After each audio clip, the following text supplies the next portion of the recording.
Yes, the content of this meeting is being sent to a third party. That's a new, interesting. Oh, that's what it is. It's to YouTube, but that's a freaking new warning. Anyway, D, take it away. Do it to it. What's going on, everybody? I hope everyone had a great week so far. Um, the choice for educational and entertainment purposes only. You have to be 21 and over to be here. If not, you have to leave. Back to you, Fumi. Perfect timing as always. Thank you very much, D. We are a finely well-oiled machine, or a fine, well-oiled machine, whatever, whichever one we are. That's what we Well-oiled are. man. Exactly. That's the one we are. Whichever one we are, that's the one we are. Thanks very much for joining us. Welcome to the show. Let me switch to live chat so that we can more appropriately chat with everybody. Like I said, thanks for joining us, folks. Welcome to the show. So far, no one in the chat. That's kind of baffling. So I guess we'll wait. Oh, there we go. Poor Pizza Dave You're is first. yeah, cheers, Poor Pizza Dave. Good to see you. Welcome, folks. Don't forget, of course, to tell your friends that we're on this channel. I might now be able to actually say something on the big channel, and I've been debating what to actually put on there because, of course, many of you probably noticed that the channel is basically totally private right now.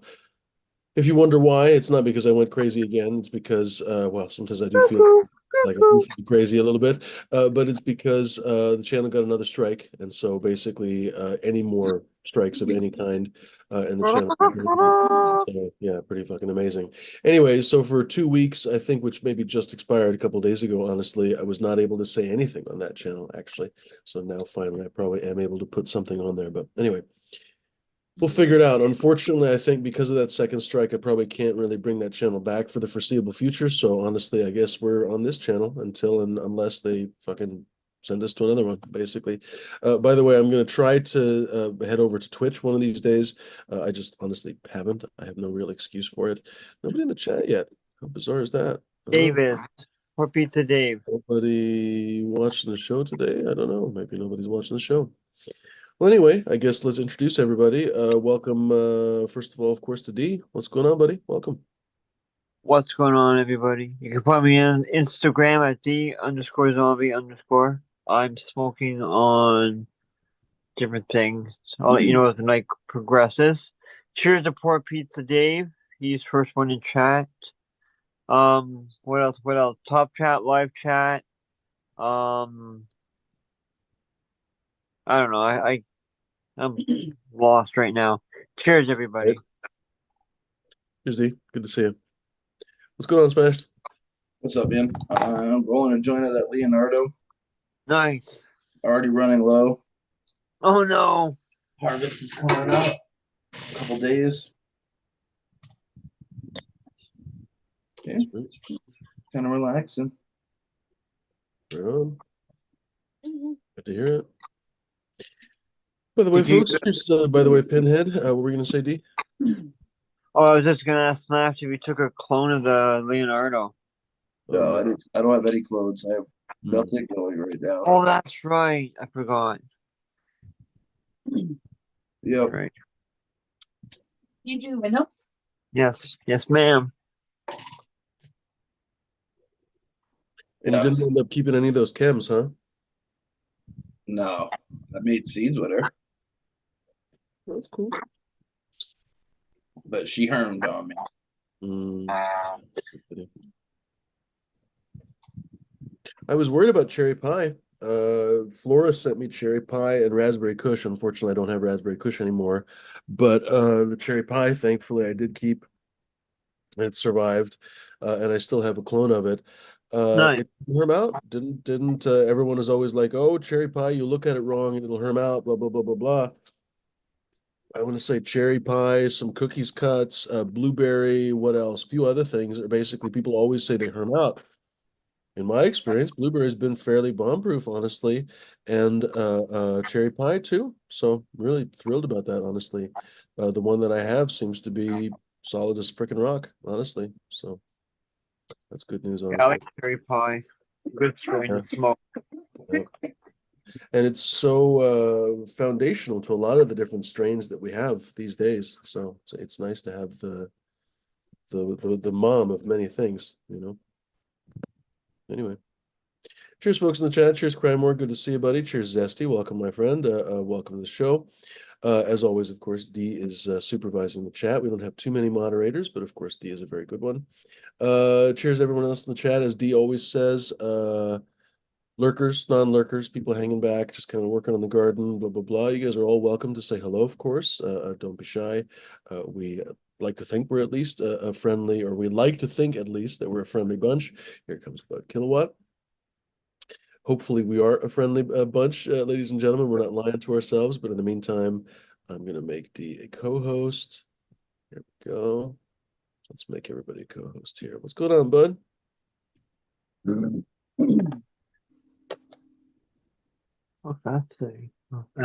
Can't hear you if you're talking.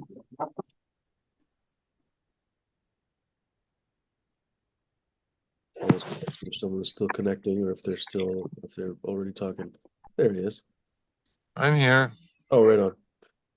Oh, Yeah, I'm leaving my spot where after like a week they were under a paper towel.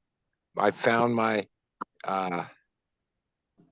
earpieces, but I just tried to turn them on. They're not Oh, your charged. earbuds?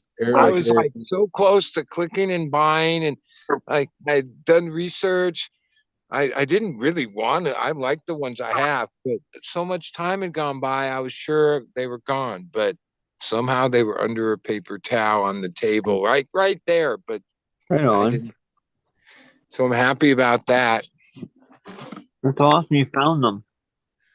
Yeah, I like sometimes little things that happen are, yeah, it made me happy. I was already happy, but that made me extra happy. I wasn't looking forward to buying.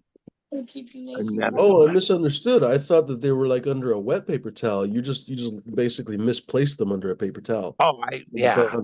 It was a whole thing where me and my partner, he said, "Oh, they were around your neck," because I was talking to him before I left, and I just they have a wire between them, so I just had it hanging around my neck, and then I left and went directly home, no stop. So I was like, well, it's either got to be in the warehouse, it's got to be in my car, or it's got to be in my house. That's it, period. Well, it's got to be almost over a week, way over a week. I was resigned they were gone. I was fully resigned they were gone. I was already shopping for other ones. Yeah, they were just under the table.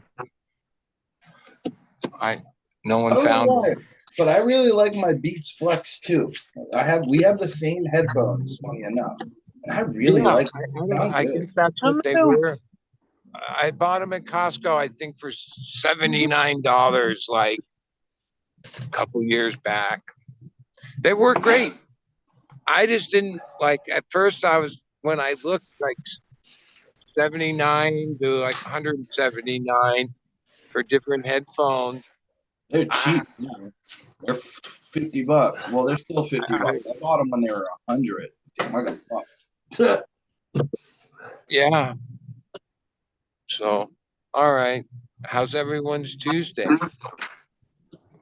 All right. I just had some tacos. What about you guys? Nice. Well, I got woke up at 6:45 to people using angle grinders and everything else outside my house. That would suck. What's going on, Captain? Artwork to like. Sounds of progress. You can think of it that way.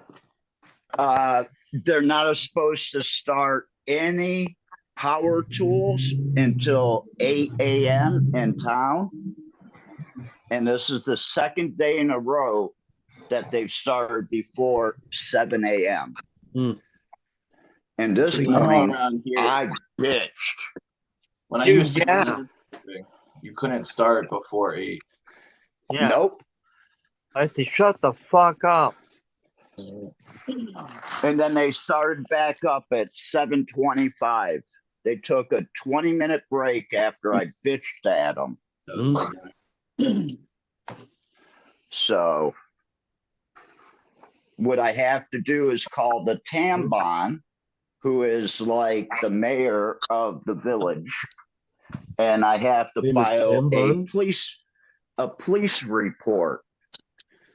And they will fine the company doing this. Each section of Thailand has like an underboss to the Well, right? the villages all have like a mayor, and they're called a tamban. Oh, they They're need the chief. tampons. They're the chief of that village. Is what they are. Cheap the tampons. And that if you have a problem, you go to them first. And then if they can't resolve it, then they take it to the government. Which is the police or someone else like that.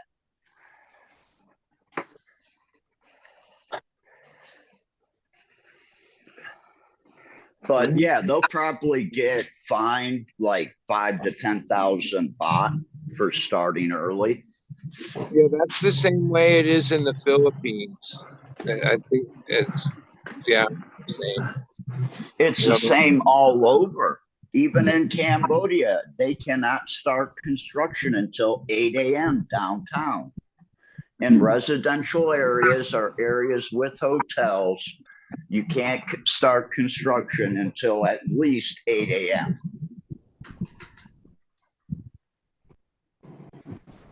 So, and I do have video of them working at 7:30 in the morning, 7:25 actually. Let me ask you this: are paintball guns legal? Here, yeah. They have airsoft and stuff. Oh, paintball. I like the sound of that. I like the sound of this, Fumi. I was just thinking maybe some fluorescent paint in the ass might make people reconsider. You never know. Do you have a freezer? Nah, You freeze them first. There you hit go. them in the pocket. I seen someone run marbles through his paint gun. That's not good for it. No. Yeah, it was an old Titman 98 custom that was deep as shit. I like how Dee's first thought is the safety of the gun itself, not whether or not that's a murder weapon, but no, like, oh, it's not good for the airsoft rifle. I These actually- guys I have know- it Titanium balls.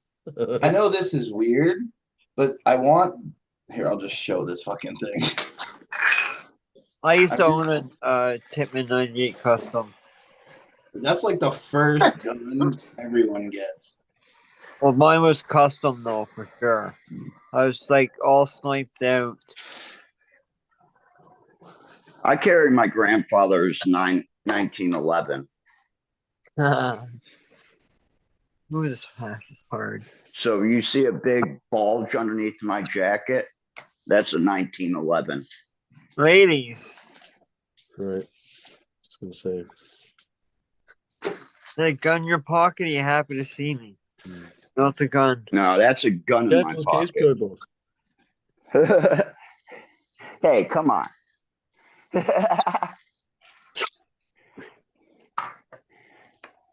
All right, There he is.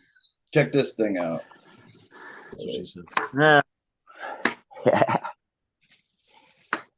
It's an air rifle that $1,000. Jesus, some people take their air rifles seriously. Holy cannoli. well, it's for hunting. It can take down. I think there's a video of it taking Air down a rifle. bear. Oh, but wait. Oh, it shoot. Oh, okay. I'm very confused. Can shoot actual rounds or what? They're just like a pellet, like a 357 size pellet. Oh, all right. I'll see if I can find it. Makes sense. keep it up, Trey Money, and you're gonna get banned real quick, bud. All I'm gonna say.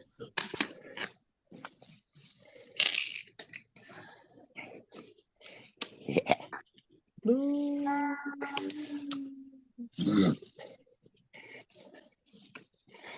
This cat likes playing with a broom. Oh, dude, I saw that. You showed him Mr. A Little Moo. Yeah, he was flying. Yeah. We Well, I actually came had- out today And the one cat was in my chair that sits out here, and the other cat was propped up on the little railing. I actually had to go in and get my Oh, all right. dining room chair to bring it outside, but now they're shit. gone. So I got my chair back. Nice. We had to take Guess I've our only- but- little guy in today. He had to get neutered. Ah, snip, snip. Yeah. Bet But you he's he actually wasn't happy. no, he's crazy. He's like back to normal. And now apparently they use it's not snip anymore. It's all laser surgery now, Yeah. which is crazy. Well, we get better medical care, and so do our pets. Yeah. But that's awesome though, because apparently it's less recovery time and less pain for the animal, which is good. Yeah, I almost did that for my friend's dog at the shop last night. He's got one dog that he needs to take care of. And I guess the dog, it's like kind of like a bulldog, kind of, with that smashed up face. But they're little plugs, like fire plugs. I mean, they're that round, that solid. Mm-hmm. And they like to, well, the one hasn't been fixed. And I guess he can tell if you're not really manly because he actually comes over and starts humping you. Oh man. Now, me and the dogs have both of their dogs have had a talk, and they try to dogs just assert do their that. dominance. It's a dominance thing. Yeah, no, they're not trying Yeah, to sexualize the human. It's just literally a dominance thing with them. exactly. So we all get a laugh at it because, no one really treats the dog bad. It's all just laugh them, push them away type thing. Yeah. But when the dog goes back to the guy time after time over 10 minutes, it gets really hilarious. Like, you got a new boyfriend. Didn't know you were lady boy. Get those underwear out.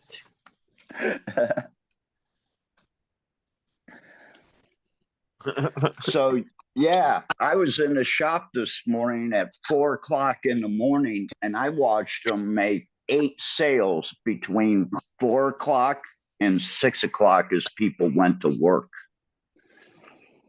Right on.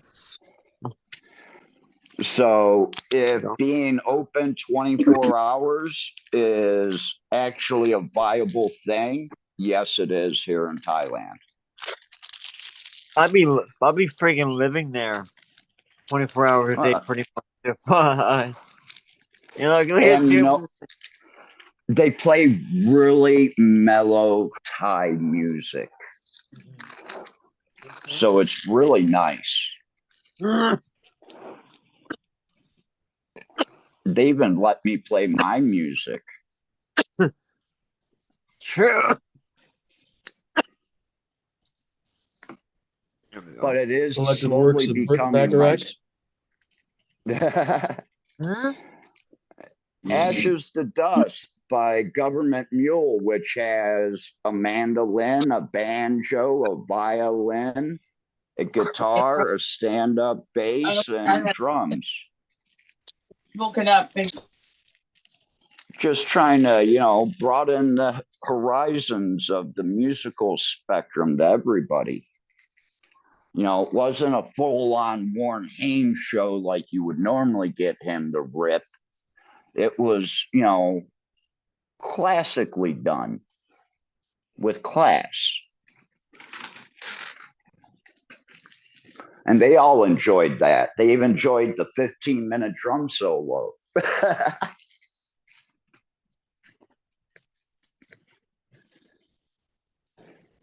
But a drum solo is a lot different when you've got like a jazz drummer playing it, because he's playing in a little bit different beat than your normal rock and roll drummer.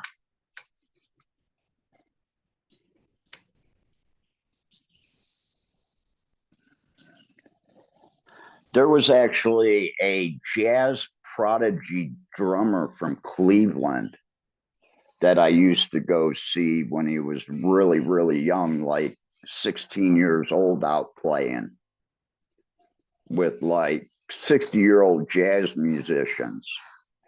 And he's playing like, what, 128 beat? And you're like, what?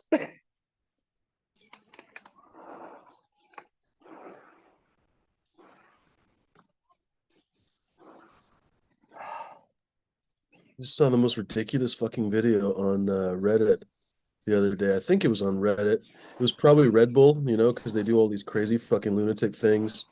Squirrel suit diver. It was two people, and basically the squirrel suit diver was like the assistant, and basically someone that had a parachute basically jumped them both off backwards off of a, I can't remember what it was, a bridge or whatever. I honestly don't remember right now. And they basically fly with the squirrel suit, not actually that close to the rocks, thankfully. Otherwise, that would have just been lunatic shit. But close enough that you're already fucking worried that something's going to happen. And then basically the person without the squirrel suit that jumped them both off jumps off and does like a curly cue and then launches their parachute and then goes and lands. What? Like Was it smashed? it was smashed. Yeah, it was smashed in his family. That's it. That's exactly what it was. Yeah. Smashed That's and crazy. That's crazy though. right? Jesus H Christ. Seriously. Probably fun as hell though. But some people don't Hey. like that kind of stuff at all. Some people really don't like I don't think I would jump out of a stuff plane. in the air or roller coasters. What's that, Smashed? Planes are for flying and not jumping out. I don't think they jumped out of a plane. I think they jumped off of. Oh, I don't remember Yeah, now. but buildings A aren't there to bridge jump in off of when Could be they're a in West bridge. Virginia. I don't know what it was. Pardon? What's that? There's a bridge in West Virginia you can jump off of. That's like urban I don't think that's- parachuting. They do it in Miami and stuff. Go out, like you'll see videos of people climbing to the top of a building to jump off of it. No thanks. Hey, a Black Blackhawk. I got better things to do, like smoke joints. I mean, I was Two of thinking them. like when I go to Vegas, they have you can jump off the sphere and you're like strapped in and it like descends you, not that fast. I was thinking of maybe doing that. Hmm. I think Actually, I would bungee in the- jump. in the morning, you can take the Ferris wheel that they have, and it takes like 20 or 25 minutes to make a full loop. And you can watch the sun come up in the morning from the top of the Ferris wheel. And then they have sunset helicopter rides too that are pretty cool. But the Ferris wheel, you know, checking that out for the sunrise in the morning, that's really cool. And it's not that expensive. I gotta figure out what time I'm gonna like. So this one's at the convention center, so I gotta figure out what times it's there because I really want to check out the Sphere. That is huge on my list.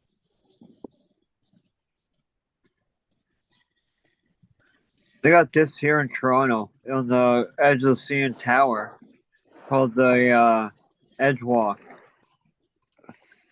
Yeah, I do that. You strap me in, I'm okay. Nah, She said. nah. To be honest, I've done work on fucking cherry pickers and stuff though. Like I've had to put a lot of faith into safety equipment. let's put it this way. I'm not gonna go hundreds of feet up in the air strapped with a harness that goes through my crotch like that. That's what she said. So basically, that is up where You want that to do that rat. stuff on the ground?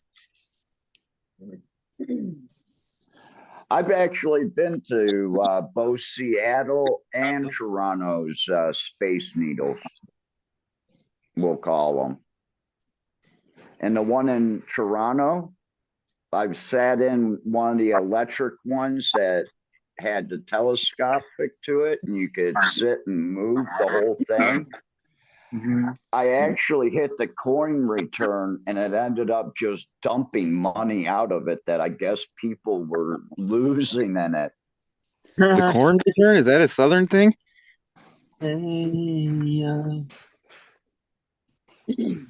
Nice. Oh no, I'm from the north. I'm sorry, I'm stoned. I'd be I could see a corn return Always around with the here butt somewhere. jokes. First time I had fried chicken when I was a kid, I thought people were messing with me.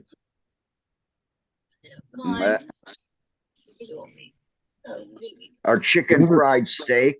I mean, chicken fried steak made sense, and I enjoyed it when I was a kid. But then someone said, like, "Oh, you can have chicken fried chicken," and I was like, "What are you talking about? Wouldn't that just be fried chicken?"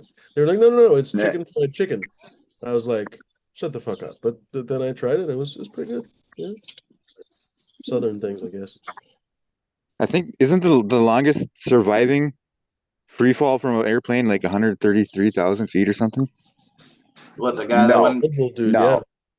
I the think it dude is. went into space with a balloon. No, it was a Latvian or Russian air stewardess or whatever. The plane crashed and she was the lone Oh, survivor. you're thinking And she- of the longest, like, uncontrolled descent or whatever. longest fall without a Somebody parachute. fell from 30,000 feet or whatever. She got messed up, but she lived. Took But no, the longest fall was literally that parachute dude. Yeah, exactly. I fell 34 feet on the compacted earth. one time they thought he was gonna go into a crazy spin, but he said he blacked out and he came to and he ended up controlling it. I didn't black out until I bounced. Red Bull's pretty crazy. Yeah, Red Bull, dude, they like have planes land on helicopter fucking pads on the middle of like skyscrapers and shit. Well, they need to do all that crazy shit so they can keep the grandson out of fucking prison here in Thailand. The heir to the Red Bull fortune is a wanted fugitive for murdering a cop here in Thailand. Okay, he's been on the run for 11 years. I don't think he's the only heir, because someone was just talking about some fancy fucking Austrian guy who is like the richest guy in the fucking country. But I think you're right. It was like one of the biggest. They were one of the biggest early shareholders or something, and so now, like you say, basically, for all intents and purposes, he's one of the biggest heirs. Yeah, I guess I'm distinction without a difference, really. Yeah, okay, sorry, just kind of talking out loud. Did you say for all intensive purposes? I don't think so. Because that's what I used to always say. That's what I used to always think it was, because that made sense to me. But I think it's for all I think I said intents for and all purposes. intents and purposes, but I definitely mumble. Oh no! For the longest time, I thought it was for all intensive purposes. Like they were really intense person. I Very don't know. intense purposes. No, I understand it. Yeah. Not those minor Saudi When I was a kid, I purposes. could not for the life of me understand the word chagrin. I was like, what the fuck is this? I couldn't understand it. Anyway, couldn't even pronounce it for a while. I didn't know it. Oh wow. It's chagrined, I guess. The kind. Yo, Vice did a article on this.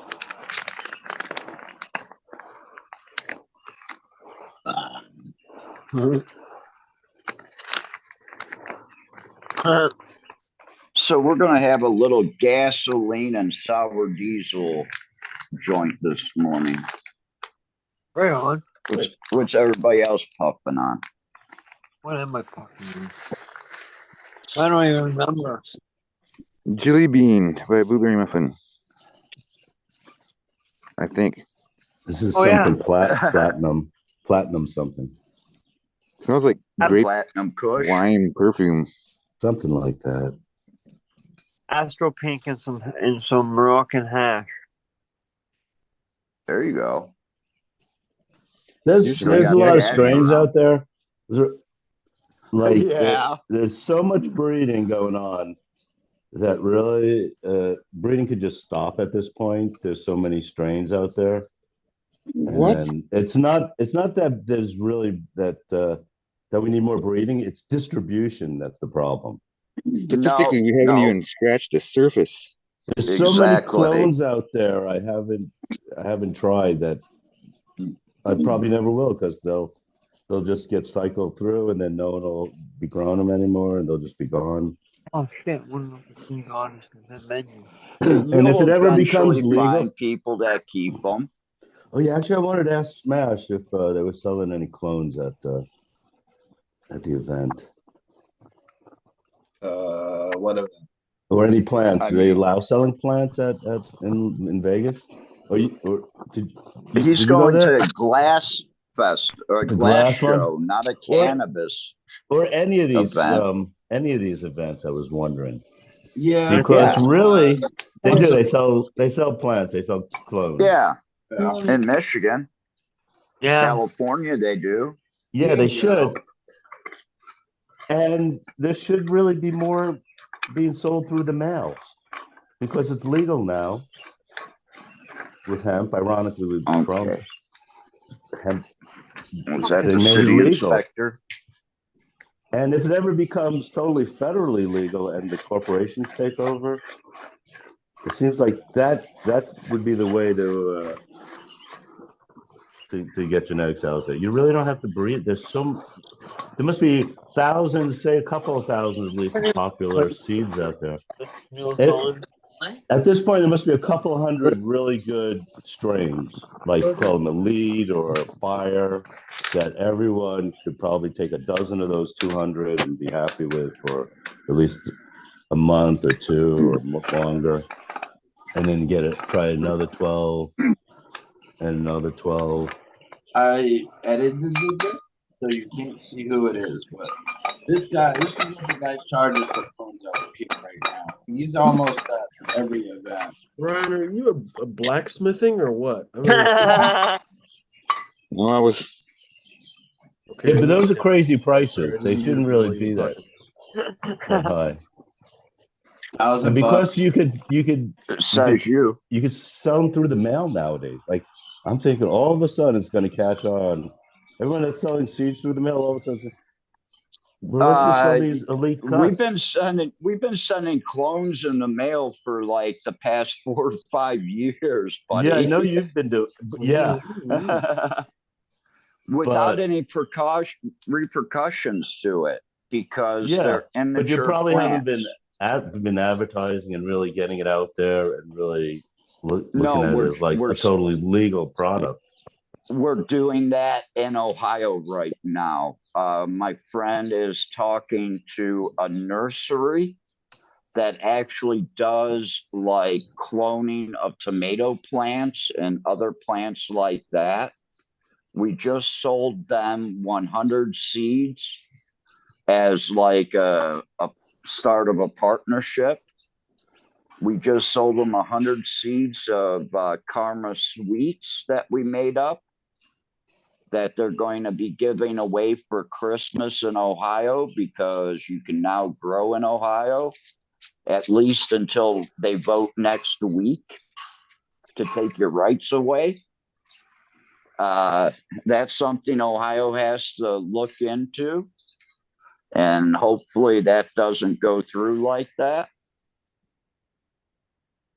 But Yeah. the local hydro store in my friend's little town, which was one of 3 hydro stores in Ohio in the 90s, the day after that they passed that bill, because it's on his way to his house, he stopped in and they had a list of clones available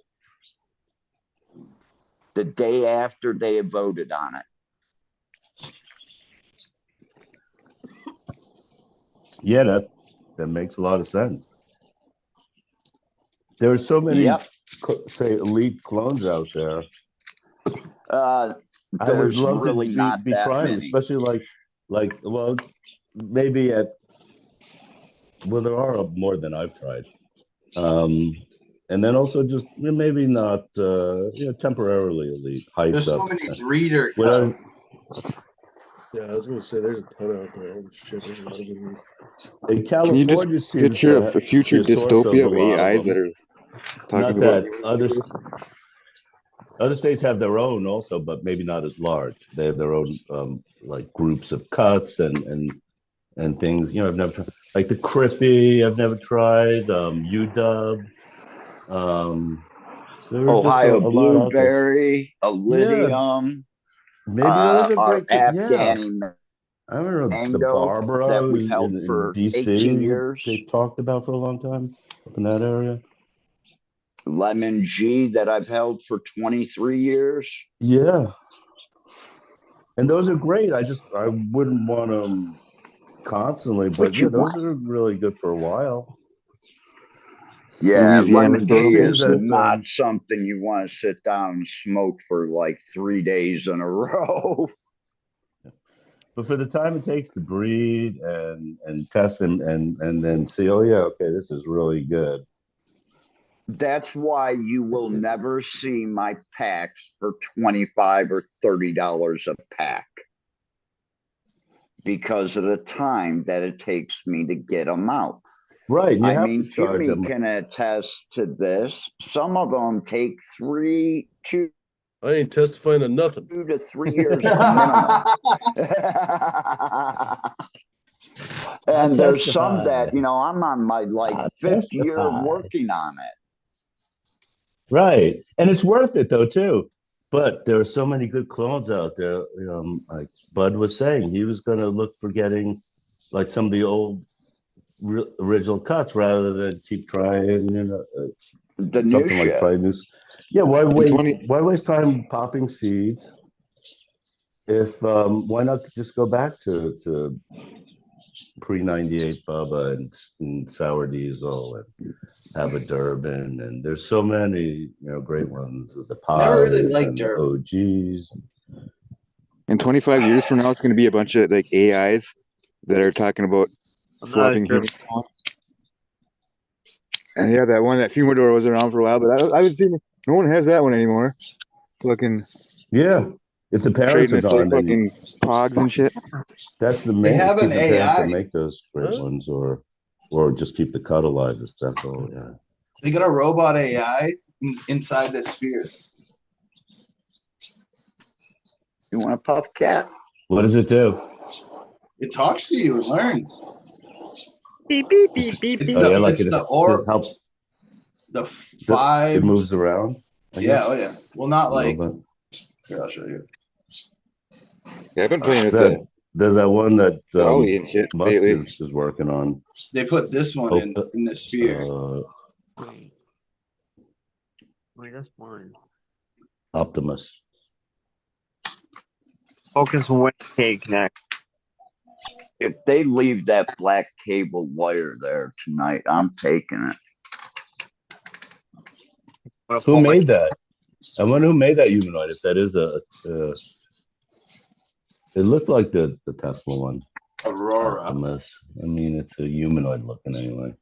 Aurora. I don't know what's out there. We're taking forward to a hotel. This one I made with Dolly or what is the Microsoft Imager or image generator? Took like 50 times just to get that one lighter looking that good. I'm always counting fingers. He said that goes AI generating. Okay, yeah, that one got it right.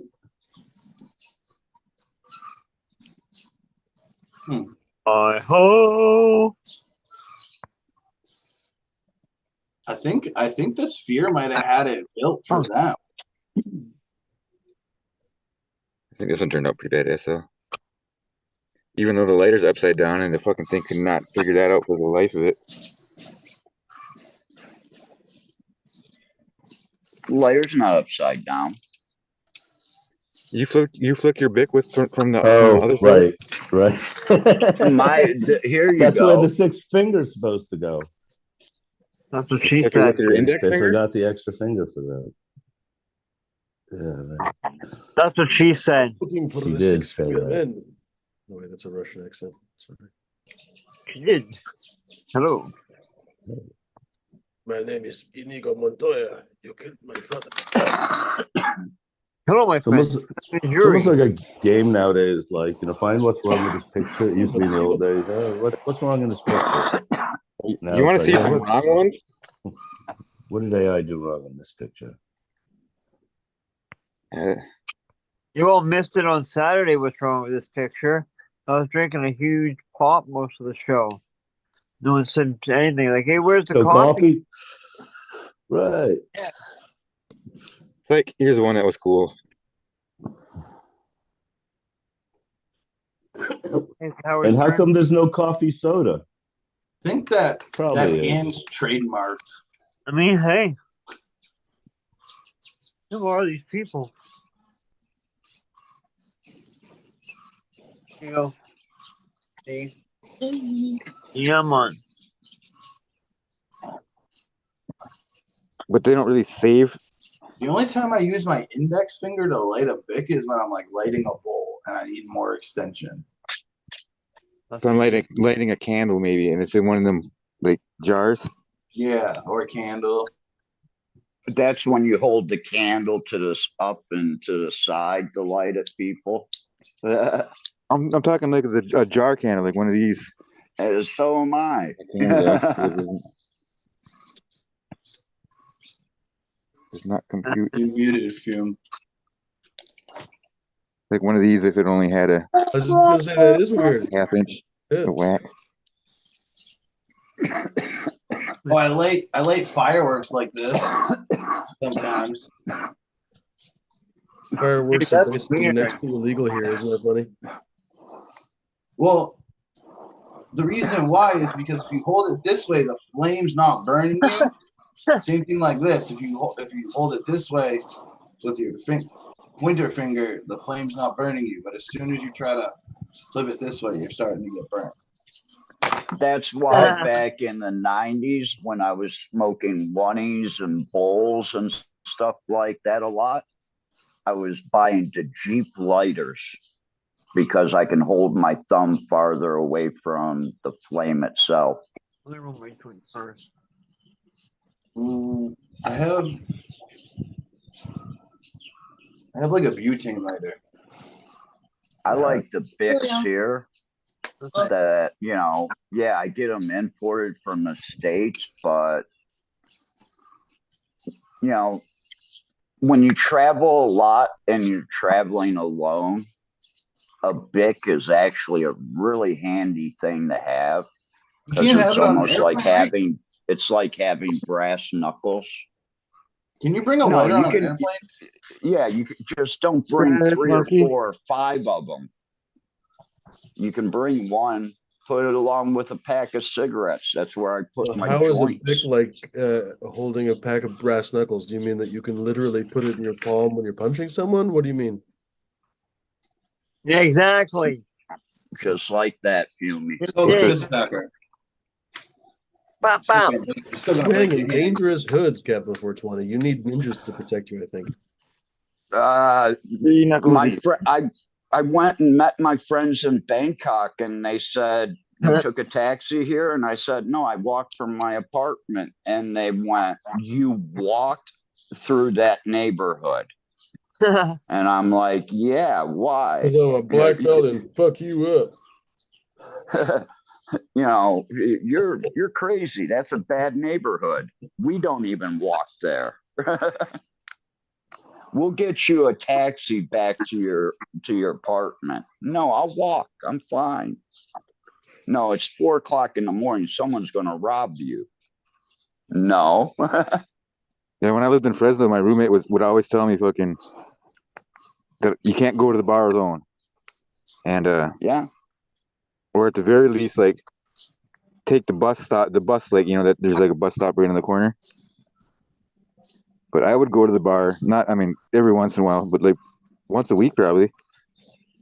Until one night I was walking home. It was like maybe, I don't know, it'd take like a maybe 15-minute walk or something like that. And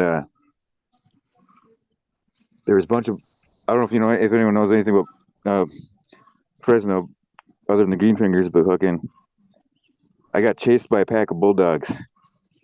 And well, it's a gang, and they bark like dogs at you and shit. But they were having like a party in their fucking in their backyard, and it was like with like a chain link gated fence, and they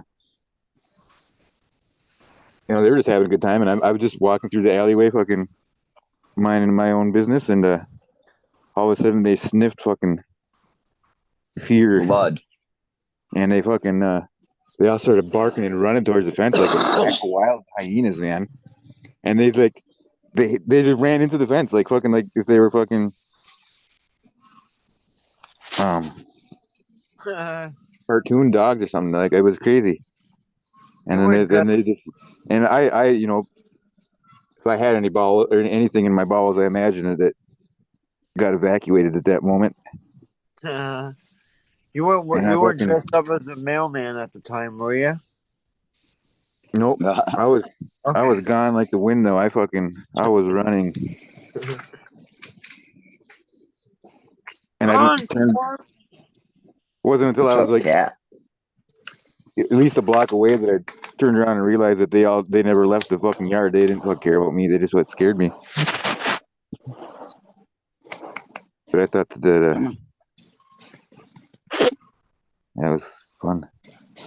I didn't walk out the bar by myself after that. Come on. There you go. Look at my fucking fingers after just like In my a dime bag. axe spray. Yeah. We smoking some hash in this fucking joint, I guess.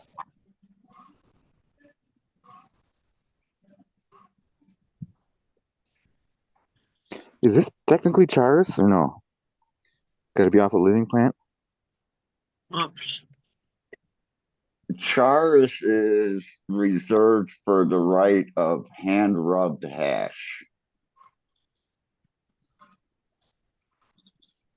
But is it strictly from live plant though? Mm-hmm. Usually, yes. I've done chars before on my plant, one of my plants. I tried it on a bunch of hemp plants, and I fucking end up with a bunch of hemp plants with some botrytis on fucking random branches for some reason the next morning. I don't know how that can happen, but You I was a made little, them dense and wet. I was a little bit vigorous with my fucking hand rubbing though.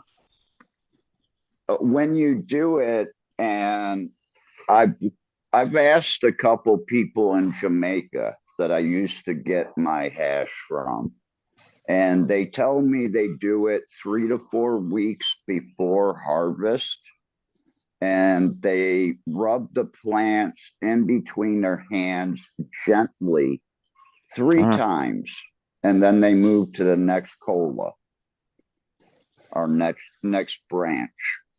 Well, They wasn't it don't rub really hard, but once your hands start to get a little bit of, resin on them, they collect a lot. Oh yeah. Well, wasn't what's the old story about oh fuck, his name just left my head for a minute. I'll think about it in a second here, but Frenchie Quinoli fucking he used to or when he went there doing or when they whatever people were showing him how to do the hand rosin, he had a cut on his finger or something like that. So Which like he was only like 20 years ago. so he tried like was really dainty with fucking his methods of collecting hash that day, and lo and behold, it was his best yield ever. Well, because what happened was he got more triclones than any of the leaf material or pistils in it. You know, I used to get the Jamaican hash, and every once in a while I'd find a seed in there. But normally it was little pieces of leaf matter and hair. Lots of, stigmas, Oh God, I love that when you get the stigmatas, whatever you want to call it. invisible bud floating around.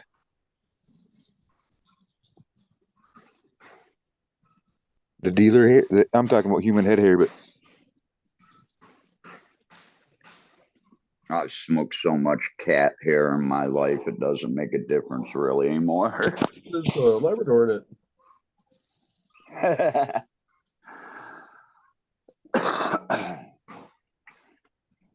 It's just an added terpene, right?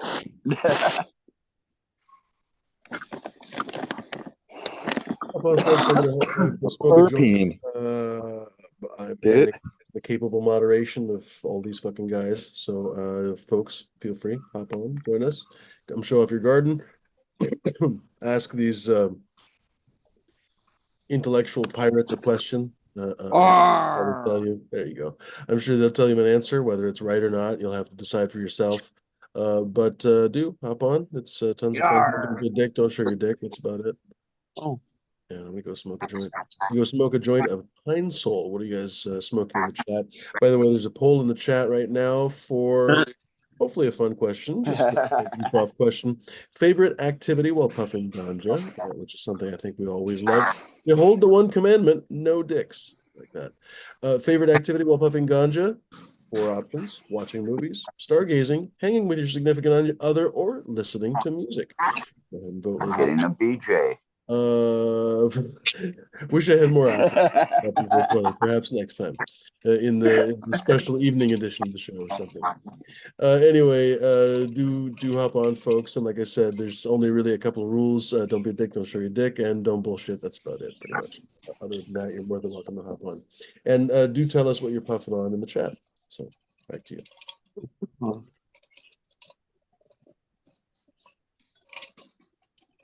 I'm just drawing. I love that Boston accent like that. I don't even notice that I have like a Massachusetts accent. I get it sometimes. When I get upset, you can tell. I can only pick it up in your R's, really. Park my car. I really find you can tell the Boston accent is Charlie's Farm. He really has the Boston accent. Yeah. Like I can't tell with Smash. Trying to with Smash, but I know like Charlie. Holy shit. I've been saying this for a long time though. That accent's dying out. Because that accent was from Southie, and the North End was the Italians. It was from the Irish and the Italians had talked. But we have a bunch of weird things over here. Like here, I've never actually brought this up. We have things like clicker, which means remote. A water fountain is or we call it a bubbler. Packy's a package store. Huh? That's what I call that here. Let me think.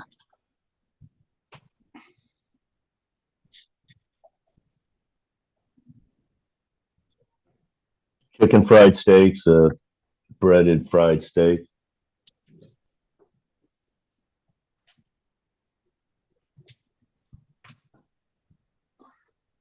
So I was just reading in Amsterdam or Holland, they're making weed legal, like actually legal, or a system, but it's going to be through. It sounds like it's going to be, well, maybe through the government growers, or maybe there's just a couple of companies right now that the government sanctions. And then these growers, these large growing companies are going to be able to sell to the coffee shops and in packaging, prepackaged, sounds like they mentioned that. And that's going to be sold through the coffee shop. This is a funny one. Bang a Yui, and I say this all the time, and it means take a U-turn. Cellars are basements here. Clicker, the remote. Yeah, we get a lot of weird dunks, Dunkin' Donuts, a frap. You guys have fraps, like a milkshake almost. Oh yeah. Oh, Jimmy's. We call sprinkles Jimmy's here. See, yeah, look, the Packy, the liquor store, the Pikes, the Mass Pike. Holy shit. We say a bunch of weird things. Rotary, a roundabout. Yeah, we call it a rotary. Really? We call it roundabout.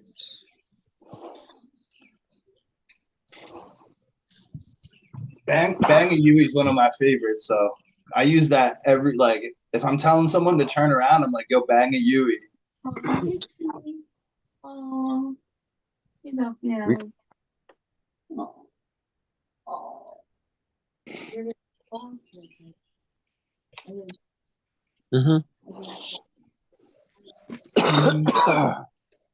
Holy shit. Some good weed.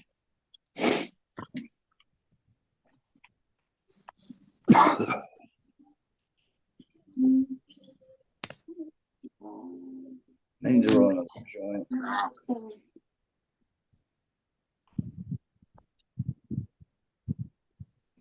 Well, my partner, after I think 3 months or more of being in Germany, he's back Ain't today. coming home. All three of us. And Crazy. I just got done. Yeah, we did a bunch of work that when 3 people defoliate, yeah, we did 4 trays in like maybe an hour and a half. Where I had done 4 other trays myself, but it took a bunch of days. I did one night I did 2 trays, and then one night I did 2 trays. But then the 3 guys, yeah, we just whipped 4 trays out real quick. It was good. Got that done. I must be a machine then. Because I knock them out quick. But I'm not taking up tons and tons of leaves either.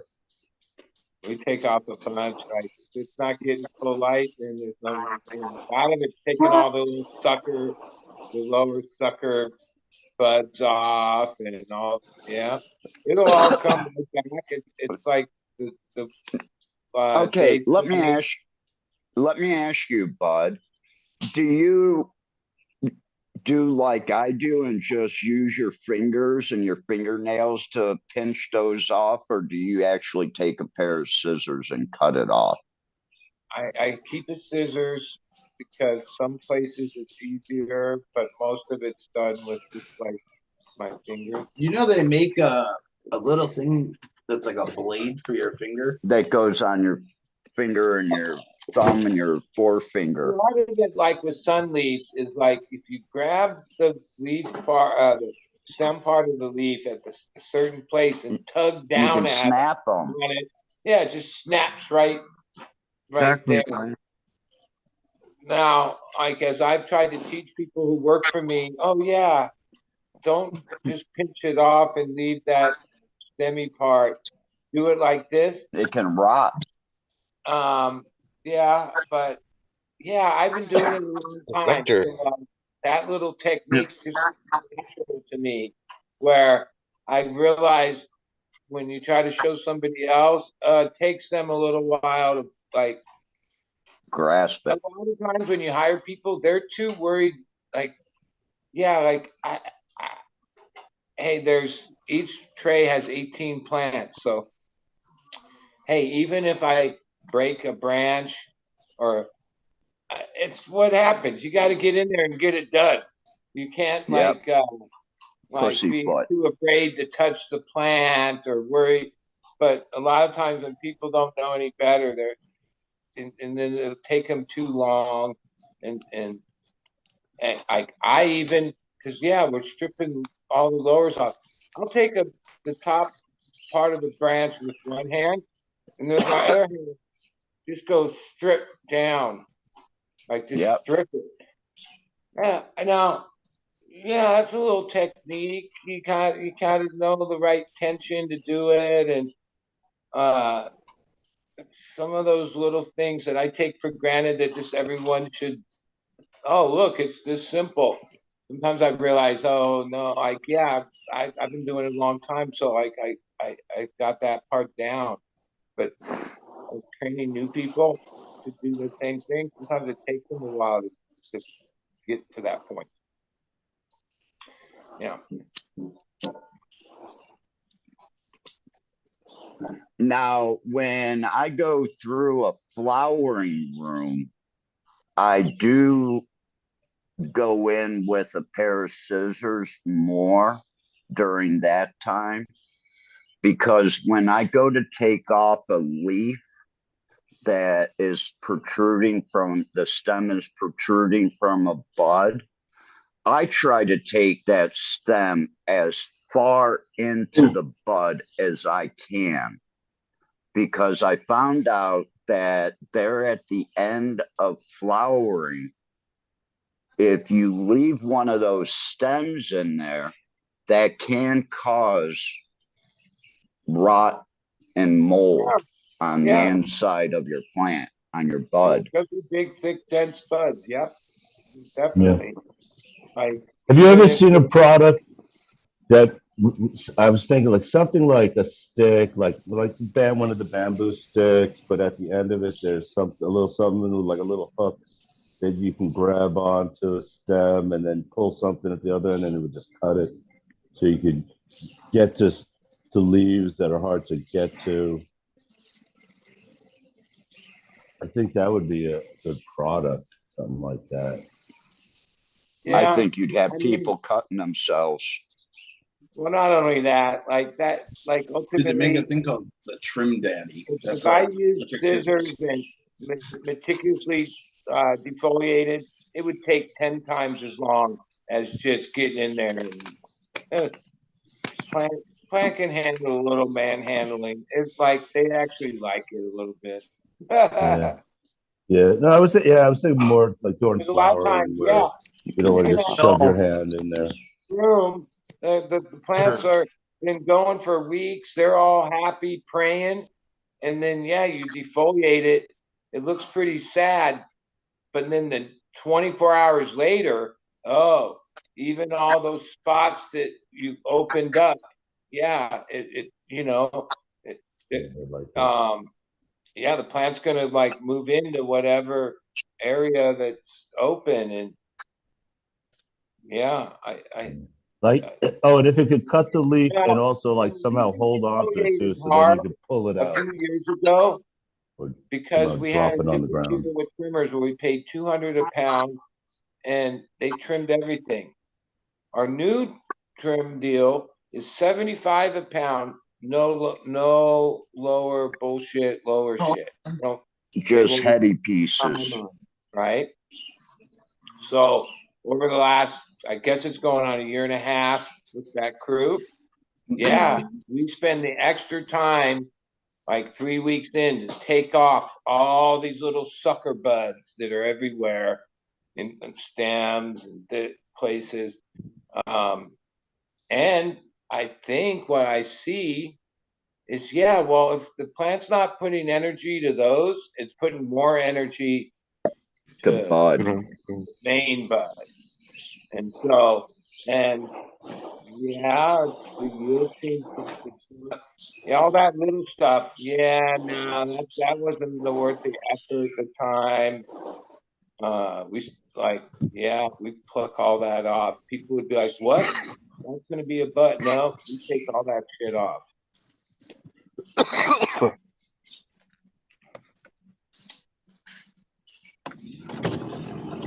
can see a lot of people that show their grows on Instagram and around here. Yeah, they hardly defoliate at all, and they grow great weed. And I don't like think one way or another is better or different. You can take too much off of a plant because, you know, we have to remember that not all nutrients are kept in the roots or the stem of the plant, but the larger fan leaves and the Well, you know, larger it's got to leave leaves, period. a few key sun leaves for sure. But I'll say this much: even past transition, this is like week 3 cleanup, right? I don't know where they come from, but by week 6, it won't even look like you defoliated. There'll be tons of leaves come back. I don't even know it's in a flowering stage and not vegging. Somewhere in that time, yep, a lot of that leaf comes back. I've definitely done a really late like training and stuff, and I was like, this plant, like I got little golf ball size nugs. I'm like, I bet you if I left it alone, it would have had bigger colas. But that's just me, just being impatient sometimes. Yeah, but, you know, sometimes different strains, everything's different. There's so many variables, but like, bigger buds don't necessarily make better buds. No, sometimes that same strain when it was like tighter, smaller buds, that's way better weed. Might not be the better yield, but yeah, like grape gas, we've had to like really tune that one in. And on the original like full recipe that everything else is thriving on, it got monstrous, big fat buds, but it wasn't as good as when we dialed everything back. It grows like this crusty little nuggets that are super gassy, grapey, and probably less yield, but that's what that strain represents. That's the good part, like that. If you push it, it gets these big old, not as dense, definitely not as terpy.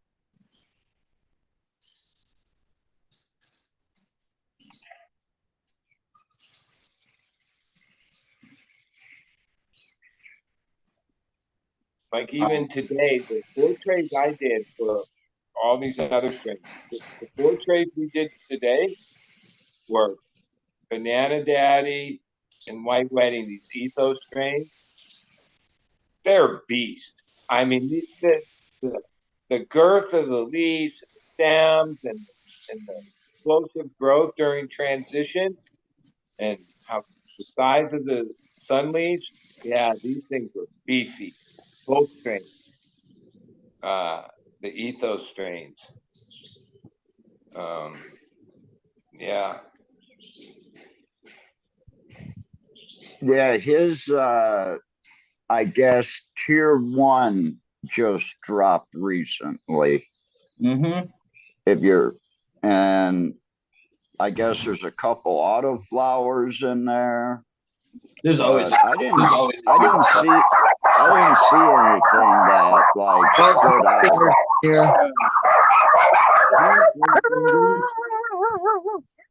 No, we know Green Fingers is here.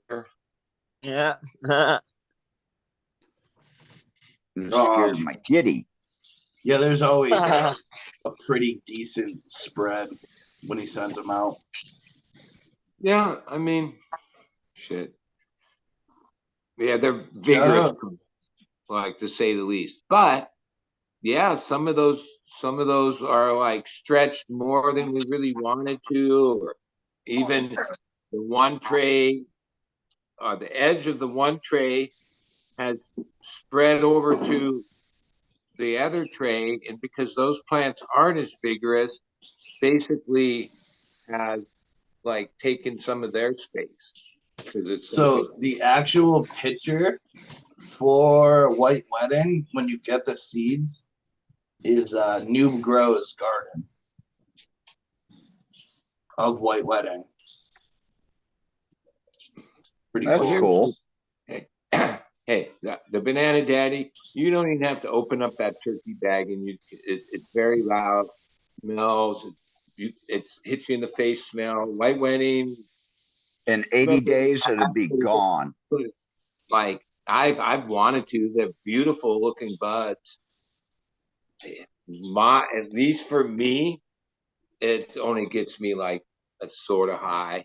It's not even that stony. I had to go through a decent amount of seeds to find this wine phenotype that I really liked. It wasn't that stony. Like I wish it was. Like compared to some of the other strains that were growing that I like that are, yeah, super stony. Less terpy though, but more stony. All right. I'm going to get out of here. Hope everyone has a great night. Later, Smash. So I got some stuff coming Yes, up man. for you, bud.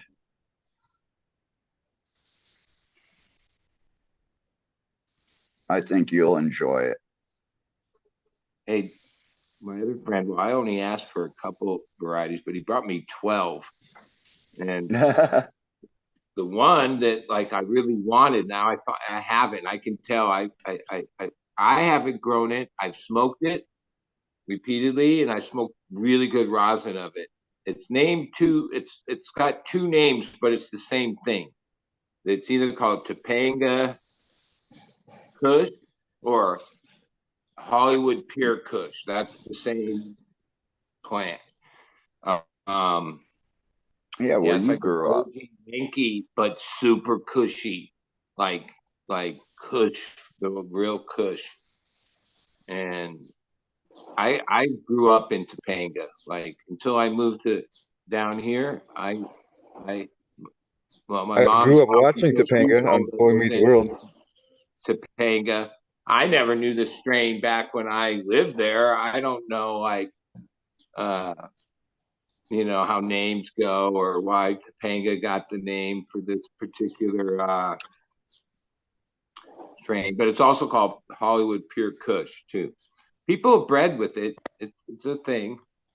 Oh yeah, it's and been around a while. well, like People I have say, been he gave using me it. 12 things to even tonight when I was meeting with my partners. We're not gonna like take on 12. So we went through them. Okay, there's the Pure Kush, and then there's a Katsu Bubba, and I grew Bubba years ago. Oh, this is Bubba. It's got the leaf. It's Bubba for sure. It's short and squat, fat ass fucking leaf. So fuck with that. He gave us like a legit Kush mint where if we're not gonna run one, that might be it. Like Kush mint is like okay, but then in the old school category, like, oh, okay, I'll run that. A Romulan, so like, yeah.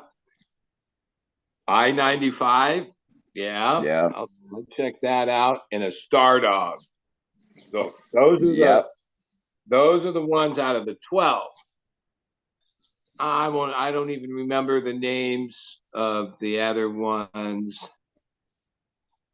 But they didn't interest me. I mean, we'll probably grow them out. We just won't take clones and keep them. I can always ask them for them again if we grow them out and I'm wrong. I'll give you some Star Dog seeds. Because like COVID and the boost of COVID had me flying in the clouds where I must have cracked like 70, maybe about, I don't know, a lot of seed packs in like the last few years. Yeah, I mean, it was nice having all those varieties and all. None of those, none. And I'm not going to get into who, what, and where, but a lot of them were like top fucking name shit, right? Nah, none of those were like, oh, I kept it. We're running it at scale. And I've had to concede to the pressure of what's happening that, yeah, and where I'm at, monocropping is our only chance.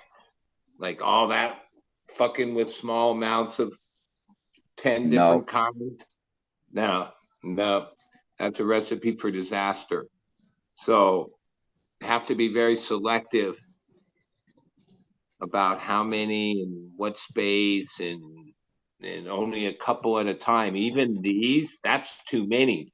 Like actually, I just wanted one plant, the Hollywood Pure Kush. But now that you give me these plants, it's like a pet. It's not like, oh well, yeah, just throw those ones away. But, you're gonna love that Bubba from Katsu. Well, I grew that. Katsu's been in the game for a while. Yeah, and that I back in met the him in era Amsterdam. of the 2000s or whenever everyone was growing all this Bubba. There was the pre 98 Bubba. That was one, and then there was the Katsu Bubba. Only a discerning grower or smoker could really tell them apart, right? They were very close, but they were different. Back then, I ran the other Bubba, the 98 Bubba. I ran the shit out of that for a long time. Years. That one was like you could ask top dollar and no question, no problem. That was the top product for a while in SoCal before OGs. And then when OGs came in, yeah, OGs were the top dollar for so many years. And both of those in today's world, yeah, they don't fit the yield. A couple times I hit pretty respectable yields, but man, you really had to work them and everything had to go right. Those are lower yielders. They just are. Like you're not getting no 3 pounds of light with those. The Afghani mango times the Suncy Star, you will. Well, I mean, there are It strains does. that can The do that. Afghani mango puts on weight to begin with, and then we hit it with an Afghani that also has weight.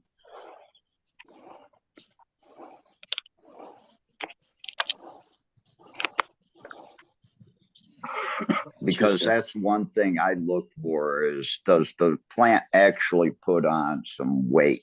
Because I don't want a bunch of little golf ball sized ping pong ball sized buds. That's a waste of time for me to grow. Golf balls are big, bro. Popcorn's little. Not when you're used to, clipping off a 1.5 foot cola on every I know. branch. That's why I bought some jazz stuff again. I'm going back to the old stuff. I got a pack of Jazz Queen. Just looking for older stuff again. Like Katsu stuff, like you said. I'm going through his stuff, looking for a pack. So I've got JJ's Star Dog that he started off stuff with. I'll send you out some, I'm going to do an open pollination from the F2s. So it'd be an open pollination F3 cross. So we'll get those out to you, bud. I'm sure you'll enjoy those. The Sensi Star, I'll also be repopulating those in an open pollination. And I have 5 different sour diesels that I've been thinking about either selecting them out or just taking an open pollination and just putting all the females back in the room and then just taking all the pollen, mixing it together, and then just hitting the plants. So, when you go out for your garden and you've got this like container that fits on the end of your hose, and it helps put out your fertilizer and shit. Well, I've got something similar to that with a hair dryer, and I hook it up, and that's how I can like fog pollinate a whole room.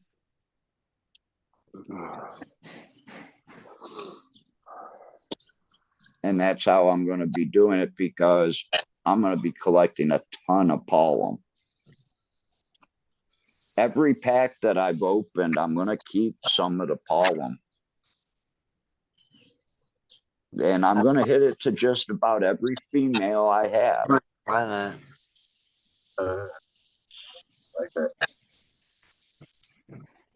So there'll be a lot of free seeds available.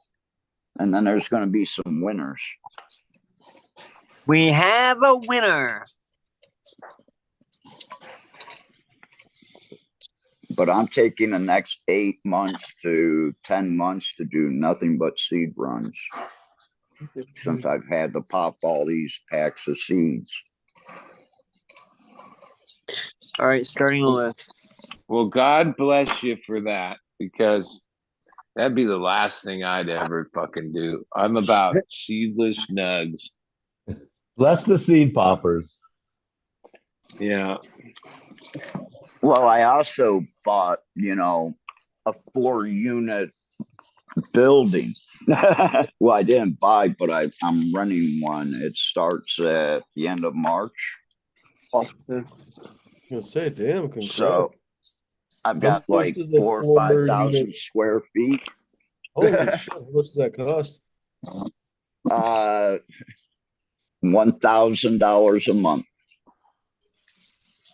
My electric bill is going to be $10,000. $10,000. Yep. Oh, interesting. But that's running 4 units, and there's 3 floors to each unit. The bottom floor is just going to be mother plants, because they're going to be in really big pots. So what do you mean by a unit? Like what do you mean? A unit over here, basically your first floor is like a storefront, and it's usually between 12 feet and 18 feet wide. And they run, this building that I'm in runs a little bit deeper. It goes back 42 meters. So it goes back like 120 some feet, 130 feet. Now the second floor and third floor will be like your kitchen, your living room, maybe an office, and then the next floor up will be 3 or 4 bedrooms, or to be 2 bedrooms and another big living room. Huge building for $1,000. Crazy. Yeah. Well, you should see the restaurant that has 6 rooms for a hotel in downtown Chiang Rai. They want 30,000 baht a month for it, which is less than $1,000 a month. It's a 3-story building. It has 2 pool tables, a nice bar and back bar, 2 double fryers, a barbecue pit, a rotisserie oven with like 5 or 6 spits on it. Wow. I mean, the thing is just decked out and ready to go. It's 30,000 baht a month, less than This reminds me, $1,000. I had this crazy friend that he was Went serious. to Thailand. No, this was back in the Prohibition days. Like on the way, like Highway 66 area, it was like one of these roadside motel. What do you call it, where you pull up Attraction.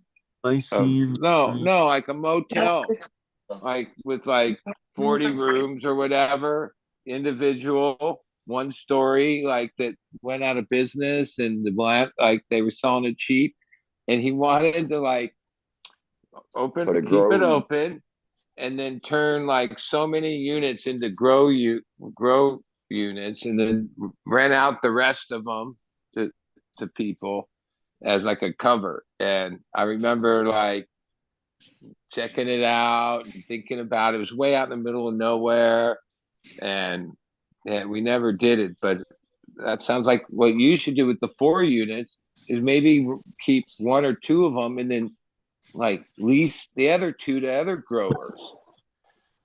Well, Lessen your burden. I was actually thinking about taking the 1N unit and taking the second floor, which has the kitchen in it, plus 2 bedrooms, and leaving that for people that I can trust that are my workers. And you know, say, well, here's a place for you to stay, and you don't get the full 300 baht a day or 350 baht a day. You get 200 baht a day, but you don't have to pay for a place to live. And it'd be nice for security too. But I don't think anybody's going to touch me because I'm protected. Well, I was told that I could have a grow there. If you had like a 4 unit thing, so it could be 4 separate businesses, and one was the dispensary, and the other 3 were things that attracted people, like, oh, a food place or this or that, and then it would all be like, you know, one stop, and you could get a burger, and you could get a joint, and you could get a beer, and you could get a massage or something like that. I'm on the fringes of a school zone. Okay. Oh. I've been told I can't open up a place that sells cannabis there. But if I keep it closed, I can grow as much pot as I want there. And I can have my nursery there. So that's what I'm doing with that. I have 3 other shops in town that I sell my weed to, along with my brownies. And I'm okay with that.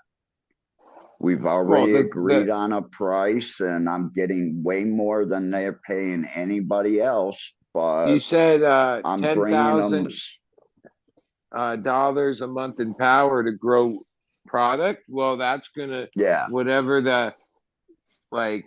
Okay, that's gonna grow X amount, a lot. So like you'll probably be supplying the whole region. And how many clones? And how many clones do you think I'm going to be putting out? Hopefully a few thousand.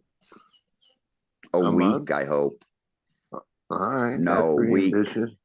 Well, you got to remember that then even the people that get, let's say they buy X amount, they're not going to be back to buy more until they need them again, right? So it's not like their friends see their gardens growing and God, I want that plant. Look how that one's growing. Where did you get that from? Yeah.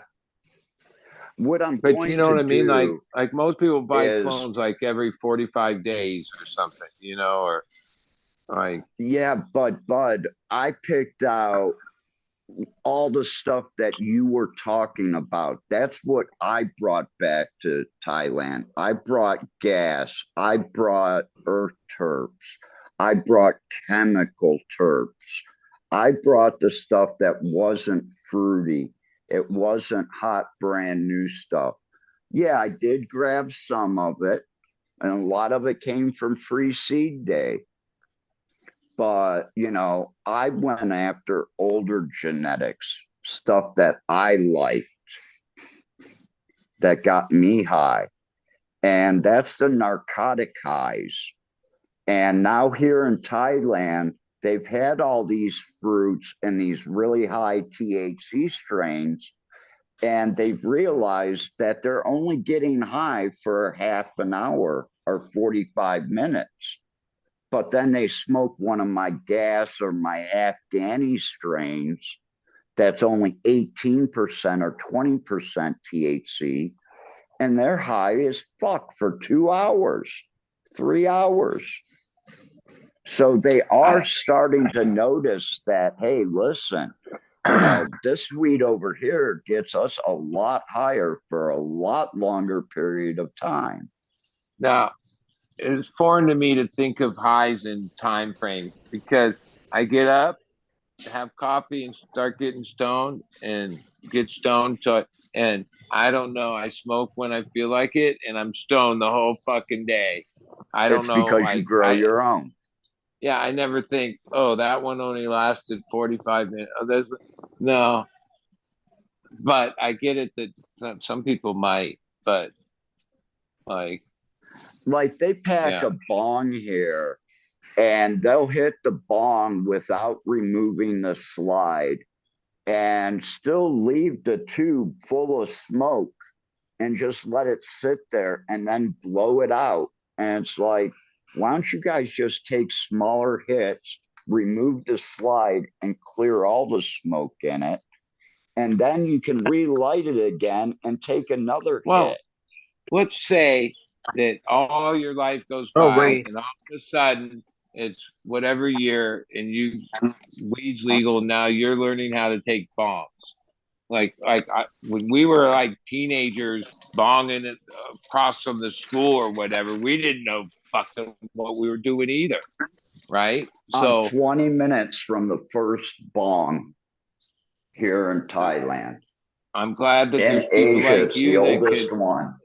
Could give them some tips, and then sooner they'll learn how to do it better. But I assume, if you gave me a bong for the first time and didn't tell me all the ins and outs of it, most likely I would do the same stupid shit. Yeah, and I'm trying to explain to them that, hey, listen, it's not about the size of the hit. It's the fact that, you just spent your whole day's pay on 2 grams of weed. So why not get the most out of it? Try to get the most value out of what you just bought instead of wasting half of a hit every time. When I was a teenager, we used the metal, single rip bong hit bowls that screwed in, and there was these bigger ones, like party ones, right? And we were like 15, 16. Few of us were stoners, and parents had weed that we used to steal, basically. And yeah, I forget the one dude's name that lived down the street from me.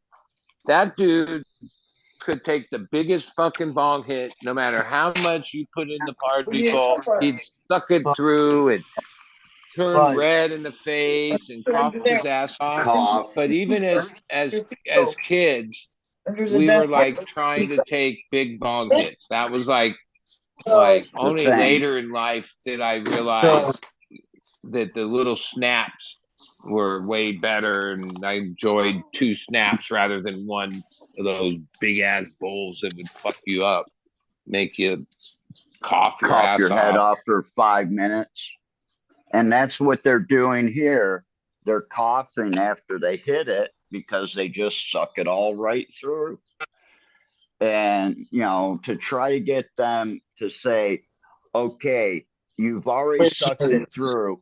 Why don't you exhale before you clear the rest of that bong? But you realize that there's other people in the cannabis business that if the customers are wasting it and they don't care, having to smoke more of it because it doesn't last long, that's good for their business. So they're not into yeah, I get it. I mean,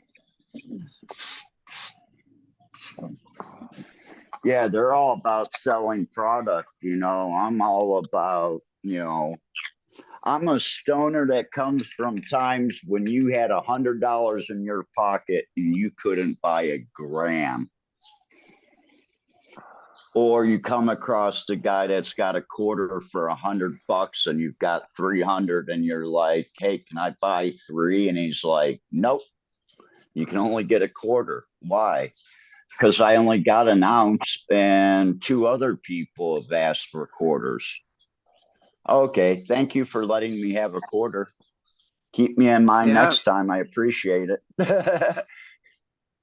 And back then, when I was in that era, yeah, that's when I had a bong and a pipe. You couldn't just roll joints. That was like you didn't have enough for that. When you got something really good, you tried to make it last at least a couple days. So the only way to do that, and it was so good that if you just even took little snaps, you got super stoned off of it. Oh Well, God. even the weed today, you know, I've Really? got a little, I call it a oney, but you get 5 or 6 hits out of it. And Well, I all the weed noticed that I smoke, I feel effect after the 4th and 5th hit. If not, then it's I not noticed in there's my like smoking. a certain thing on social media, Instagram and whatever with like the pots of that like smoke these giant joints, like 3, 5, 7 gram joints. Like the average person doesn't smoke like that, but that's one of those things that because these like people like Be Real has this show every day, people sitting around the table smoking the biggest, fattest joints, right? Huge ones to the head. Like everyone has their own joint, these big bats. Uh, yeah, that's like a thing where by seeing that and then that like gets other people to think, oh, you ain't cool unless you're smoking these giant blunts or whatever you call these fucking things. Uh, um, when actually most people, that's why like the most popular selling size paper is 1 1/4. Okay, and even back in the day, it was these zigzags that were like fucking, I don't know what size you call those. I guess they were ones, but those were fucking tiny. You couldn't fit much in a joint. What was you saying? But today the joints are like with tips and they roll them like with grams of weed. Well, who can afford grams of weed in a joint? People that sell black market. Well, even myself, People that I grow grow weed. enough. I could roll that size, but I personally, I don't know. Those don't hit as good as like a No.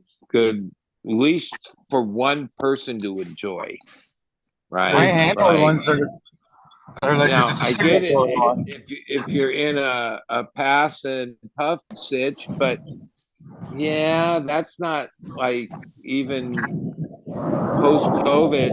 There's less of that. People don't like even if you have a session where we don't like the fewer people the better. It's not like you need to have like a joint for 8 people. That people don't puff like that where they one joint goes around to no. When I just use my cigarette roller, it's a top cigarette roller with cigarette tubes. They're about a gram a piece usually when you pack them just right. Well, it used So to are be cigarettes. there was weed was different, shortage of weed, and people that smoked weed didn't always have weed.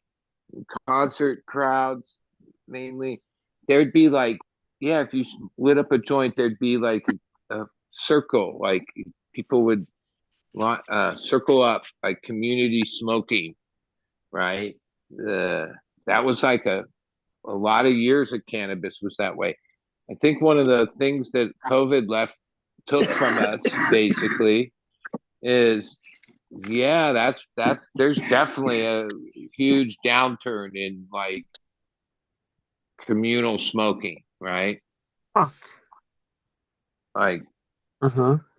people are more concerned about germs than ever before, period. Whether it's COVID or whatever else anyone has. Like me personally, in a lot of situations, I'll light a joint of mine, and then when I pass it, it's not like I'm gonna hit it again. Like even if it comes back to me, I'll just pass it to the next person and maybe light another one. Like I was that way before COVID. Like Oh yeah.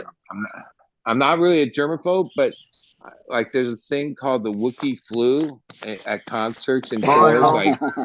Like and like I've had my bouts with it, and then I've also learned that if you take certain precautions, like not smoking off of strangers and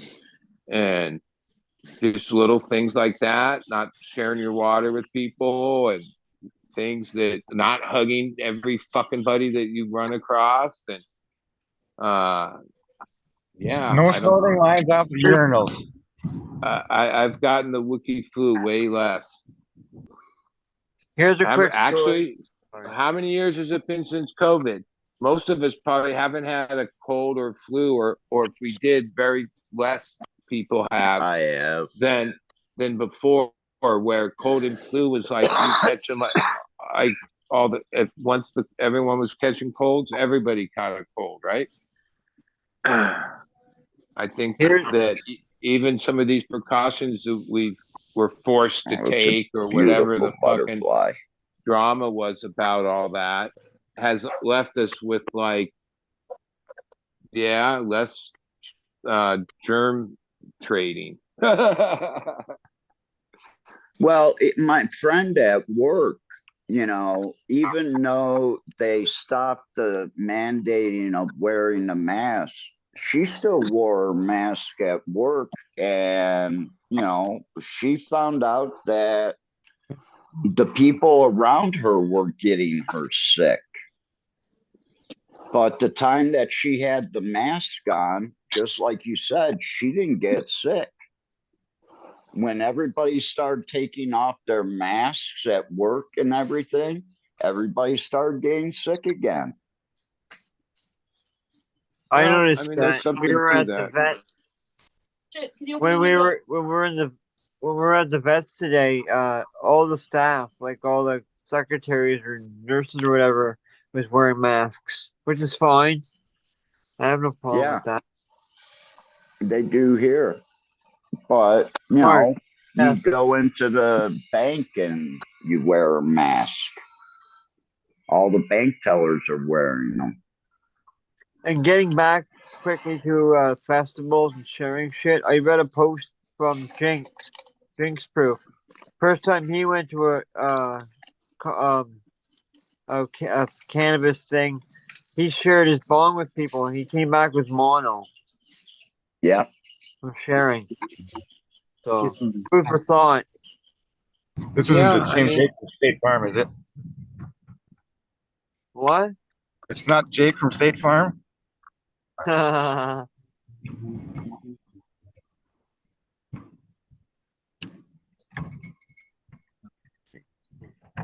all I got. Man, we're waiting for more, bro. I'll give you a So what are we smoking, Green Fingers? Over window. I have my Right hands now, full. nothing. I just finished a bowl of the Z of Skittles. A bowl of Skittles hash from Talking Trees. They made some good stuff. You tasted the Skittles in it? Oh yeah, no, this stuff's got 3% terps.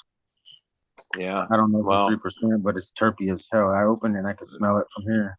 Yeah, I've smoked a bit of Skittles this last year, and yeah, that shit, when it's real Skittle, fuck, that's the tastiest shit. It is.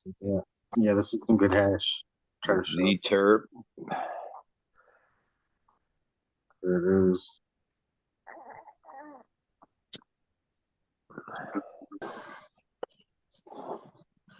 Unfresh. Otherwise, that flavor would have been probably pushed out of there. All that good flavor would have been smushed right out.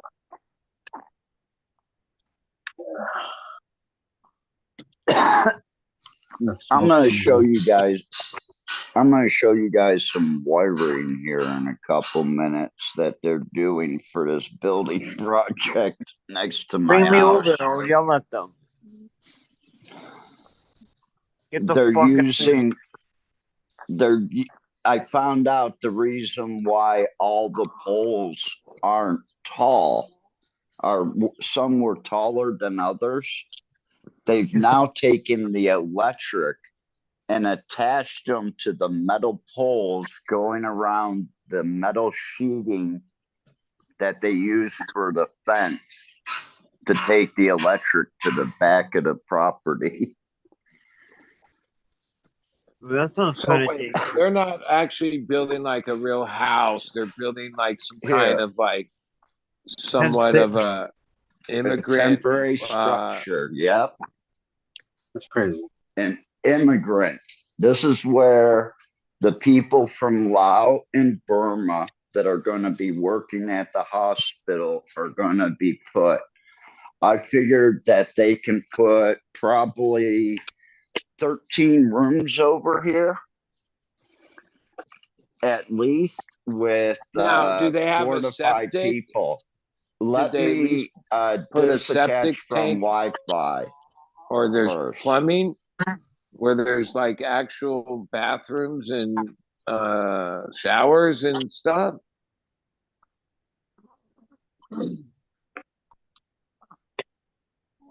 Showers would he- be easy. He Yeah, had, the he had plumbing said, and toilets like, would be yeah, hard. you'd think It's if a little you're working in small. a hospital, Okay. you'd be I'm back. required to. Is there like running water with a septic and all that? See, I cleaned the shit out of my yard. Yeah, they built that Okay. because I'll show you everything. We're out here. This is not hooked up yet because I did check. let's Okay. This is our normal electric pole. It's cement. Okay. There's their water from the city. That one's mine. So their water, I don't know how it's getting back there, but that's where they connect into it. And there's no pipes going back there yet. But like I said, here's the electric,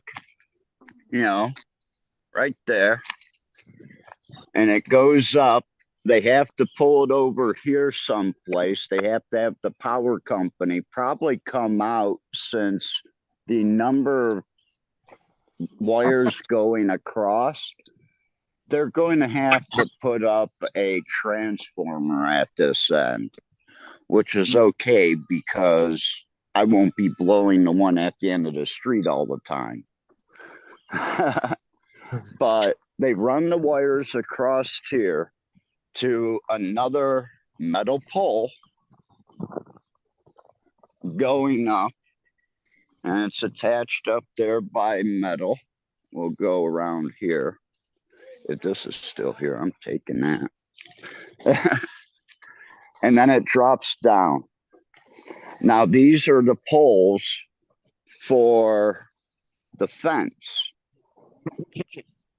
Now this is the property this is next really door funny. to you. This is, yeah, and this is really funny, is the fact that those there,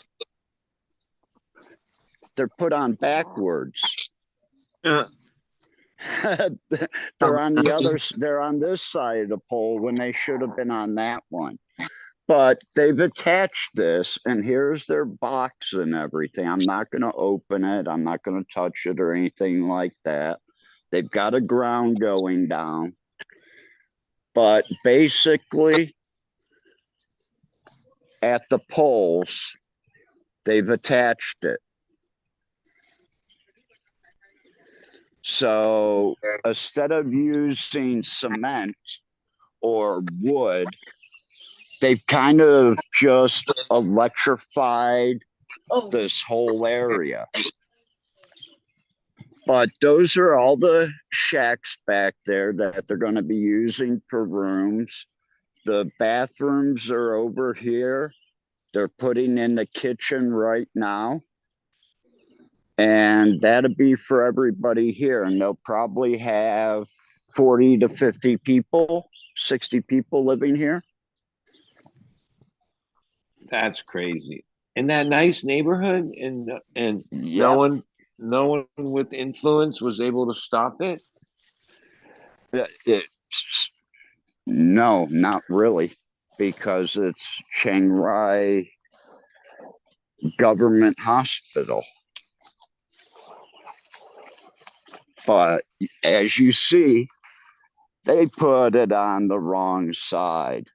But all right, so pretty much in Thailand, it's more common to have what do you call communal kitchen, communal bathroom. Okay, It's like there's their each water. individual unit doesn't have its own bathroom, right?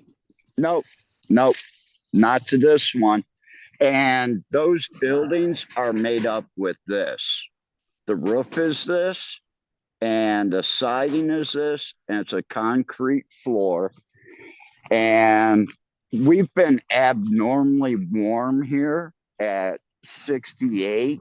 Last night it got down to 64, but it should be like in the upper 30s, mid 40s at night here, which will make those really cold.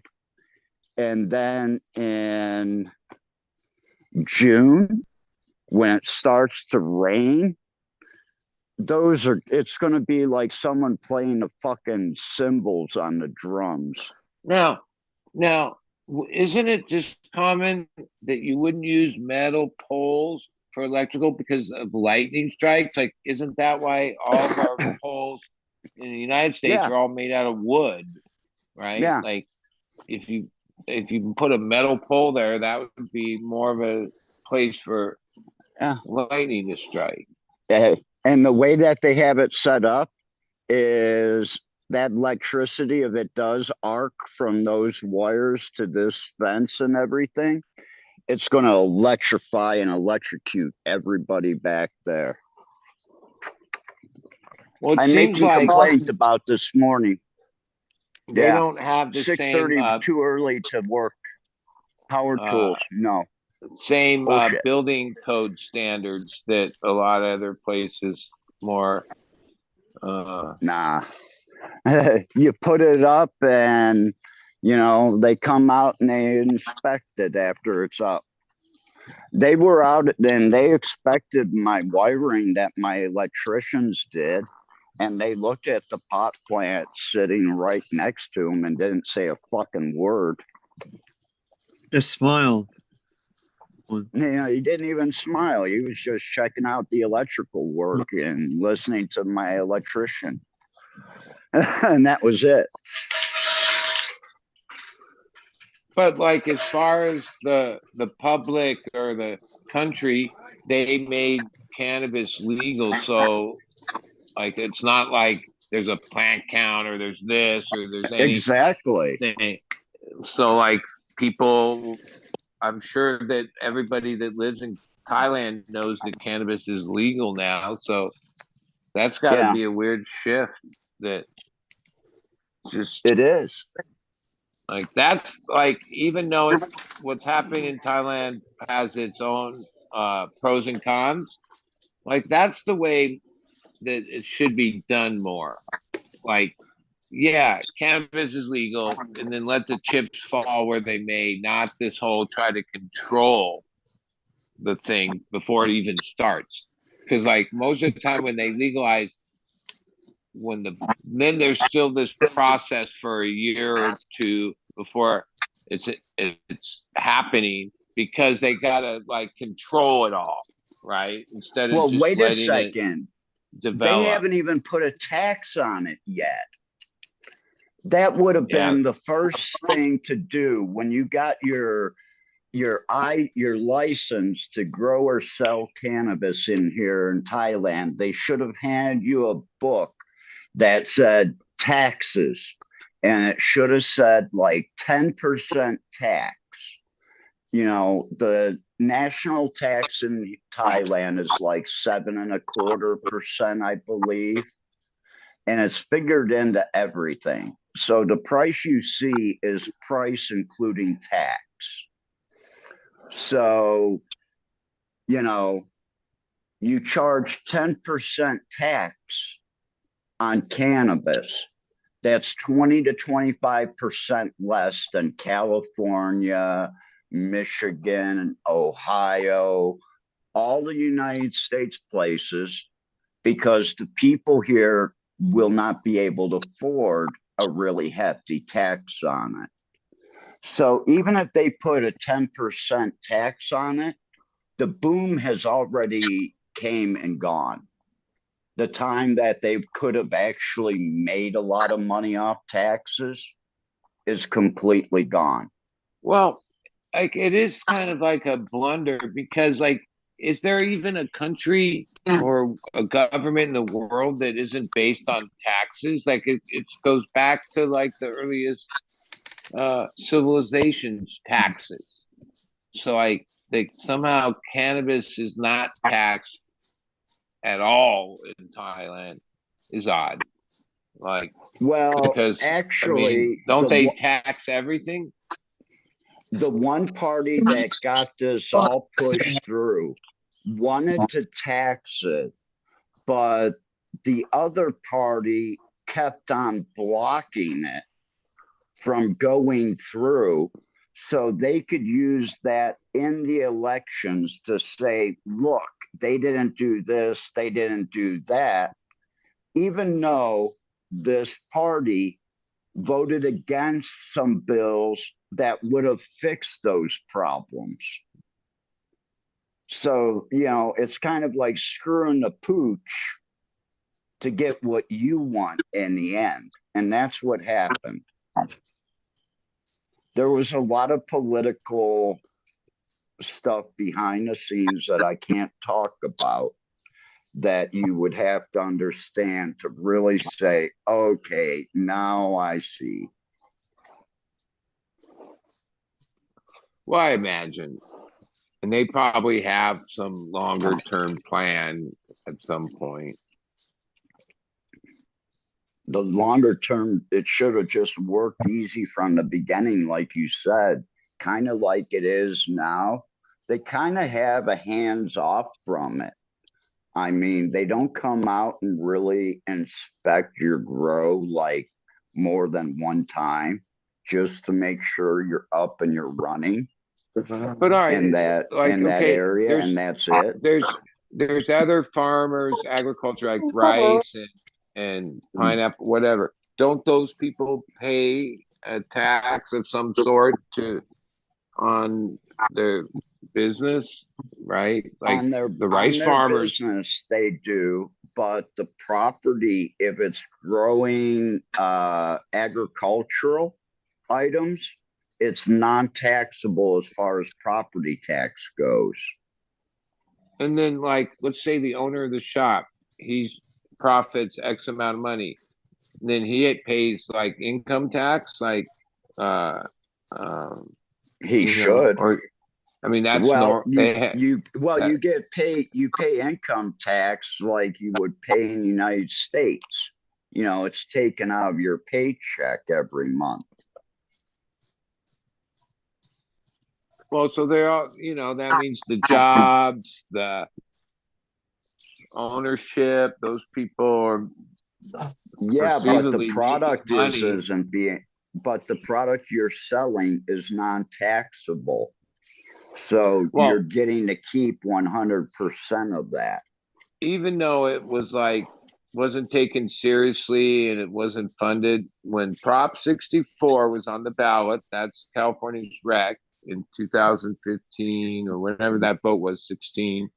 There was a small group, I think they were based in the Bay Area, like a political group, that was saying that the best approach would have been to just make it like sales tax, yeah, and income tax, right, off of cannabis, and it would bring in the black market, right?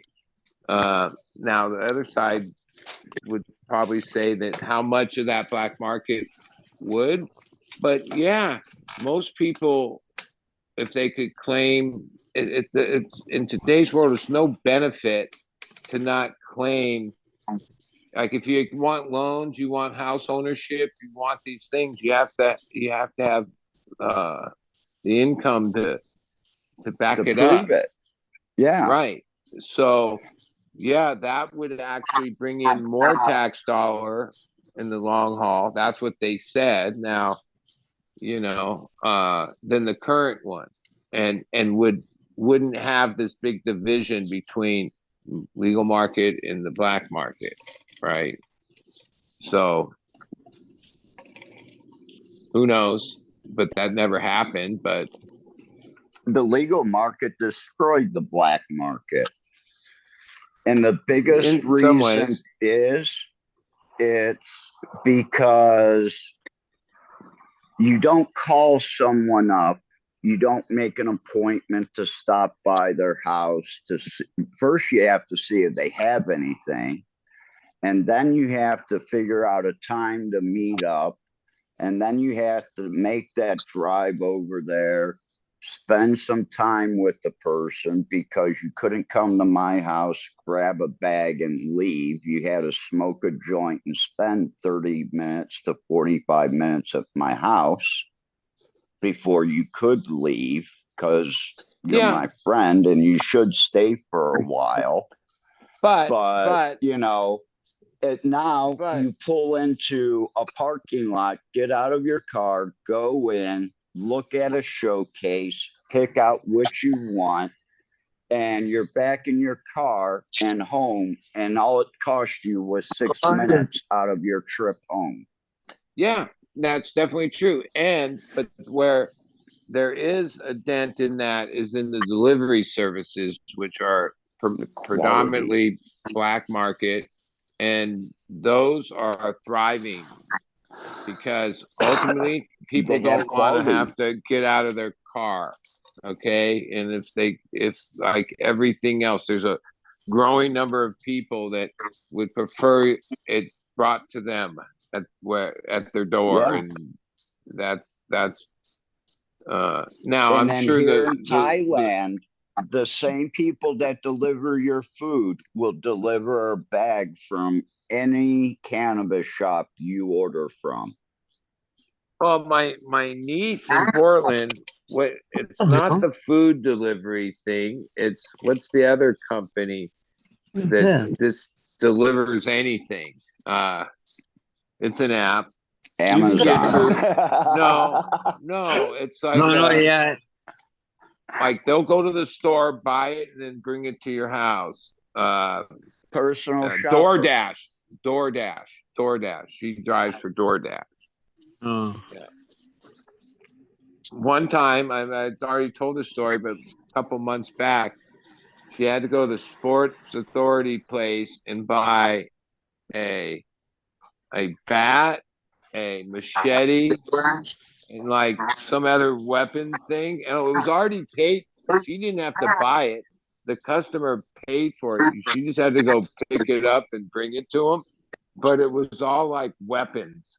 Like, and it kind of freaked her out. Like, yeah, who ordered a machete, a bat? I forget a blow gun, like obscure like weapons. But yeah, somebody did that. Like when you do DoorDash or things like that, you realize people order weird shit beyond like, yeah, not everyone's normal when it comes to shit like that. I'd like to order some bullets, please.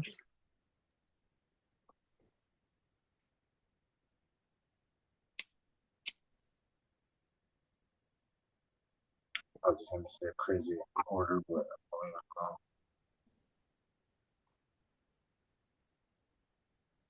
Well, actually, most nights I watch this super high stakes poker game online called Hustler or Casino, whatever. And I can't think of his name. It's a Chinese name. He seems to be in his 30s. He's one of the high rollers. He's the CEO and the inventor of DoorDash. And he doesn't always lose. Some nights he wins, but he's definitely playing $1 million poker because he's the CEO of DoorDash. Like he's a baller. And basically that's just an app somebody wrote up, right? That grew to being worth $1 billion. What do you want then? Yeah. Okay.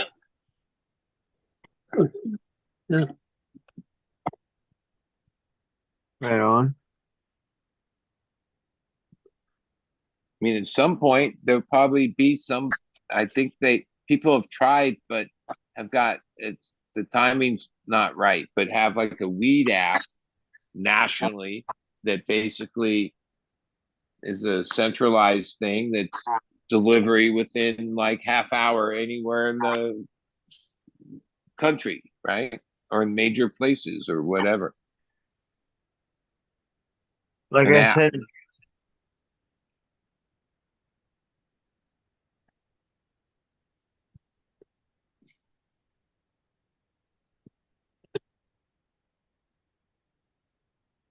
right on. I remember what seemed like Weed Maps was kind of that, but I don't like. I think they've gone through a bunch of changes and, yeah, I use one called not Leafly, Healthy Now, but it shows you all the delivery services in my area, which I like. I'll throw it off if I can find it. I'm looking through the medicine wheel list menu, see what they have, making a shopping list. Go see Green Goddess.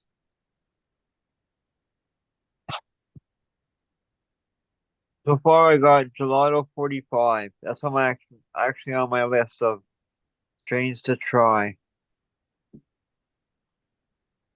I grew a lot of different Gelato 41 and crosses of Gelato 41. And I think I had another gelato that was a lower number. I forgot what, but not, I heard of 45, but I don't have any experience with that one. Right on. Yeah, 43. Right on. Well, I'm gonna grab a gram. It's only like $6 for a gram. But then I'm gonna try it. I'm gonna go and roll it up and try it out right away. And if it's good, I'm gonna grab some more before we leave. Like a half quarter or a quarter or something. It's like $30 or let me see, hold on. Now, $6 a gram, when 18 US per dollar in Canadian is just a 38. little like Canadian's just a little bit higher than US. Like what's $20 in Canada? Like US what's 20 get me in Canada? The US conversion. Oh, I don't know. I think it's a like, big difference. It's like 22 Canadian yeah, dollars is $20, something like that. Do I have that right? Basically, the American dollar gets a little tiny bit more.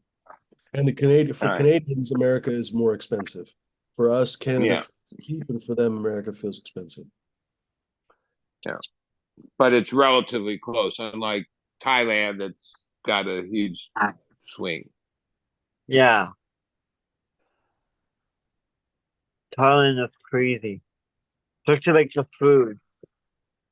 Some of the stuff Captain buys for supper, and like you buy like 4 or 5 meals and mad cheap. Yeah, $4 that US. it's mad cheap if you look at it from dollars, but if you like were a Thai person living in Thailand with Thai wages your whole life, don't have Yeah. exposure to the dollar, well then that's the economy, and it's probably, I mean, yeah, it's lower than a lot of other places, but that's like it settles in there, right?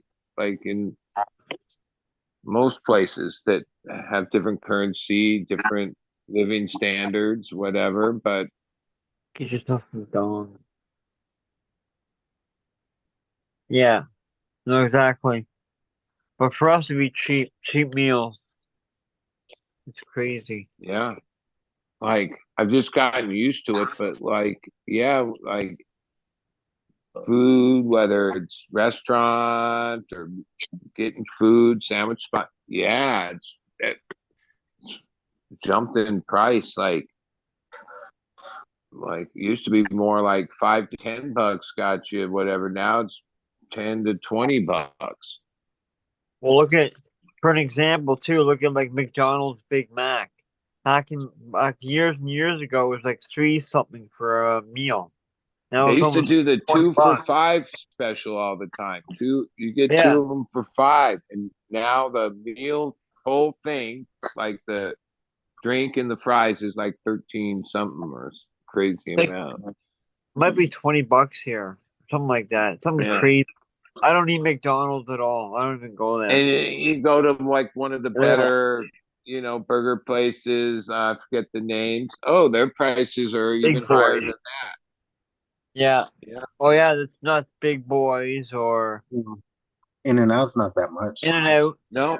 In and Out No. raised, but not extraordinary. Like you can still get their whole thing doubled up like Yeah. $10. Yeah, Right. $4 for just the burger if you get a Yeah. double or something, and Yeah. then like $2 extra for the fries, and like $2 extra Yeah. for the drink. Yeah, No, I've They're not- seen some yeah. stories like Mhm. at this point it's the daughter of the In and Out. She's got her own. She's into $3.50 for a suit. she is into like X game Wow. cars and desert racing and Havasu. What? She's a blonde lady, middle aged. But in that interview, they there's even why they don't open nationally or why they won't sell. They could go public and she could become the big billionaire and not. She's still pretty hands on or tries to be, and has the same ethics from her granddad and dad that had a certain ideal of what In and Out is. And yeah, I give it to them. Like that, they could they could become a McDonald's. Like even initially, why her dad only were in California was over the fries, was over like the potato supplier he had. Like that was they could barely keep the potatoes he needed for California. And if he was to franchise out, he would have to source other potatoes, and he didn't want to do it.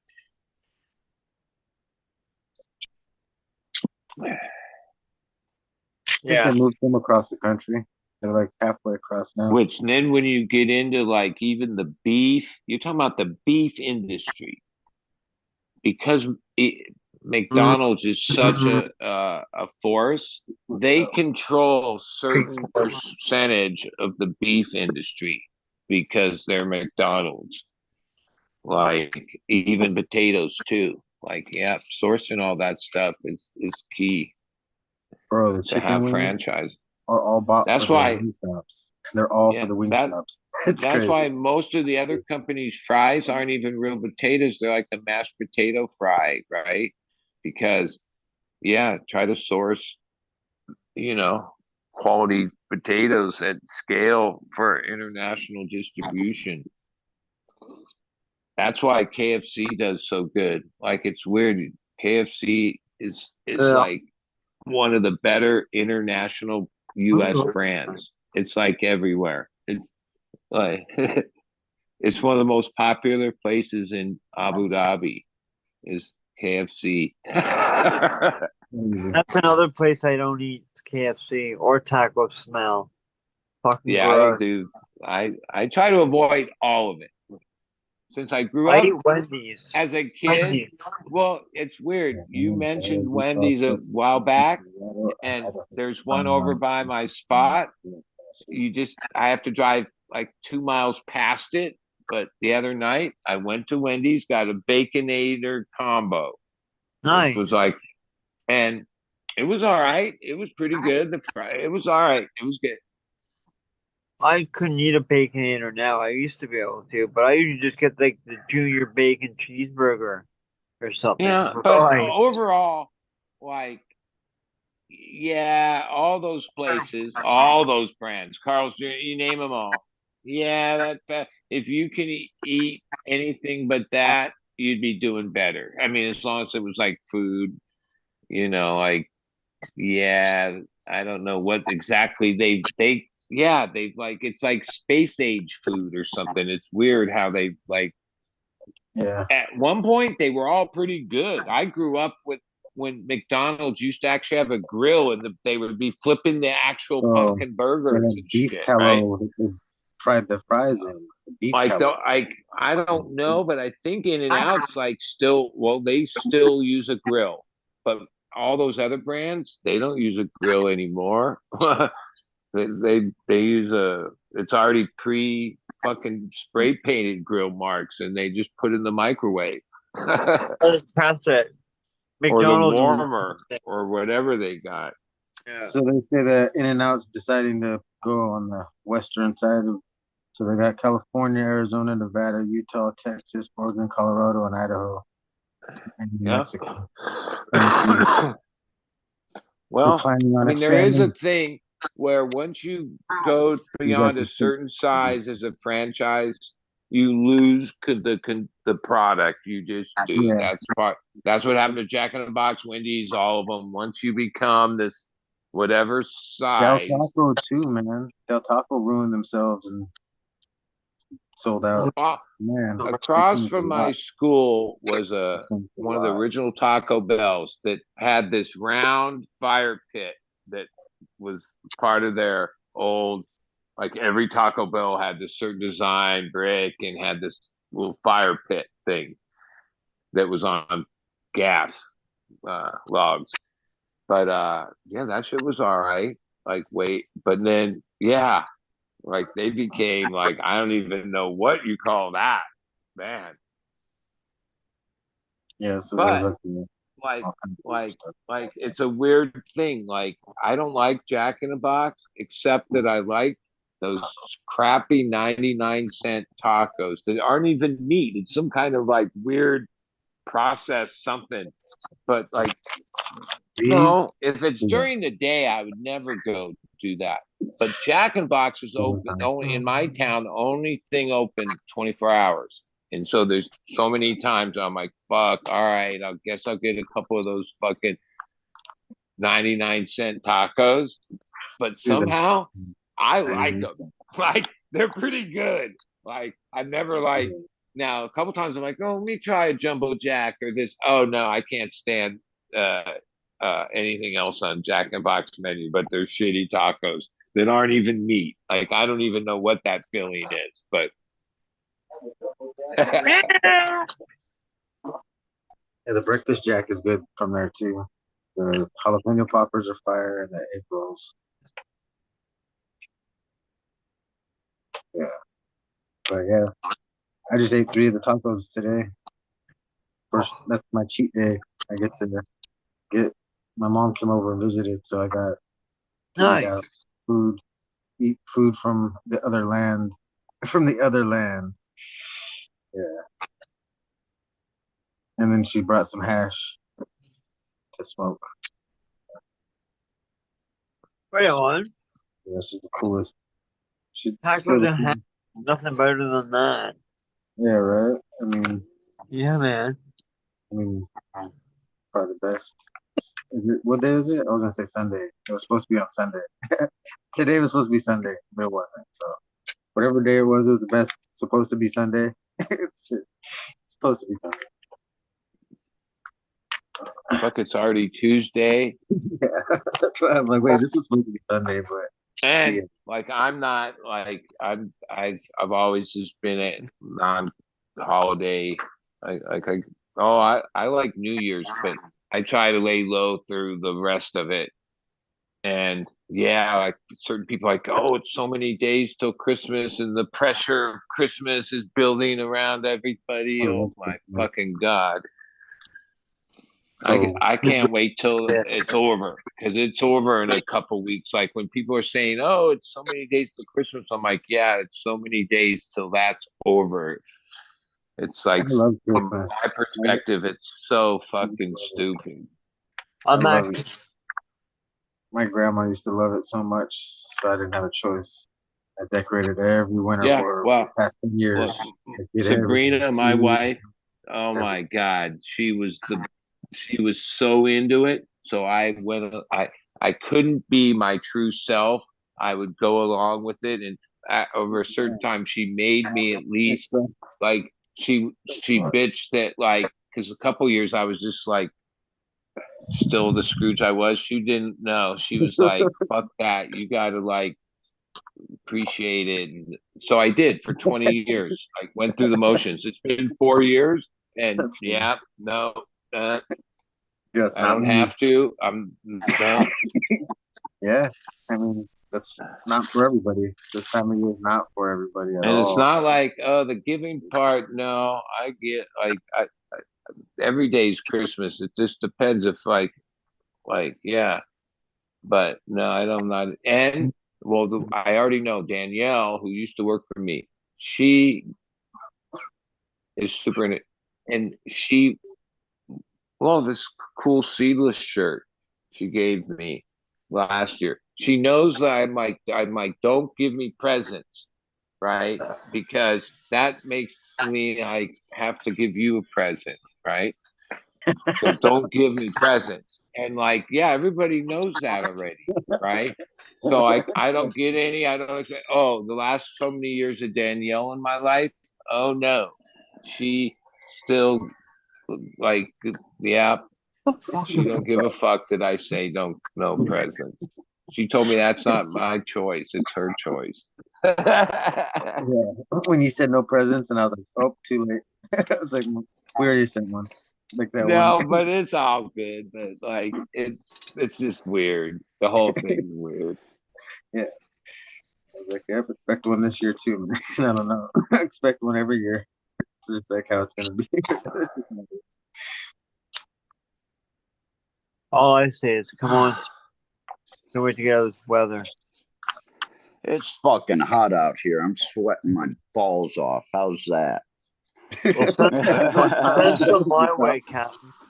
We've been in the 80s, nice Yeah. in the day, but we get what's cold to me like in the mid 40s at night, and because it gets dark so early at like 5. See, I don't know how many degrees, but like I'll be doing my horse chores and stuff, putting the horses in the stalls, and my t-shirt, comfortable in this, and then all of a sudden the sun goes down and I'm freezing cold. because it dropped quick, fast. Like That's the way it is here at my house. You know, we haven't gotten cold yet. And usually December 9th, for the past 6 years I've been here, has been like 46, 47, 48 degree or 38, 36 degrees. And we haven't hit that yet this year. We got cold for like 4 or 5 days. It got down into the upper 40s. But we should be at nighttime. We should be right now like 41 to 43 at night. well, I just pulled up And 80, 85 during the day, like and you. so the rest of the week it's 75 and 40 at night, and then goes up to 80 on Saturday and 41 at night. But that's 40-degree difference. That's yeah. That's pretty much that's a pretty good swing there from day to day. We're in the 29. It's 32 right now. Wow, But yesterday then was 90. how warm does it get during the day? Like not much more than that, right? 23. This week's Yeah. gonna be like 23, 24. Wow. And then Yeah, cold. I'm gonna and then be. getting colder. My 5-day forecast is basically averaging 87 degrees during the day and 63 at night. Damn. I'm jealous. With a 3 to 4 mile per hour wind. Like an hour or Constant. so, and then before you know it, yeah, you can go see everything. Well, I've already moved my chair 3 times to stay out of the sun. I Yeah. love it, John.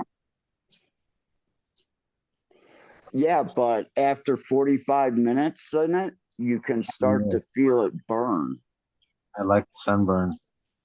Just kidding. I don't go out in the sun very often at all. I live in a too intensive area. It's a UV index is way higher every freaking day. Yeah. I pass. I don't like that thing. It hurts. It's low right now because it's night, of course. Like when it tells me But night is. Why would you tell me? you know, I've been over here for a few years now, and you'd figure that, okay, I ride my bike in a t-shirt, I'm outside doing shit in a t-shirt and shorts, I should be fine. You know, when that sun's out there and it says ultra high in the UV, within 45 minutes, you can feel it. Even after 5, 6 years, I can feel it. And it's like, yeah, if I stay out any longer or don't put anything over my arms, I'm going to feel this for the next 2 to 3 days. And I've got a tan, but man, I burn right through that tan here. Nice part in the Dank Show. Mid-70s there. I'm curious, what is on the screen? Like, there's someone typing? I've turned it off.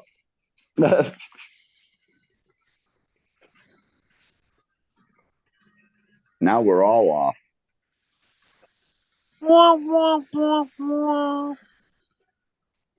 No. Oh, we're on the main screen. It's like the internet or something. Yeah, it's Brian. Yeah. Knock him off of it. Like, Well, I can't follow what's going on. Someone was typing something. Oh, he's fucking with AI AI. generated artwork. Yeah. Sorry, I kind of got sidetracked there. For the past like 30 minutes, you've been drawing. Yeah. The first I've ones are pretty never- cool, like what I've it started never- off with. I've never Getting little pulled that weed men and shit. stuff up. I've never checked it out. I've seen you guys check it out. It seems cool, but I haven't like loaded it or whatever you have to do. I don't even You know gotta what search you have for to do. You gotta search for Microsoft Image Generator, and you gotta just have a Microsoft account, which is just free. You just he's like, I don't know if you need a Like if Google you have a account or Gmail, a MySpace Gmail, yeah, friend or something. Gmail.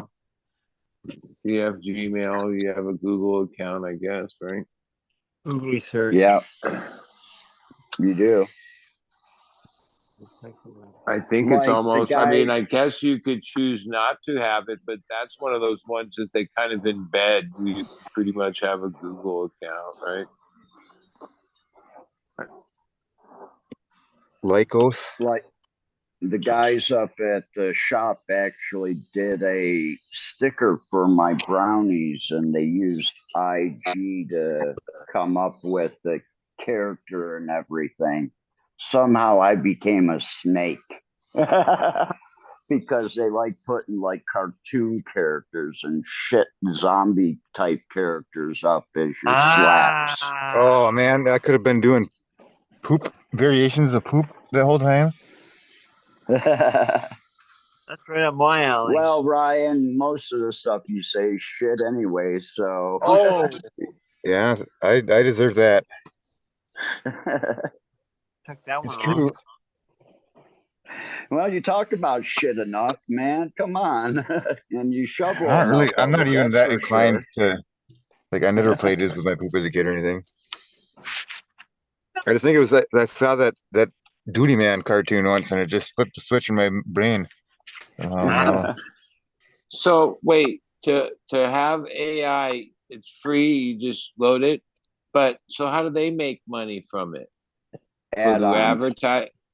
They get everything.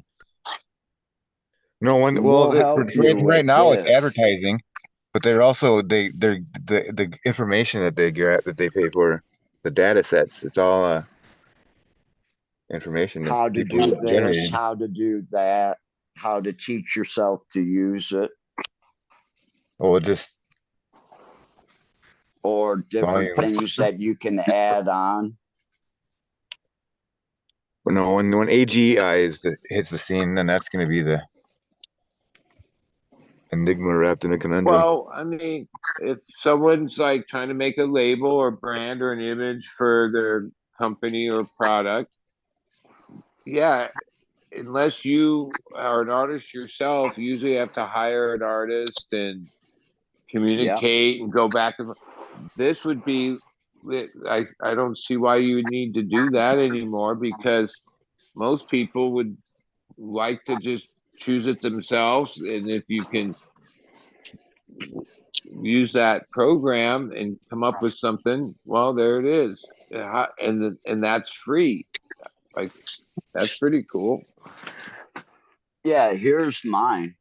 This is what they came up with for me yesterday. So I've got little boxes Corn to check deposit. off if they're 25 milligrams or 50 milligrams or 100.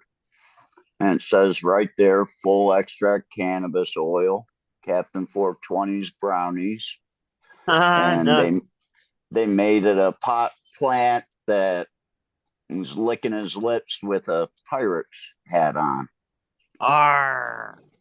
And Well, I think the that smoke looks should cool. be like coming out of a joint. Arr. She smells like a harbor. Yeah. And it's got a little warning label over on the side. Arr. So, you know, they came up with me last night. I fed them a bunch of brownies and they were up all night. So that was cool of them.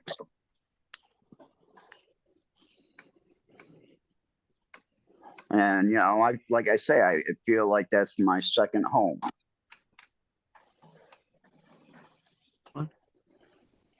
Real green fingers. What's that, green fingers? You're muted. You prefer to talk. That's some dope.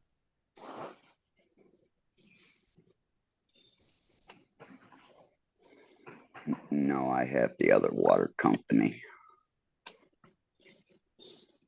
Here, Mrs. D.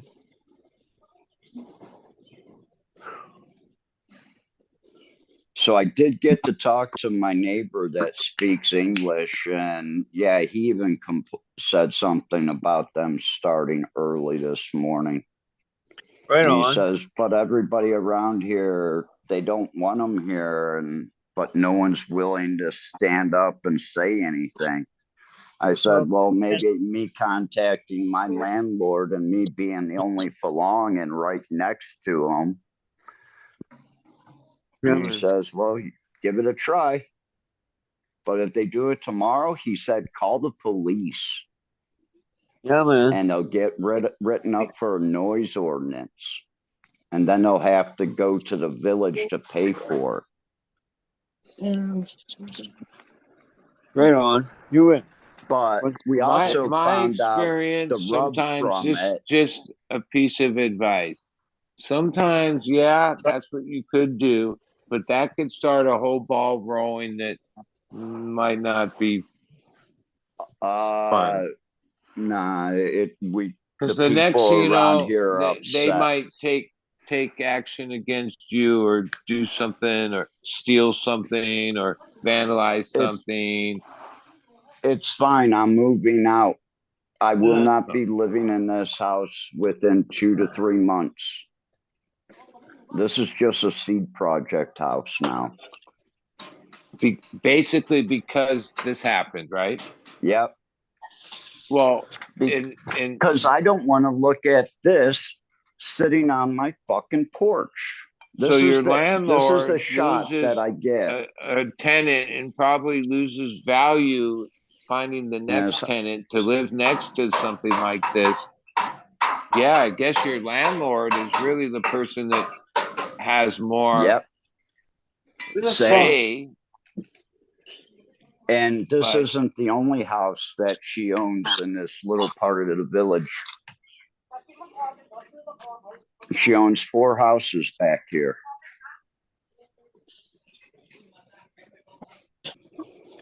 But all the people that are next to them there, they don't have fences or walls around their house. And they're worried about these people just come. The one guy's got a bunch of beautiful flowers over there and potted plants, you know. He's worried about them stealing all them. Because that's something you could take down to the flower market and sell like probably 5 of those. And, you know, you're thinking you're getting good money at 100 baht, but you just cost the guy, you know, 3,000 baht. But most likely the actual people that are going to end up being there aren't those thieves and all that. They're there to work at the hospital. No, Yeah, they're there might be they're a bad labor apple workers. They're mixed in. laborers.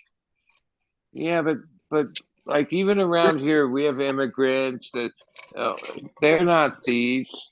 No, for the most part. Oh, there's a bad apple mixed in there, but no, some of those people are the best people. That's what I've noticed. Shit This apple. guy Hardest told working. me. This guy told me they're looking to put between 75 and 100 people over there.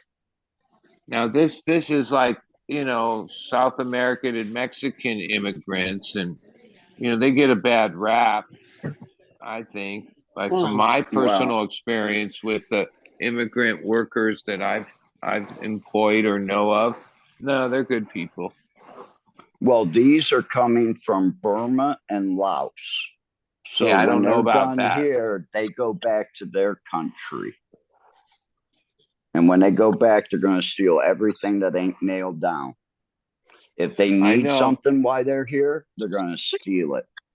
I know from my girlfriend in Abu Dhabi, who, yeah, she's Filipino, and even in her management level, there's people from India in management. But when it comes to the immigrant workers and the like people that you have to be careful of, and they come from Sri Lanka, and yeah, they're the immigrant. Basically, you know, I know our immigrant situation, especially because I live in San Diego by the border. But every country has like the same thing. Like here's Thailand, and you got Burmese and Laos immigrants, and other countries. What? Hey, D, what immigrants are in Canada? Do you have some Indian, immigrant workers? Indian. Yeah, Indian, Chinese. We got a multicultural diversity in But a lot Toronto. of Indian. But are there people there that like our immigrants don't have papers, so they can't legally work? But Right, how would someone exactly. from China get there? They get smuggled in and No, you sign up for a visa paper and you turn it you just into the you stay. embassy. And usually you either go on a tourist visa or you have someone sponsoring you. What are you doing? That meaning that you have a place to live and a way to make an income here or in Canada. And apparently, if every time a foreign person or an immigrant has a kid, they instantly get money, a couple All right. grand. Now, considering in our country that Every most of our month. immigrants come south of the border, Mexico and all the countries down there. Do you have Mexican immigrants that come way up there? And Too far to walk.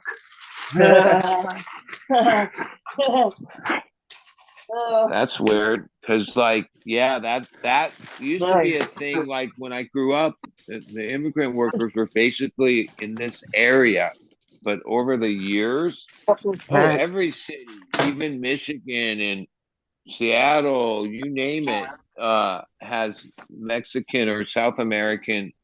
A lot of them aren't Mexican. Like we like to just say everyone that looks a certain way is Mexican, but amongst the immigrant workers, there's a lot from other countries too.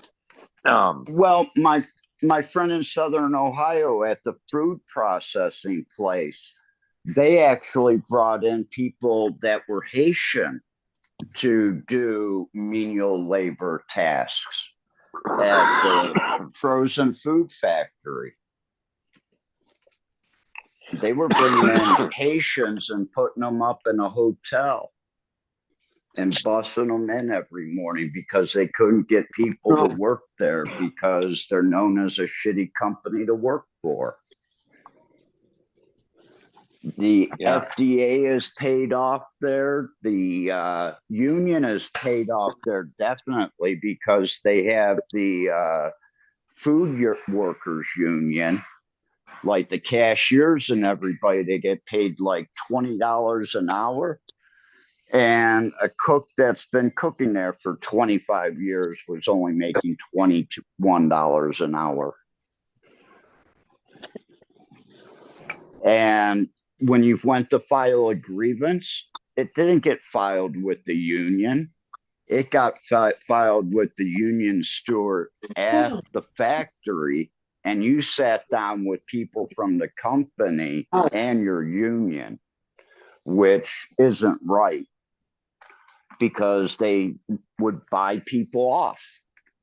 You know, we'll give you some extra time off and an extra week's paid vacation. Don't file this.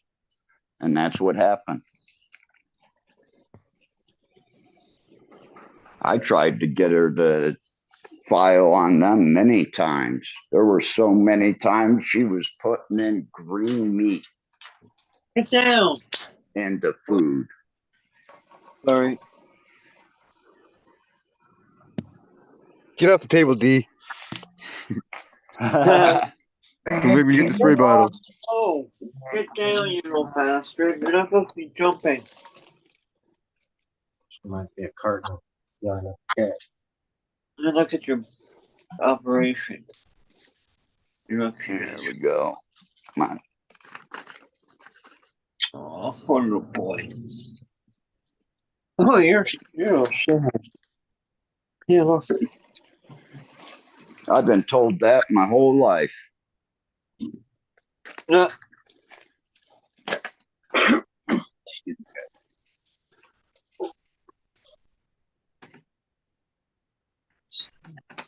That was one of the nicest things my mother's ever said to me. No, here. Hey D, Yes. did you ever get those nuts or D's nuts chocolate bars yet? No, not yet. I'm still looking in the mail. Oh, well, they'll come. Fumi, I sent some to Fumi, and Fumi's gonna send them to you. Oh, okay, cool. Yeah, it's crazy. Okay. I got another something else. I can't talk. Actually, I can't talk about that right now. Top secret. Those nuts? These No. nuts are top secret. My cat's got no nuts. Then My cat's got no nuts. I'm talking to you. Lazy the cat's nuts up. Dang. Yeah. Kind of. See, that's why I can't do that to my dog. That's my best friend. He'd be like, "Why'd you do that to me, dude? You were my best friend. You got rid of my favorite part of me." Yeah. Well, for us, considering what happened in the recent days, this is a better thing to do for your pet.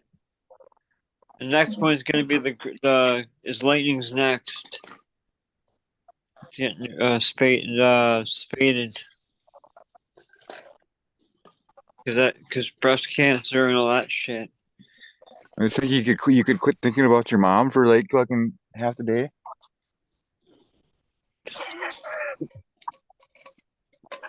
I was directed at no one and everyone. Get down. Can't be climbing. That is crazy. Back to climbing and everything. You're gonna feel it tomorrow. That's the cat that got fixed. It's being. Yeah. I was gonna say that's payback. Yeah. Wait till that Novocaine wears off, buddy. Down there. That is awesome. Yeah. Man. My dogs are all passed out. They had a bark fest today. That's a bunch of them on for like 6 hours. Should get them riled up and get them treats and What's going? stuff. Tuckered out.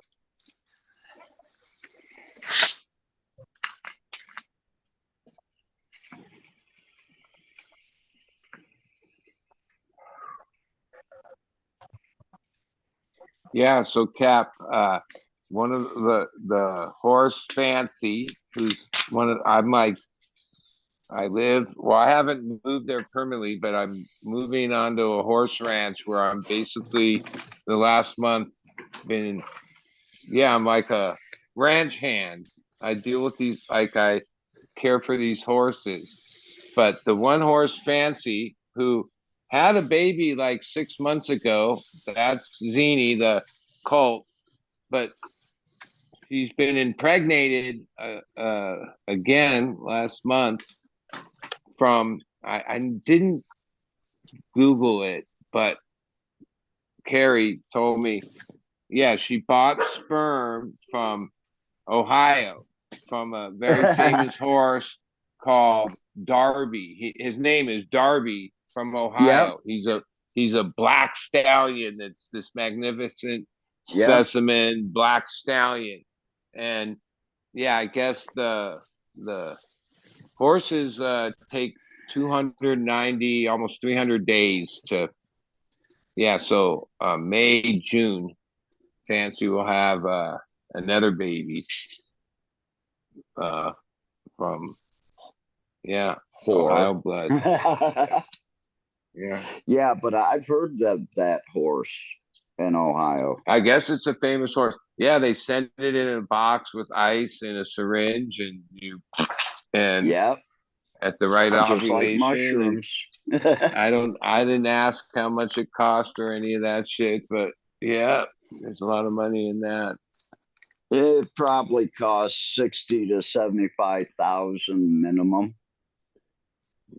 Depends on I know on the big race horses and Yeah. Kentucky Derby shit, they get millions. And oh wait, she explained it to me. There's a term for it. Some of the like breeding, especially when you pay a lot of money, they do it in person, like they actually do it. Bring and the then horse. In vitro? there's insemination. That's a whole other level. Usually less money.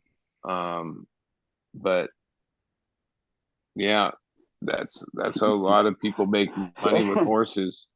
Can I pay extra to have a kid do it? That's the worst job Like, in you're the not wrong. world to have. What do you do? Oh, I go to work every day Yeah. and literally jack off horses. Yeah, that part would be weird.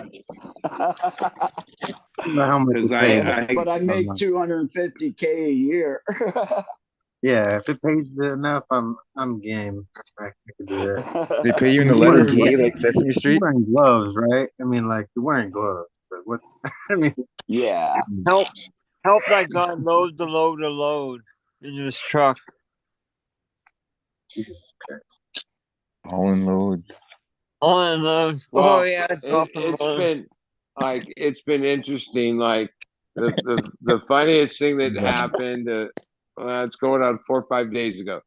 So Carrie and me, we moved all the horses, put the dogs in the pens because we're gonna move the 3 bulls and 2 calves to this new pasture we put together, just right over right there, right? And hey, I'm just following her. This is her whole life. She grew up doing this shit. So I don't know shit, but I'm here. What do you want me to do? And so she's like, yeah, let's go do a couple bog heads. And then we're gonna get buckets of grain. And when I open the gate, they're gonna come out and we're just gonna lead them up there with them following the grain. Right? All right. Where do you want me to stand? All right, right here. Okay. Hey, I've fed these things apples when they're in the pasture. They come up to the fence. They seem pretty mellow. They have the bulls actually still have their horns on because they're really like pets, right? And the one is a calf that's only 3 weeks old, and the other calf is 5 months old. right? And they're attached to the mother, like that's part of it. I mean, not physically attached, but whatever. So I'm standing where I'm supposed to stand with the bucket, and the one black bull, right, comes out, and I'm like holding the bucket, and yeah, he ducked his head and did the whole like, oh, he was gonna fucking charge me and fucking rear me, right? And so like, yeah, I fucking dodged over behind the fucking golf cart, right? I gave up position basically, right? And the next thing you know, okay, the mother and the other bull, they went to the new pasture. Boom. The other three were like loose, basically. They went behind the chicken coop, and then we opened up this other horse run pasture, and we got two of them in there. And the one baby never left the pasture at all, right? Even at the end, when the other two went in there, we tried to get the baby to go, and because you separated the two, they were upset because we gave up that night. Did he run pasture in the pasture? It was almost dark, and wait, Joe and Jordan were both supposed to stop by that afternoon, so it was going to be like 4 people to try to do this, but the sun was going down, and we said, all right, yeah, let's do it, and we underestimated it basically. So then the next morning, we fucking spent like 2 hours and unrolled all this wire fencing and built this whole run, right? That there's no way they weren't, there was no way out. We used everything we could put up, obstruction, and they were tunneled right to the new pasture. But yeah, so then I had to get in the other pasture with this. All we could find was this lattice, like a 4x8 thing of lattice, and I held that and then tried to push them like to go, and the blonde bull, and its calf, it did the same thing where it reared up, but she had already told me no matter what happens, you got to stand firm with them. Yeah, and you're like, oh, fuck this. hey, a lot of times I try to make little videos of this shit, but this time I needed both hands. There was no fucking way I was like it'd fucking be fucking around with the video. So yeah, we got them. They went in. It was successful. Use some barrels like a clown at the rodeo. Just jump in the. One thing I realized with these the cow and the bulls and the babies, they're a lot smart. I don't know like how to explain it. They're like a lot smarter than you think they are, like as an animal. Like, oh no, they're like mischievous, and they like, yeah, they're especially, I mean, these are treated as pets basically, or whatever. They're not being raised for food or nothing. Steak makers. Yeah, I realized it's just dealing with them that they're not like just some, I don't know, like I maybe thought that they weren't as smart as they are, but they actually are. Like, like in this weird way, like they're much more aware or like, yeah. Yeah, cows aren't really dumb. Yeah, no. And say like horses, wow, they're really like smart. They're really smart. Yeah, and aware. Bro, they're too smart. One watched me open up a pin every day, learn how to open it up itself. Every day it would break out, make us chase it as a game, and then it would run into its own pin every night. Like, I'm going back in there. You guys didn't have to help me. Yeah. Like, she was a pony, a little baby. She just started getting bigger and bigger, and then they sold her. That broke my heart. I was like, damn, you sold my baby. I watched her get big. We played games at night. Oh, we played games. I chased her. Uh-oh. It was fucked up. I was like, oh, man. The mama was so broken when they sold her. I was like, oh, I'm sorry, girl. There's nothing we can do. It's all fun and games until they brainwash you into a Ponzi scheme, and next thing you know, you owe 'em thousands of dollars, and a horse is living in your fucking. Okay, I couldn't finish that. Like, Well, like even because I put out the word to a few of my friends that my landlord's got foreclosed on whatever of different opportunities, and so at the moment I'm kind of set in that moving to and doing the ranch thing and less cannabis thing, right? Just keep the one place. But then over the weekend, someone reached out and I had like a FaceTime call with a situation where, yeah, in Humboldt and way up there, we won't even say where, he offered me to like run. It's licensed. It's a licensed 10,000 square foot double walled mixed light with like 20K of light and greenhouse license. Wow. This whole thing, and I'm supposed to be thinking about it and possibly going and but in the last few days I'm like, yeah, like I've been growing cannabis for like 34 fucking years. I'm like 60, right? Oh, I have my little niche with my thing down here that's good, right? And then moving being the ranch hand thing, and I've like really love all these animals. Like last month of spending like most of my day just fucking with animals, all kinds. Shit.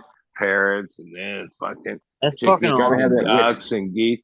I'm like, yeah, it's simple. Like, oh, it'll be downsizing my whole like thing, like kind of like, well, like what somebody that's 60 is supposed to be doing, not taking on like some major fucking thing Yeah, that, like me. and I've lived in this area for 25 years and I'm like accustomed to it, right? Oh, as much as I love Humboldt and all that, oh, it's also like that's a rugged life.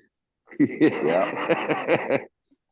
You're isolated up there, really. Yeah, like even from music, and it's not as easy to like, oh, I'm at the major airport and I'm in wherever. No, it's a trek. Like if you're going back down to the Bay Area, that's a fucking whole day right there, man. 6 hour to 7 hour drive. And you can do the commuter flights and all that, but that's like also expensive and a pain in the ass. That is one good thing Humboldt does have is they do have flights going there. It'd be cool if like Humboldt was like what what Alaska's like, or Alaska, like more people have planes than they have fucking cars because they just like fly around to each other and shit in little planes. I'm like, yeah, that'd be cool.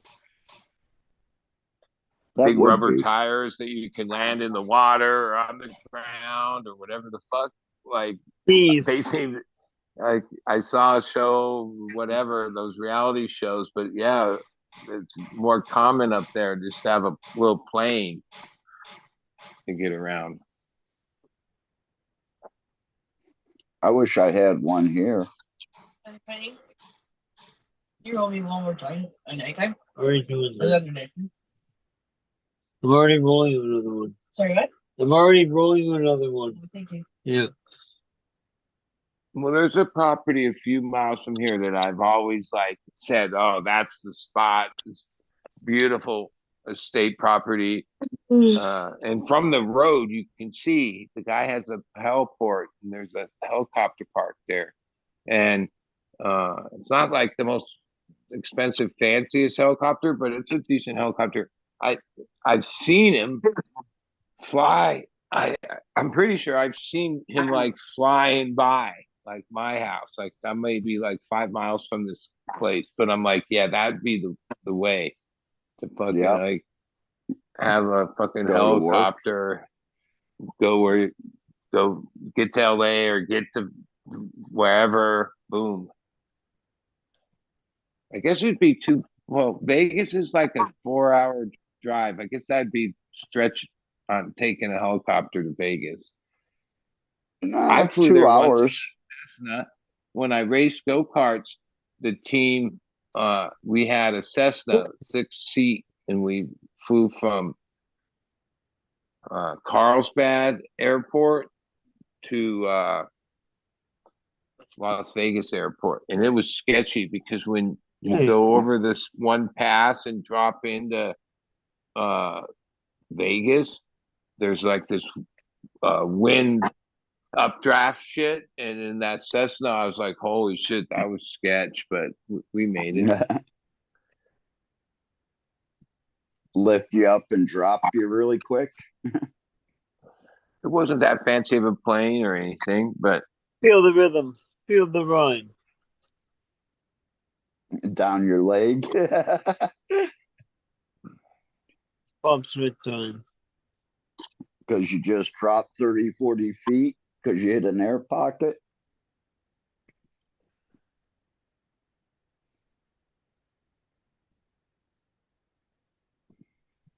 I took off out of Las Vegas one time Uh-oh. and the plane took a hard bank to the right.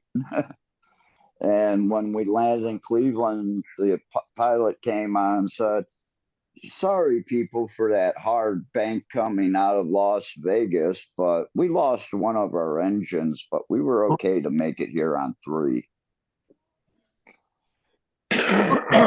Hope you enjoy your flight."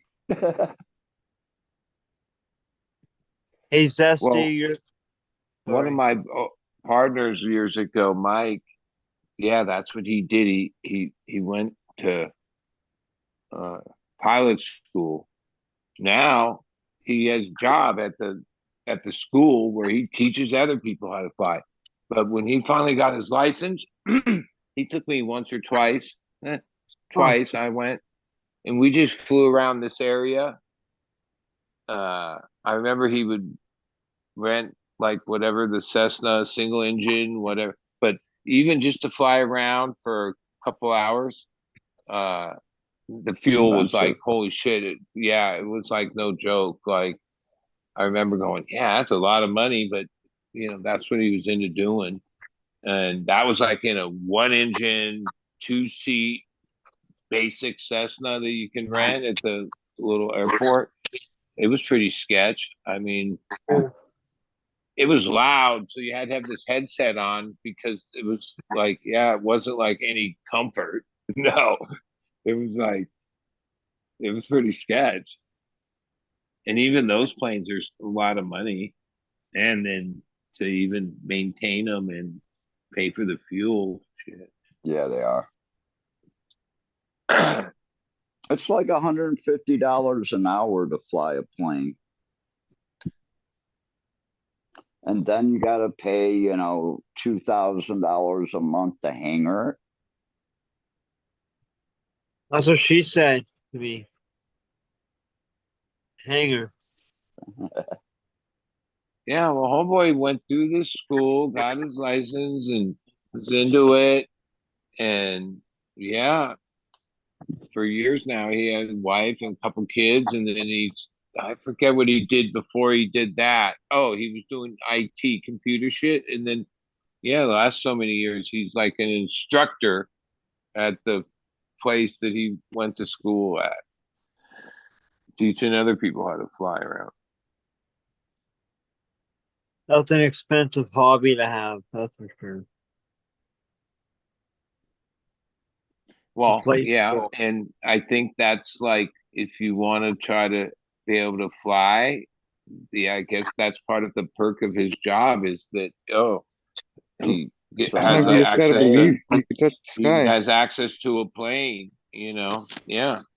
Because if And you gets love to paid. fly, you could go through the school and get your license, but unless you got some, renting a plane, all that shit's super expensive. He was renting a plane when he was growing.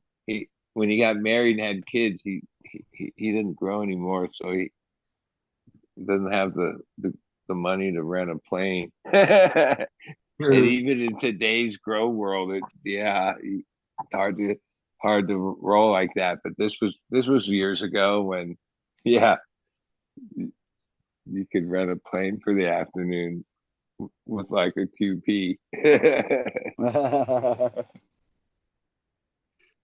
With a QP. I remember when a QP used to get you a lot of shit. Yeah. I bought a car for £1/4. Get you like 13 points in Scrabble.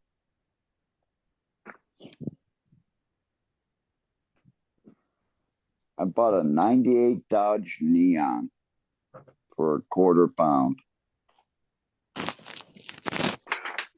I Just what drove that the challenge shit next. out of that car.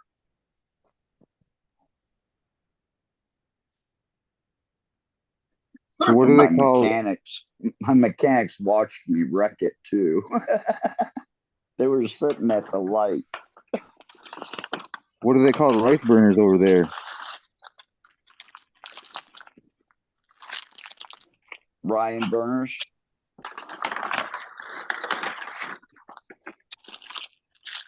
That run on methane.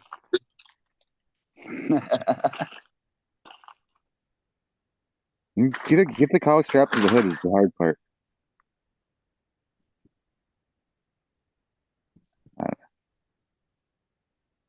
Gotta grab by the core. Fuck, I just fucking had breathed in too many fucking asbestos particles today or something. Dumber than usual.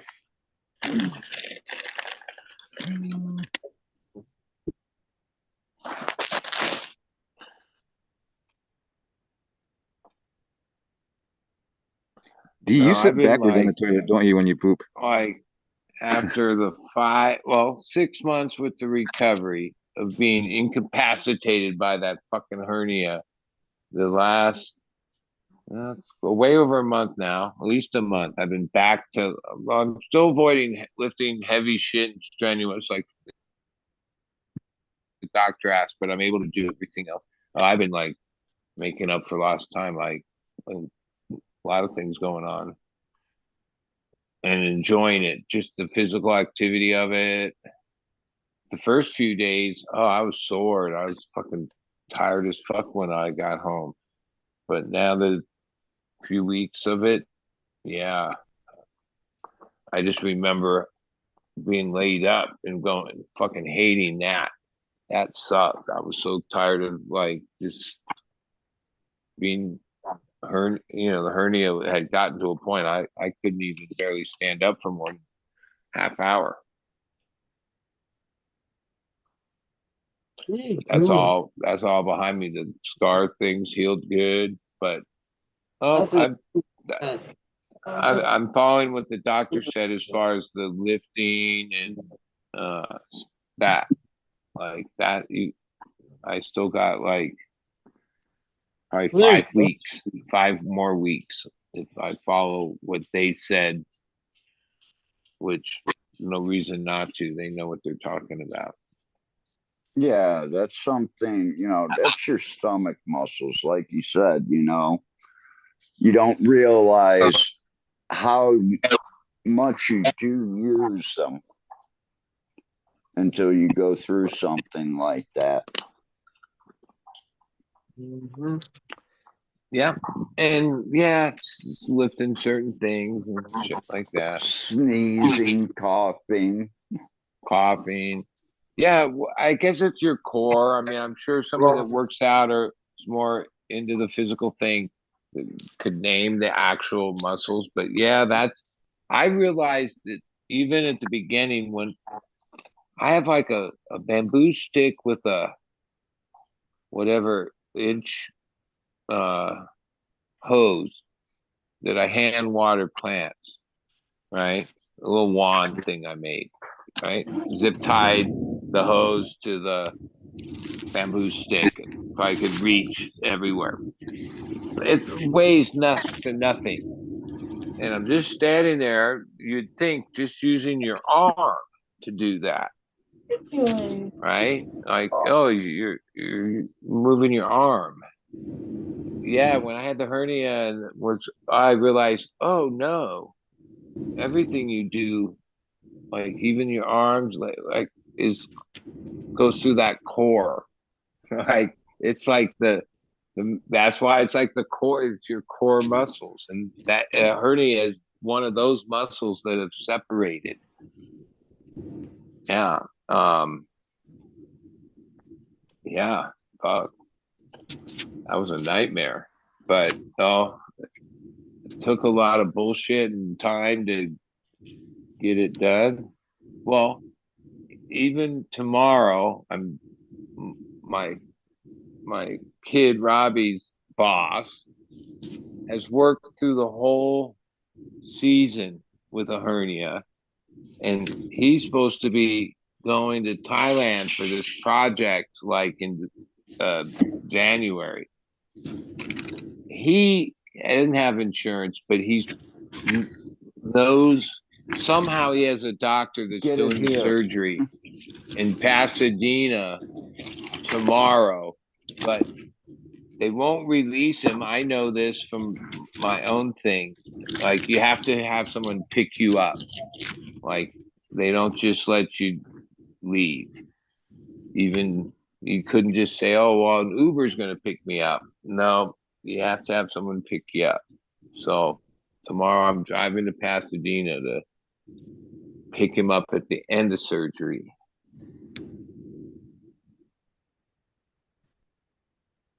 But yeah, he heard it the same way. Fucking like working on his property and somehow with some pipe or something, moving, trying to bend something.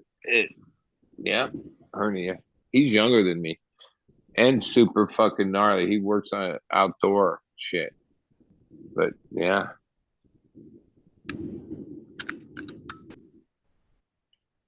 I guess it was the year of the hernia around me because that's two people I know. The year of the hernia.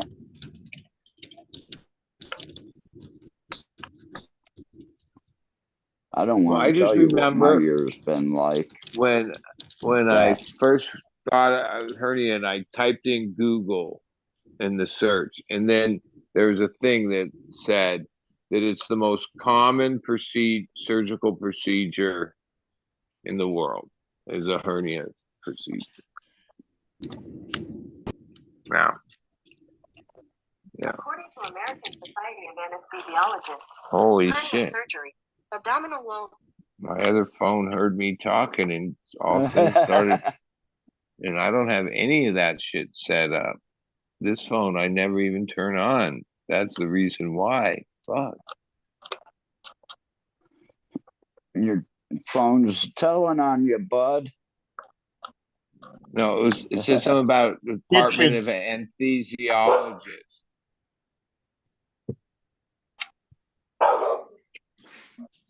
My dogs are pissed.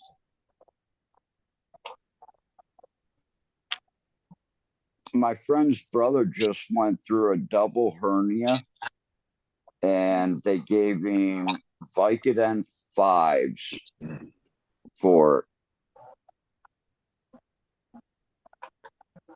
Okay. Man, I'd slap that doctor upside the head. Well, they only gave me what'd they give me? 10 Oxy 5s. And then yeah, I only used something. I only used like 6 of them, and then I gave a couple to my friend, and I think I still have one. Because they gave me aspirins and this and that, but It hurt the first 3 days, no fucking question, after surgery.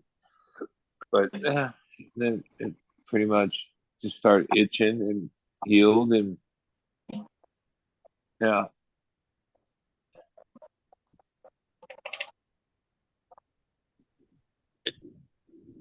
I don't know. I have a pretty high pain threshold.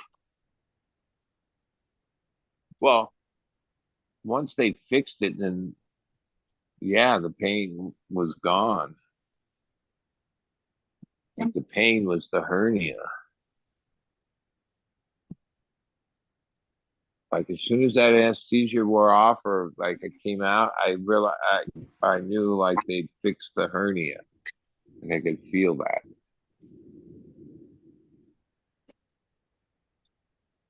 I don't know. Yeah, I mean, when all there's the a scar, local but I stuff. guess like there's a mesh in there. There's some kind of mesh that they put in there. Mm-hmm. Yeah.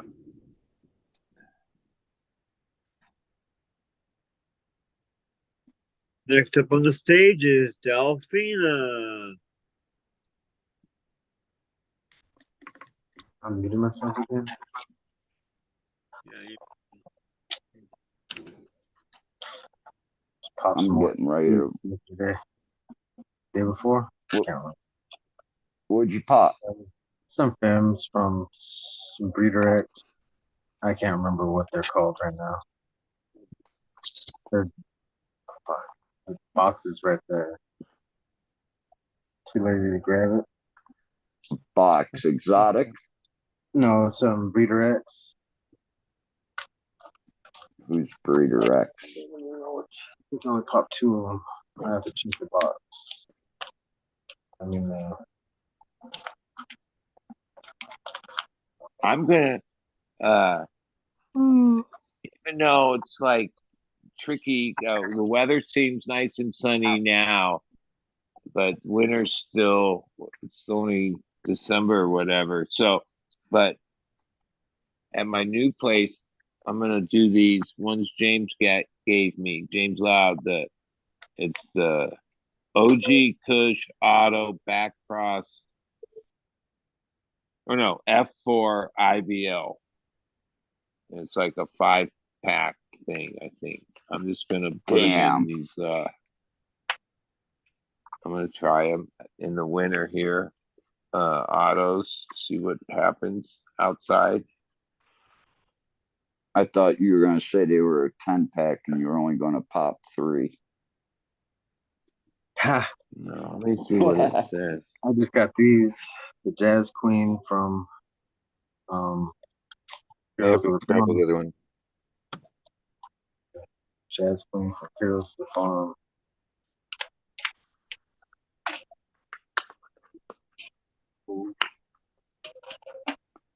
I finally got Bud's friend to follow me the other day. They're in San Diego, the ranch.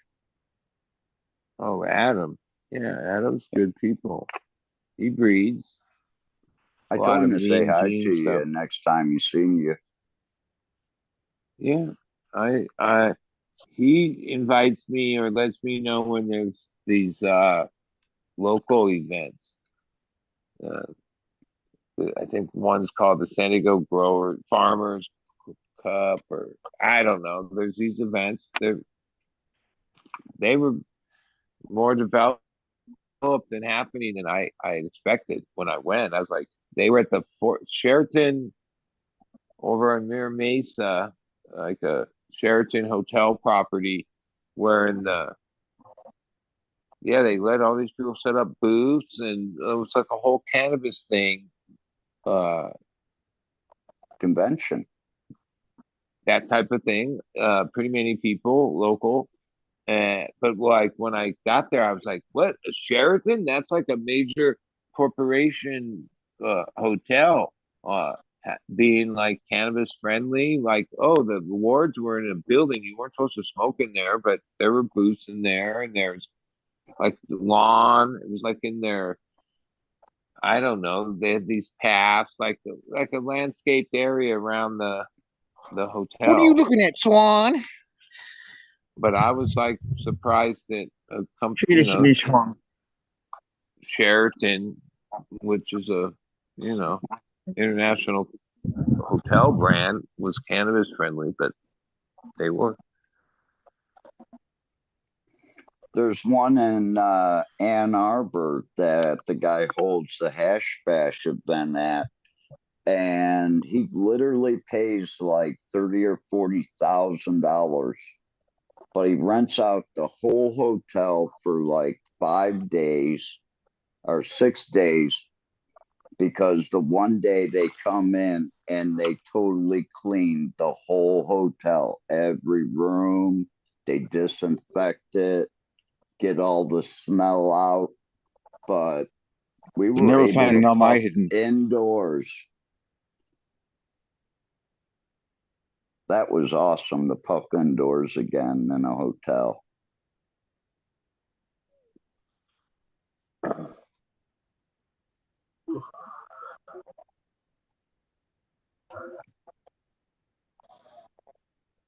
Well, But I as long mean, as you're willing to come up with like the money to have it cleaned. when you read the okay, so Governor Newsom last month vetoed this. That meant that the council or the legislation passed it. It was passed, but he vetoed it. It was like to allow cannabis clubs, right? Consumption lounge clubs. And when you read why he vetoed it, he pulled out the law about employees being exposed to smoke at work, right? As like Then don't take the a job reason to there. say, well, exactly, right? But yeah, he like quoted whatever federal whatever law that protects employees from a smoke environment or whatever, mainly tobacco, but like use that as a Yeah. bullshit. Well, And to the state veto of it Ohio is means, trying to get rid of like growing. all you had to do was sign it. They already passed it. No, he vetoed it. That's why you pay your governor well. Well, and like even though he had the crisis over having fancy dinners at restaurants during the lockdown, COVID or whatever, he still, not this election, but he still thinks he's like presidential. And so some of what they say he does on weed is like to keep his national whatever. This is bullshit. Like he's Image. bullshit. He's bullshit. Well, the Gotta put that governor of Ohio, money somewhere. DeWine, he's a piece of shit.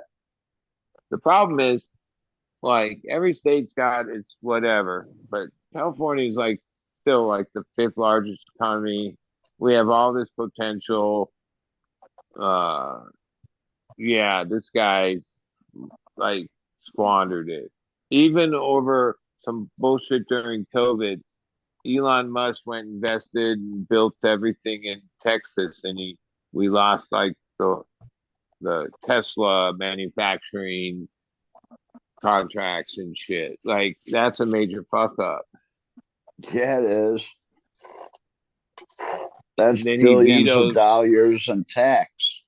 In the last 2 months, he vetoed like 3 different cannabis things, which I know the one was the cannabis clubs. I forget what the other one, but a veto means that the legislation passed it. It was like already just one guy had to sign, and the majority was there. And so to veto shit, you got to go out of your way to veto shit. Fuck that. My stick people have vetoes sometimes. But in Ohio, before they voted the legal rec, is it your governor? He was in a story in the interview where he said that even if they voted it, I'm going to veto it. He said Well, that's what's coming up now. In the next couple days, is it? Because I think it's this week, they're supposed to vote on it again. And it's if you're going to be able to grow or not. So because the big business in Ohio says that if you allow 12 plants per household, then we're going to lose X amount of dollars, and there's going to be this huge black market created. But wouldn't Because Ohio 12 plants you can get so much cannabis off of. just like Oklahoma is like vying to be more like a national hub and distribution or a supplier at a national scale, wouldn't you think Ohio would like not so much worry about its own like state No. business, but be positioned to like they farm corn by the fucking billion acres or whatever, right? Cannabis falls right in their pocket as far as like a commercial hemp product or can't even It would. cannabis. And It in so would. many years when the like some states are like looking at their cannabis thing is like trying to be an exporter. You know what I mean? Like Oklahoma's that way because I mean they only have like 3 or 4 million residents of the whole state, and they have like And it's a shitty state. thousands of grow license. So like yeah, at a certain point, if the federal law changes or whatever, interstate or multi-state operators, like that's going to be the thing. And Oklahoma does claim like low, low rent, low Taxes. power, low this, low taxes, all this shit. So Because no one wants to live there. I think like their whole thing, they just shot the bullet too early because a couple years ago you would have probably thought, oh well, the federal thing's going to change by then, but somehow it seems like they just keep pushing that ball forward. But there's like every so often there's talk that there's some, but nah, they ain't, nah, fuck. Even in this, there's vetoes and all the weird politics shit. It's not as simple as like, oh, first the House, then the Senate, then the this, then the that. But I don't see it happening anytime soon. No matter what, No. even though Biden said to do it, or no, that's just rhetoric. If they wanted to do it, they would do it. It would Yep, be done. exactly. Oh, the Crypt Keeper? The Crypt Keeper. Yeah, that's Biden. One of my dogs looks like the Crypt Keeper. Hey, Looks boys like- and girls. I call him that too. My nutsack. Hmm. Talk to me.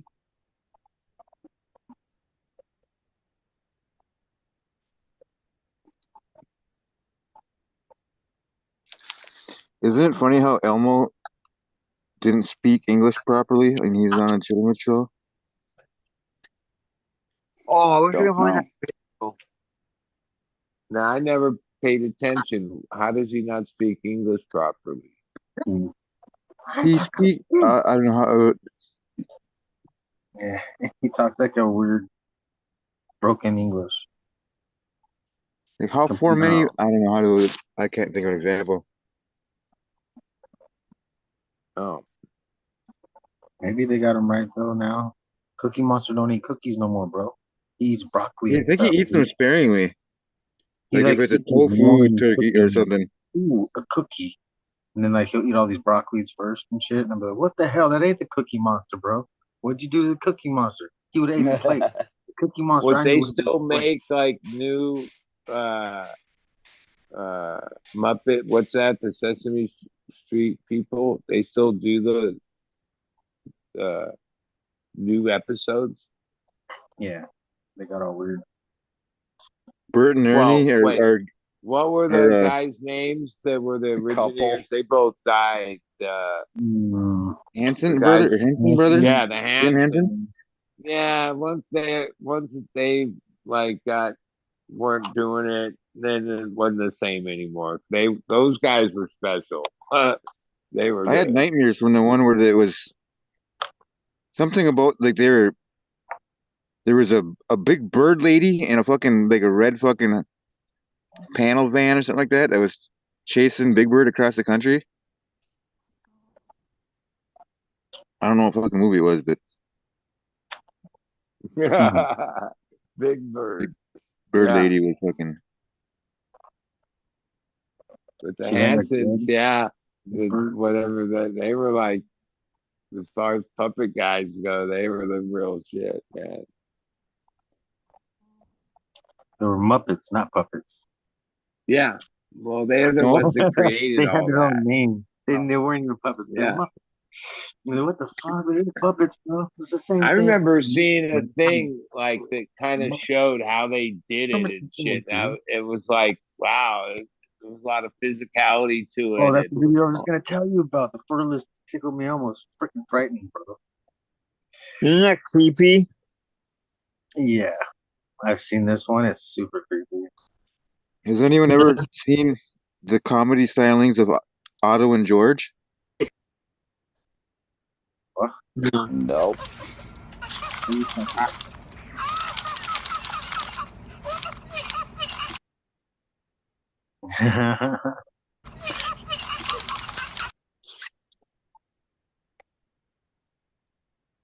And you'd have to question like somebody made like millions of those thinking that they were gonna get rich from them. Probably are. Like that's probably selling out like Well, hotcakes those right things did now. sell out. Yeah, those things sold out like crazy. People were It's fighting for them at the crazy. studio in the first year those came out.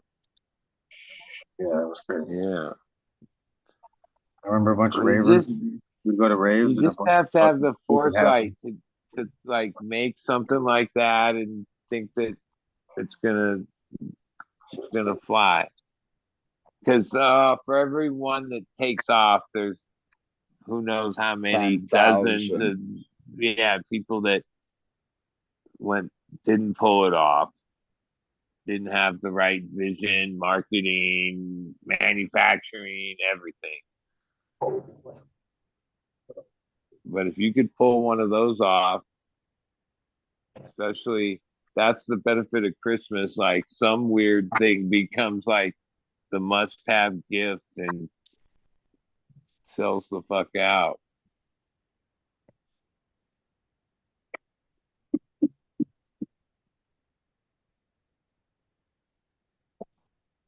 I mean, I still remember. I mean, I was like, I don't know, like 13, 12 or 13, and the mall was up the street, and it was this year that the most popular thing, and like everybody was trying to get them, was this thing called the Pet Rock.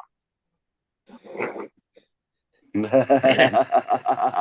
it was this little like Rock. it was shaped like those dog carrier cardboard things, but it was like way smaller, and it had like shavings in it and a rock, right? For And $8. yeah, and they were like as fast as they could stock them, they would sell. It was like this gimmick gift or whatever. And I was like at whatever age, I remember like always having that was like kind of like even then I thought, God, whoever thought this up got rich. Like this is genius. Like it's just a fucking rock. And I'm surprised because like fads come back around, and as ridiculous as that is, I wouldn't be surprised if like Furby. it's a like all of a sudden somebody has pet rocks again and it becomes a thing. I bet you the Furbies could come a thing again. The little Right here, thing bro. with fur. I literally just saw them right here. I'm looking at the most popular toys this year, and there's a Furby It's right a here. Furby. It looks like a Furby right there, almost. Yep. Exactly. Let me see what it is. I think it is. Everything's think coming the back. kids- There's even Elmo that flaps his arms up and down. That's one of the most popular ones for. Yeah, that's a Furby right there. They're back. They're back. They're back. The Furby's back. Is that a popple? A what? A popple. What is that? The Oh, what is the other toy back in the 80s. I don't know what toys are. I'm looking them up. I don't- Toys on my phone right now. I don't know what toys are. These are figurines, man. Don't call them toys. They're action figures, Mom. They're dolls. No, they're dolls. It's not a They're doll. action figures. That's so funny. Yeah. Put all your dolls away. It's like, they're not dolls. It's a robot. Big giant robot. Giant robot. It's an astronaut. It's called Bot. Smart Bot for kids. Just learn stuff like this. I'm not down with this. Man, I just lit this joint. I'm like 3 hits into it and I can already feel it. Simulated remote control engine vehicle. $21 bro, for a freaking tractor that moves. That is awesome. I'm gonna be sampling some of Mr. Toad's stuff soon. Someone's sending me some Mr. Toad and some other various stuff. Ganjay Farms? No. Okay. Because if it was, you should ask him for a little bud of the Death Star dumpster times East Bay that he grew. That's true say. Yeah, no, it's not. And what was it? Oh, I'm trying to look up the one hitter quitter by Mr. Toad, Stardog crossed with Space Cheese. Yeah, I've got some clones of that. Should be ready around the 1st of the month for me in Chiang Mai. Nice. I gave a bunch of seeds out to local Thai farmers down there so they Right could on. compete with all the big name American people there. I said, I'll do even better. I'll give you the shit they wish they had.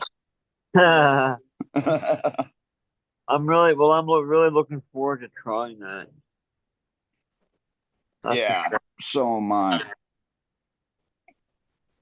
Yeah. Because I think it's going to be good for my medical side. Huh, well, that's cool.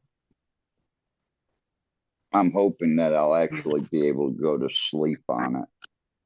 Huh.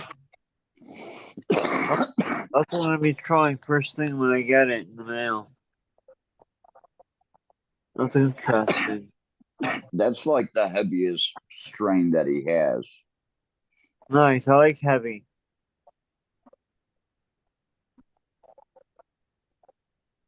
Now that he used that space cheese and he crossed the Death Star to it.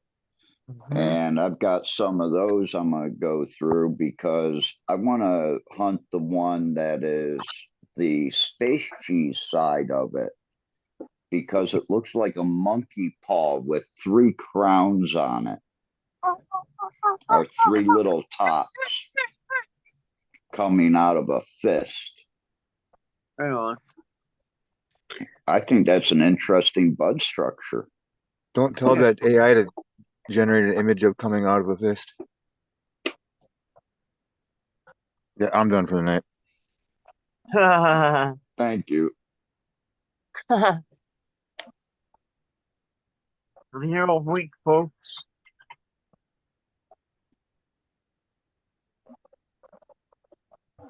I was talking like some magic school bus shit, you know, like there was a field trip on the Palm or something like that. Palm Beach.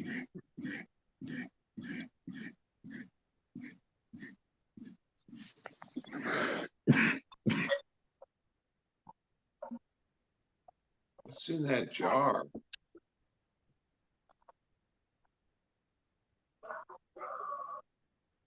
What does Southern Vermont got going on? Here's what's happening, we nerd. Nah, it's a bunch of different dry stuff from like just different batches over the course of a couple of years, probably. Worth This in is here. the Some of the stuff Seedbird that's Club. So there's some that's like really dark red, and then some lighter stuff, some white stuff, some stuff that's gooey, some stuff that's just that dry sandy. A little good mix when you need to pass out or just be totally stupid. It's a good additive. Hey, Southern Vermont, how we doing? Cheers. See, people Another day, do another read your dollar. emails. My Welcome emails? back, I don't Pete. know. I Yeah, don't they think I've do. gotten any. What's that? Yeah, someone did. What's that? What's that? I don't think I've gotten any emails. from Someone anybody. read one or DM. I'm not sure. I'm not on IG anymore. My account got taken down like a year or two ago.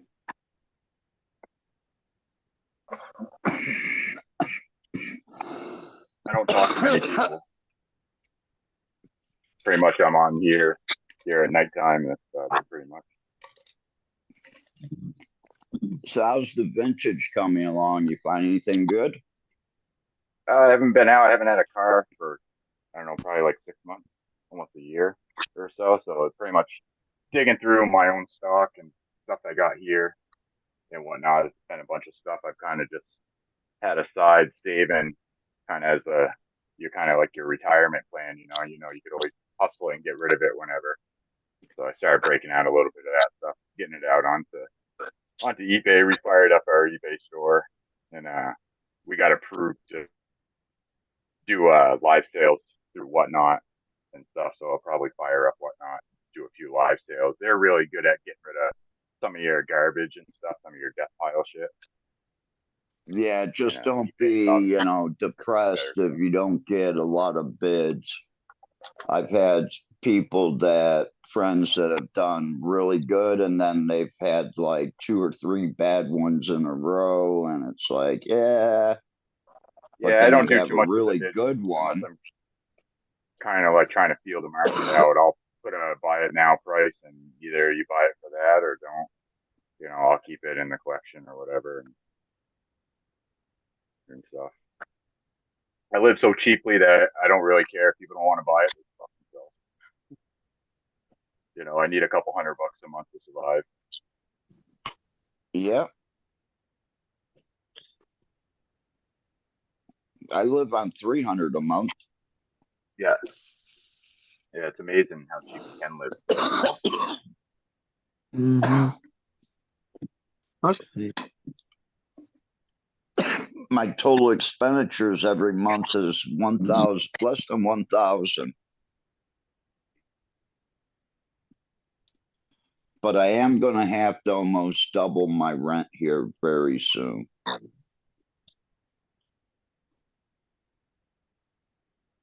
Yeah, My plants my can expenses live are so next cheap to going. this shit.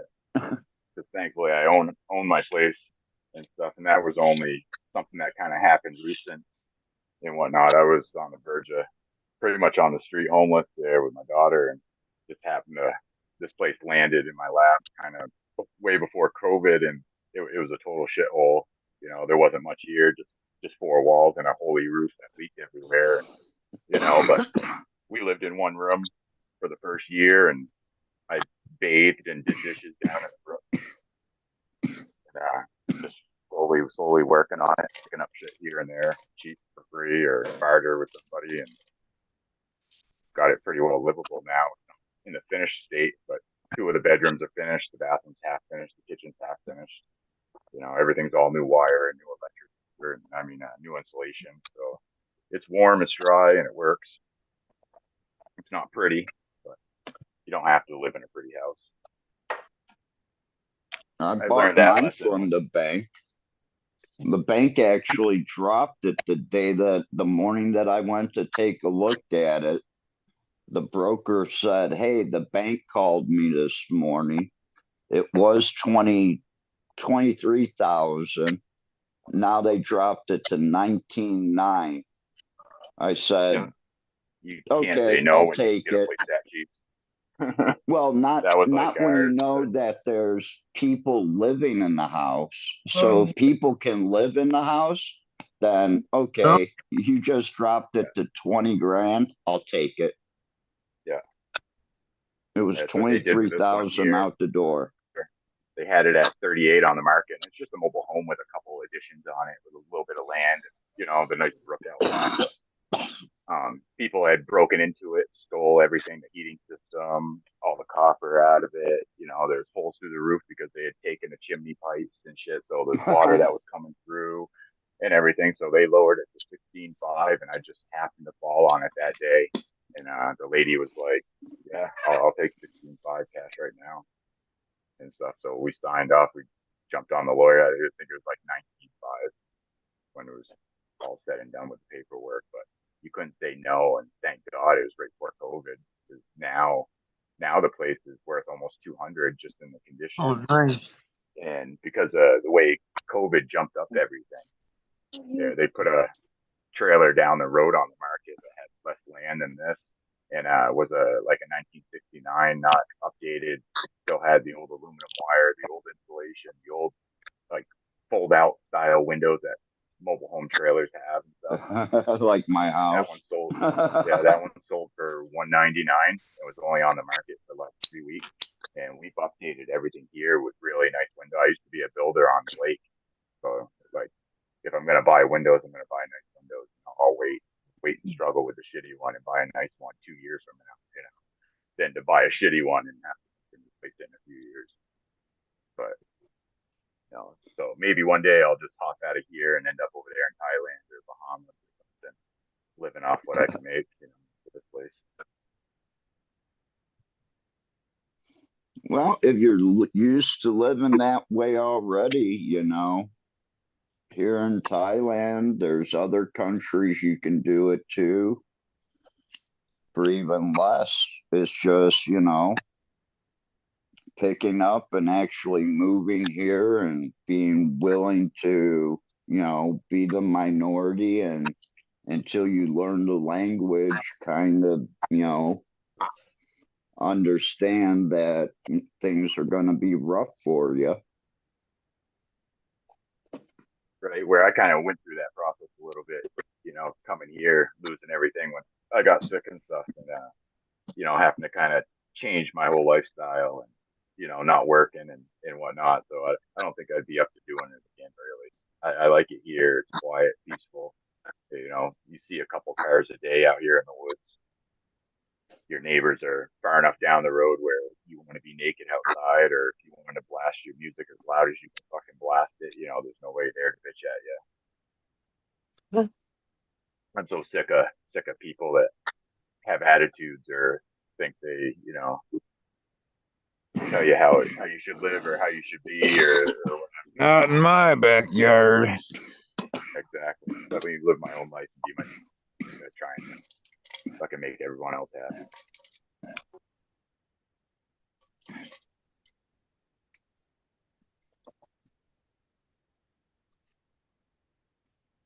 Welcome back to me.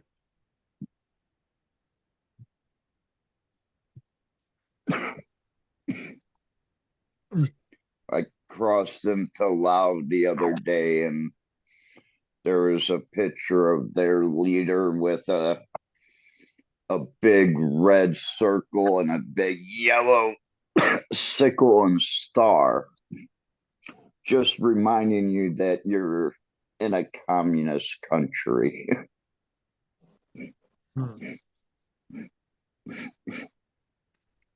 But what does that even mean at this point? A communist country? So they have a dictator, or Yeah, just like China, just like Vietnam. But like, what else does it mean, though? Cuba. does it mean that like the jobs are sold out by the government, or everything's the government, and they give you like do you own property, or have your own money, or I have no idea what you're allowed in Laos. you know China I is think they like eat babies. sort of went capitalist, but and Russia, so it's like hard to even define their communism anymore. I don't even understand what it really is anymore. Where They eat Laos is babies still and they almost a inseminate your third wives, world gay children. country. I have a feeling Fumi knows a thing or two about that topic, though. Yeah, I guess so. I don't know, it's kind of complicated.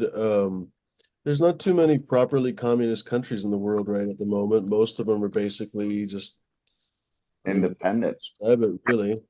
No, I don't even know what you describe it really, because most of them, I mean, I suppose probably the closest really is North Korea, but North Korea is not really communist either. It's a command economy, but like kind of the bottom parts of it are communist. So the whole idea of communism basically is that the means of production are owned by the people. So the factories, the fucking railroads, the just everything that we know of as stuff, like important stuff, the satellite company, the freaking the space company, all that stuff is going to be owned by the people instead of owned by private entities, like in But many when you cases say it the is in the people, West. that ends up being the government that runs it for the people, right? Basically, yeah, but basically the government is even then, even the government really is controlled by the Communist Party. So in communist systems, a lot of times the Communist Party is basically more important than the government itself. And so the chairman of the Communist Party ends up being the boss of the country. So that's basically why Gorbachev and Yeltsin and all those guys ended up being the chairman of the party and then leading the country, basically, because that was the most important position. What am I trying to say? That there's very few real communist countries anymore. There arguably were never any real communist countries. They were all just kind of authoritarian dictatorships, like you say. But the catch-all basically was communist because that's how they became dictatorships, was by having a communist revolution, and then the Communist Party supplanted all the power and just became power through another means. I think Smurfville. Basically, this Don't point Smurfville. is just attack mostly each other. dictatorships. Even Vietnam is not really that communist, but it is basically still a command economy where the guys at the top tell everyone else what to do, and they can throw you in jail if you say anything wrong. What was the question? I was Like, gonna say okay, the Smurfville countries had that claim they're still communist, China mainly, and Russia, they Russia's back not each other, communist. right? No, Same way, Russia's definitely all not war communist at allies all. back each other, Russia's right? not Like communist that's at why all. China makes these votes in the UN that basically is like Russia's vote, right? Those are just kind of the axis of assholes, basically. No, Russia's not communist anymore. Russia still has a communist party. A lot of the former communist countries still have communist parties, what and is Russia's America? Communist Party arguably is the most powerful, weirdly enough. They're one of the only parties that actually is able to criticize Putin and stuff, because oddly enough, they still have a little bit of power, but only a little bit because they haven't been in charge in 25 fucking years or something.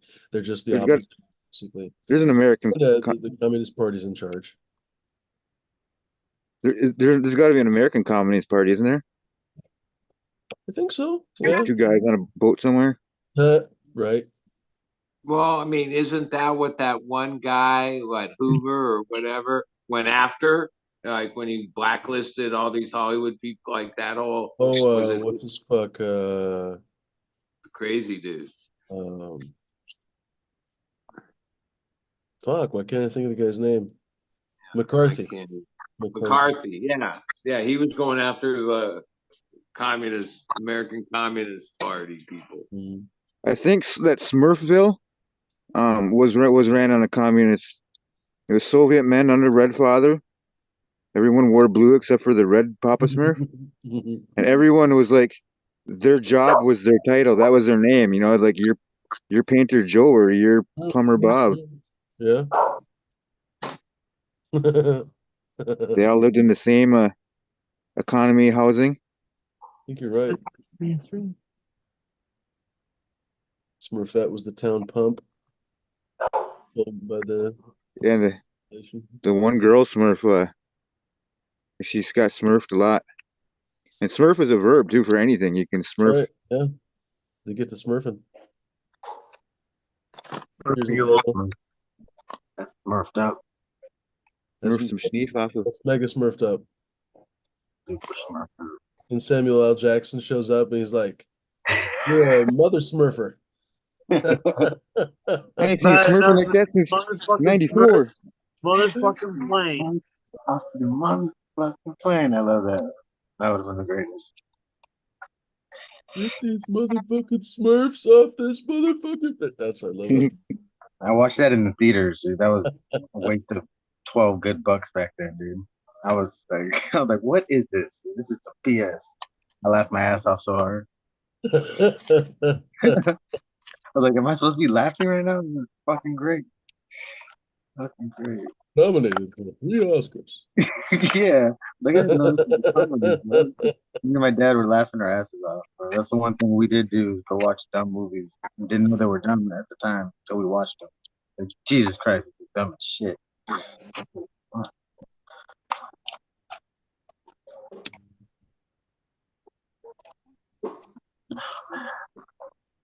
Yeah, it seems like they stopped making those type of movies. They made them I up miss until them. not that I many miss years ago, but somehow They went away. Most of them did go away. I miss that. I The miss it. Sharkzilla thing killed him, I think. The Sharknado. Yeah. Yeah. That was the end of the dumb movies. That was the last of the last that we cared about anyway. That I watched. What was I the don't even what was the remember. latest weird thing that was like? Was it Sharknado? Was that the weirdest? The last? I have to look it up. Benji. No, there was another movie that came out kind of recently that was just supposed to be fucking.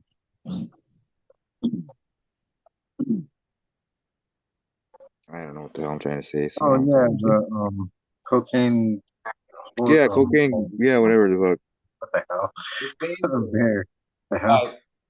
I The guess bear. that movie, I've heard people say it's a pretty good movie. I don't know. It seems like a ridiculous premise, but I don't know. What, the cocaine cowboys? No, the cocaine bear. Some Bear. bear that gets a batch of coke and goes crazy.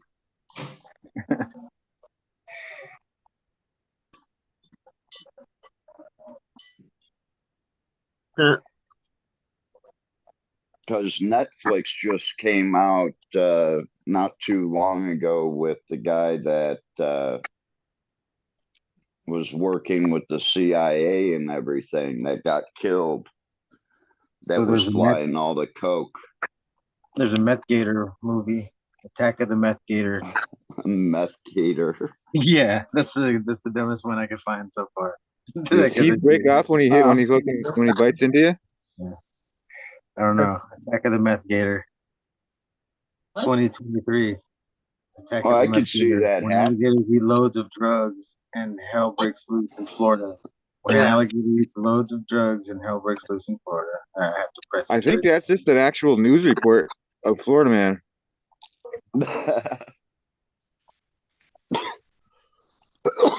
Don't waste your time on watching Candy Cane Lane. Crappy movie, so stupid. I actually enjoyed Shazam with The Rock in it. Yeah, The Rock's awesome. Have you guys ever seen the Thumb movies? Bob Odenkirk? There's like Thumb Wars. Thumb Wars is the best. There's Crack Crocodile too. There's Crack Crocodile and yeah. There's Crack Crocodile. Crocodile, come on, they were right there. It was right there. I can see the Meth Crocodile one Your Meth Gator. because Crocodile 2, the Reburn, or Meth the Gator in Florida. Yeah, the Attack of the Meth Gator. Those are perfect. all your free base belong to us.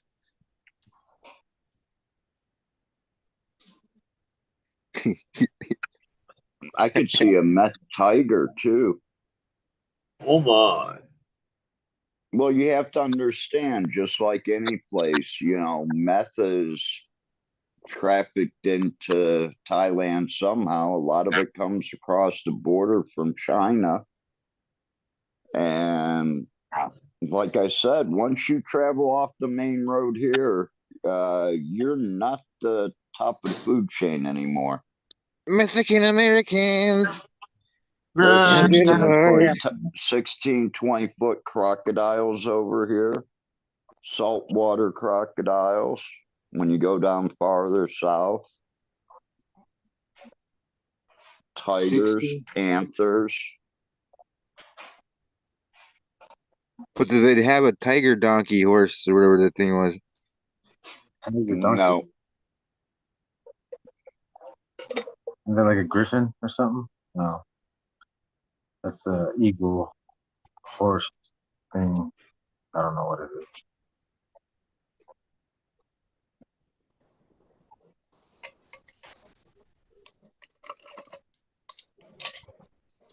Well, that was fun. the griffin was something like some sort of big cat with wings, wasn't it?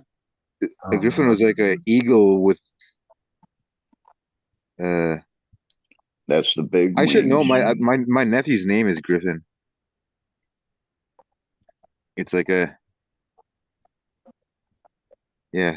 amalgamation of. Eagle with like a bird legs on the back end. The lion back end with the bird face head. Yeah, like on the Rolling Stones concert page, something like their album. What was that? A lion with wings?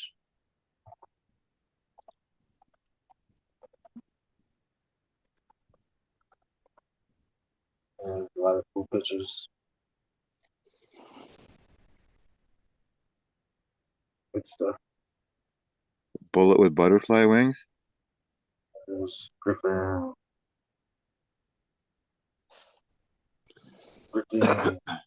And then Peter Griffin popped up. Like the whole family or Family Guy. Like all the like that was pretty funny. Pretty good stuff right there, man. I love Family Guy, by the way. Shut up, Meg. You have to get the DVDs though, Under Griffin. because the mother literally says fuck at least every episode at least one time. Like, shut the fuck up, Meg. But then in the ones they air on TV, they cut that out or change it. Yeah, they're different. Just like there's 2 different episodes of The Simpsons. There's a non-aired version that you only get on DVD, and then there's one that you just see on TV. I just watch ones where they omit like half-second clips all throughout the show, so you miss like part of jokes. Sometimes they're all there, but Yeah, I I just don't sit and do watch that. 3 or 4 hour blocks of it quite often. It's weird. Like there's like a million sites that post them, and they usually I'm guessing like they're usually the newest episodes, but.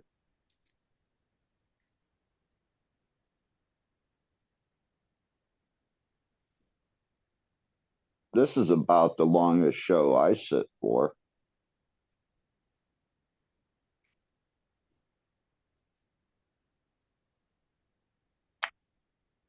I watch movies and shit like that at 1, 2, 3 a.m.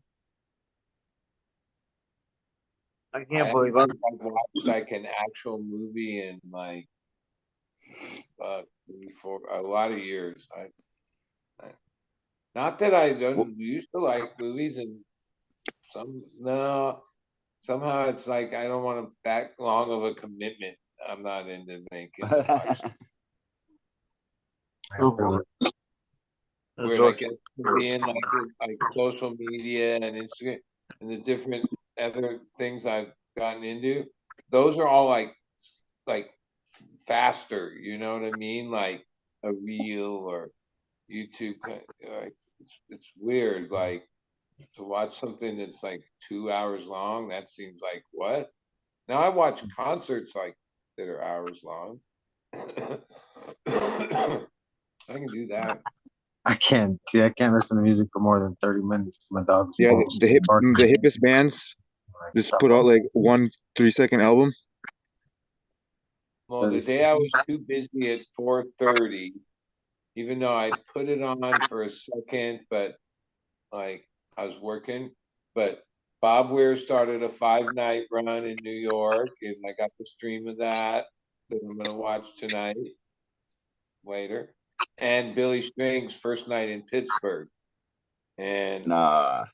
I'm watching that because it's been rare time that something was working or anything took me away from.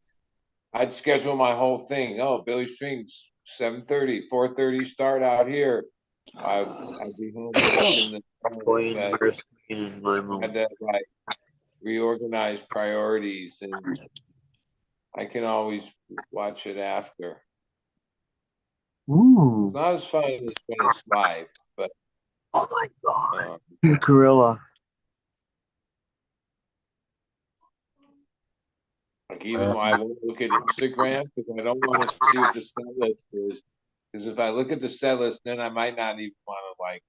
I won't listen to the show. I'll be like, oh, I don't even want to hear that.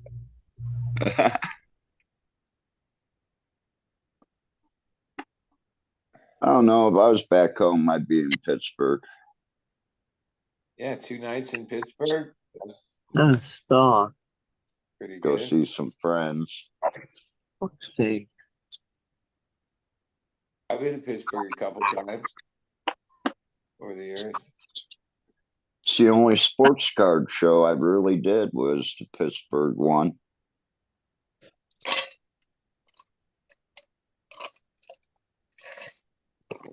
You only have to do one when you do 20, 30,000 a show.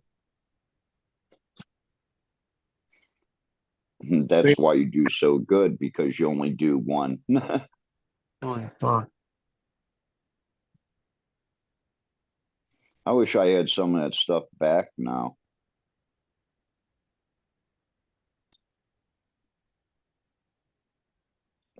Like 5 items. That's it. They sold out of that too.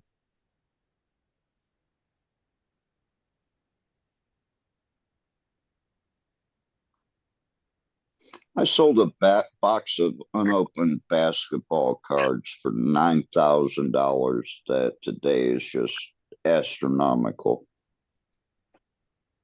Mm-hmm. I could buy a California house. Well, there's 4 Michael Jordan rookies in it. Well, right on. Payroll. Those were bringing like $250,000 at one time.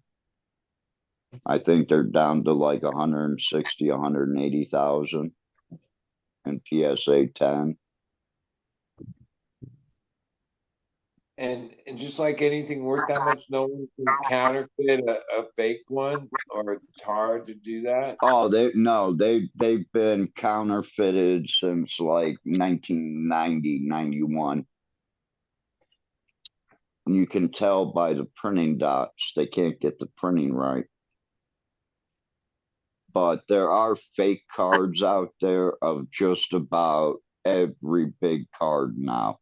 Just like every coin, every Morgan dollar, basically in the 1880s, 1890s, 1870s, have all been faked in China. Wow.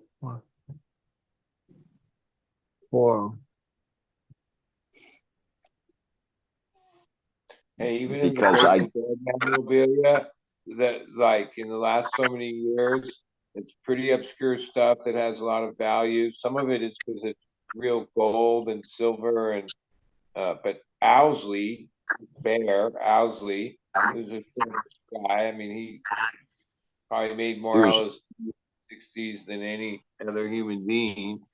But he was also the sound man for the Dead. But as he got older, he made like belt buckles and like little jewelry. statuette jewelry. And he was into it, and a lot of it was done in Australia. So the actual gold and silver, like if you wanted to like find out if one's fake or not, but even they, they it's not like they can't source Australian gold because it's different than Alaska gold or whatever.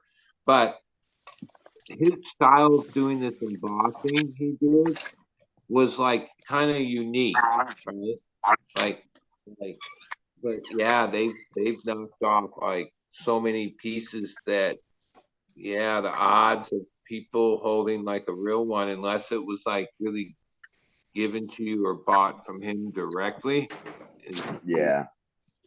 and some of them have even gone and passed through auction, legit auction site, a few years ago before like the word got out that there was like so many. A lot of it was he was only doing it as like he didn't A mass couple produce months out of the or year. even like make very many things. And then all of a sudden in the marketplace, there's like hundreds of stuff from him. No, he didn't make hundreds of things, or he might have made hundreds of things, but he didn't make that many. Wow. His pieces go for like 15, 20 grand if it's legit. I seen a pendant that he did that had an opal in it with gold wire. I think he wanted at the time he wanted like 8,500 or 9,500 for the piece. But it's because of the opal and I forget how much gold he used and everything like that. He actually gave the breakdown. Yeah. Why he was charging so much. He It's wasn't like, really hey, doing it for. Yeah, he made a little money. He didn't need money. He did it because no. he like that was his art. And most of them were gifts. Like it wasn't like he sold that many to just people. A lot of them were like, oh, so and so from Dead family or this person or that person. He made like those pendants, and whether he charged them or gifted them, whatever. But a lot of the stories that people say of like where the backstory to the piece, yeah, all that's made up too, because people that really knew him knew how private he was, and like that he wasn't that accessible, shit like that.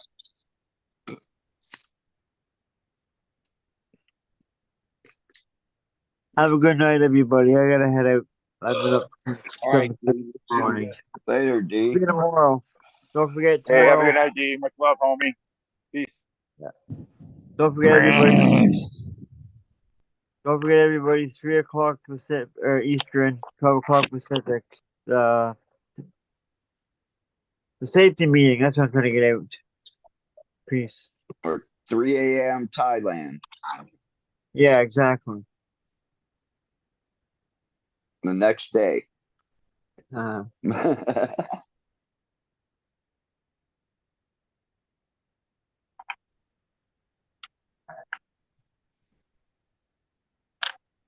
that's just a tough one for me to make. But the way I'm going, it's turning out to be like my morning. It's 2:30, 3 a.m. I come home, I eat dinner, and oh, I'm just gonna lay down, take a nap, and then go out and catch some music tonight. No. Get up, look at the clock. It's 1 o'clock. Shit. I ate a What's the safe? brownie the other night at 11 p.m. and didn't go to bed until 9 because I was wired. I think I made them like 200 plus milligrams. What's a safety meeting in Thailand like? Do they just like join together in a room and say, "Don't die, that is all," and that concludes There their ain't meeting? one. Or try not to die. They don't have a meeting about that. It's There ain't no it's implied. safety. Just There implied. ain't no safety. Well, I mean, like you hear stories of like crazy things happening where like someone got electrocuted or whatever, the Yeah. building collapse or whatever happened. People getting electrocuted. Their scaffolding over here is basically bamboo tied together, and you're Yeah, walking on a it's couple crazy. of them, and that's it. Yeah. The best workplace information, or like the best workplace video about workplace safety is called Shake Hands with Danger. It's got its own theme song that replays through the movie and shit. It's an amazing piece of film. Well, I mean, Link it you have in to the go should. through Yeah. and all that, and building standards and all that is a pain in the ass. But then, like, one thing in Let's the see if I United can States, pull. for the most part, we have pretty good building standards, so things are structurally sound and, for the most part, work and have longevity. Okay. Yesterday, this was my sunset. That haze is actually smoke. That is a street light right there, to give you a little idea. But So yeah, is it natural fire, or is it just because people burning stuff? people are burning the fields. Yeah. You can see the haze and everything. So there's like no EPA. There's reports of people that, even cannabis people, that got hit with a rain and there was a heavy smoke and they got hit with a rain and all the outer leaves got burnt to a crisp. So if it Well, got rained on, the plant toxic. died. Yeah, the smoke and then the rain going through smoke would be like acid rain at some level, right?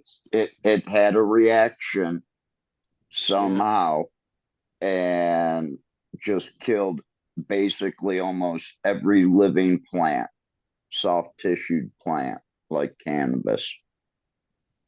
Well, and then even at some level, there must be like industrial or companies. That's because what they're we figured it like was tight an industrial. to like, manufacture things, toxic waste and shit. DuPont. Yeah, I mean, Well, if there's no the whole EPA thing involved, is they're burning their fields and they're saying, well, it's because it replenishes nutrients in the dirt. No, it's because you were too lazy to plow the field under when it was green to get the nitrogen, because what you're producing by burning it is potash, which can be bought here in Thailand for pennies. So We do controlled burning not here, like as a natural. Well, yeah, you guys do a controlled burning. They tell you you have between this date and this date to burn in your area. Here in Thailand, Burn our it's ditches like and drown our ocean. 3 months long. Hey, right in Calpatria, which is by El Centro, and when I was in prison, the prison was surrounded by hay fields or fields of hay or whatever they were growing.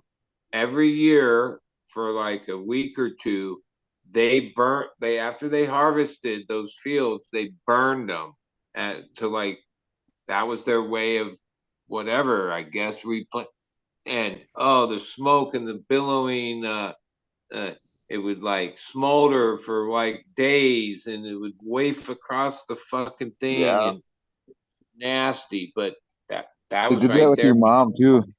Burning After the miles of hay fields Royal Bukaki. every year. Like I forget what month it was, but it was like yeah, after they harvested or whatever, they would burn the stalks or the what was left out there. They do a lot of it with the sugar cane too. Here in the cornfields, they'll burn them. That was like in the 90s, so who knows? They might have banned that shit or maybe not. But that's why we also have beautiful red sunrises and sunsets here in Thailand because there's really no EPA and Well, companies and businesses are allowed to do as they please. when we have like the super gnarly red sun,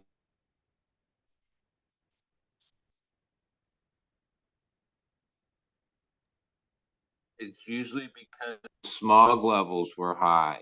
Like when it was super smoggy, it would make the fucking gnarliest orange, red, fucking all these hues of color. In LA, it was smog. Like when the smog hazes in deep, it makes gnarly sunsets. Well, that picture I showed you, that was at 5:30 p.m. yesterday.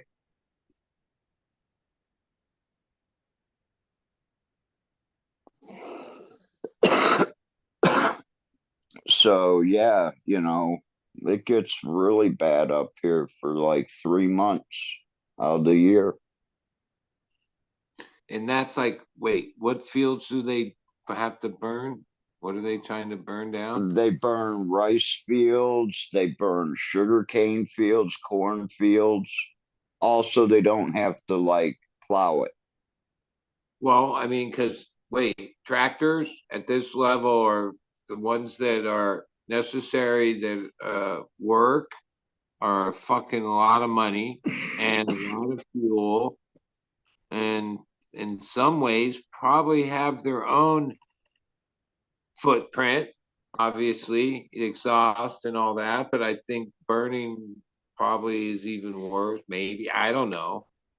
It's probably just economics ultimately. I mean, Well, the guy cleared the pineapple field. He cleared that and kind of graded it out. He did that field 4 times, and it takes him about an hour to do the field. So an hour's rental of the tractor, probably about 10 to 12 gallons of gas, I would say. But they're not big tractors. They're not like the ones you would find in states. They're like the ones maybe you'd find on a couple 100-acre farm. So they're a little bit smaller, but they still eat up a lot of gas. And over here, that's your big expense because gas is $4 a gallon, $5 a gallon.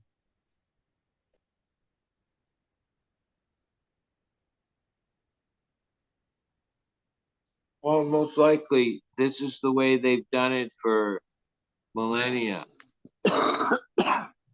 Yeah, but if they would turn the land under when it's green, it would add like nitrogen and things like that back to the soil. things that they wouldn't have to spend money on as much as they do with the salts that they buy. I've got to take someone that can translate in with me, because I really felt like a second class citizen, or not a second class citizen, but a real second class, third class person when I went into the chemical shop, because I didn't speak Thai, and the manager literally took two other people over top of me, and didn't even give me the help that he should have. It wasn't until I was walking out of the building after I had bought some stuff that I seen this board on the wall that had the plastic bags that I was asking for, that they told me, no, we don't carry. But here they were on a board on the wall. Well, I mean, it's And language. that was a lot of answers that just didn't want to deal with me. Well, yeah, I mean, But like, I'll get a Thai person and we'll go back into the chemical shop, and you can see how they buy their fertilizers and everything like that.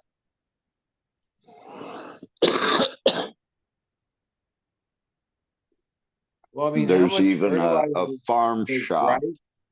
Like rice needs a lot of fertilization, I imagine. I The guess. fruit trees, things like that, the dragon fruit. I mean, they use shit like 42, 42, 42. There was one product I seen that was 042-0.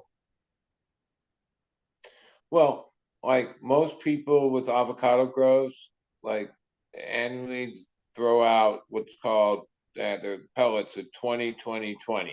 That's like the common thing to throw in your grove of avocados, just a handful around every tree or so. Yeah. Well, that's what they kind of do here, but very few of them, I think, actually apply correctly. Because all the dirt that I've tested in some of these fields that I thought I could use came up to have either pesticides or heavy metals in them. And then I asked them what was grown here before. Oh, corn. Okay. You just way overfed it. And even with the pineapple field, when the guy sprayed it, I was closing my windows because the spray was coming into my house. And he's in a full suit with a respirator putting this shit on. And later I found out, yeah, good thing you did shut your windows, because that shit's really toxic. But, I think the only gardens here in Thailand that are outdoors and don't have any problems with spider mites are using a product that's 8 or 9 times stronger than Avid. Because I just don't see a way you can control spider mites here in Thailand with outdoor crops.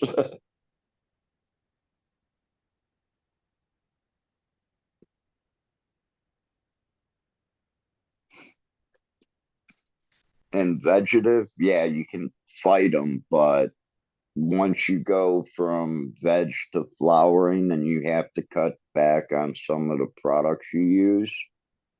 I think that ends up being a losing battle. I think even growing greenhouse here would be kind of difficult with the pest pressure, the insects. The people that do it, I give them a thumbs up.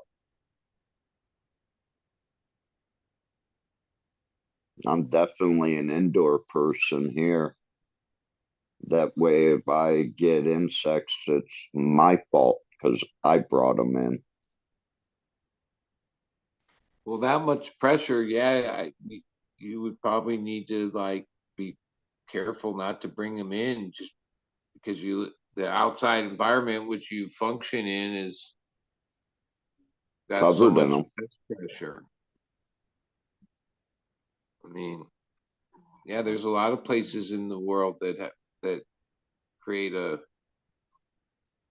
array of pest pressure. Like,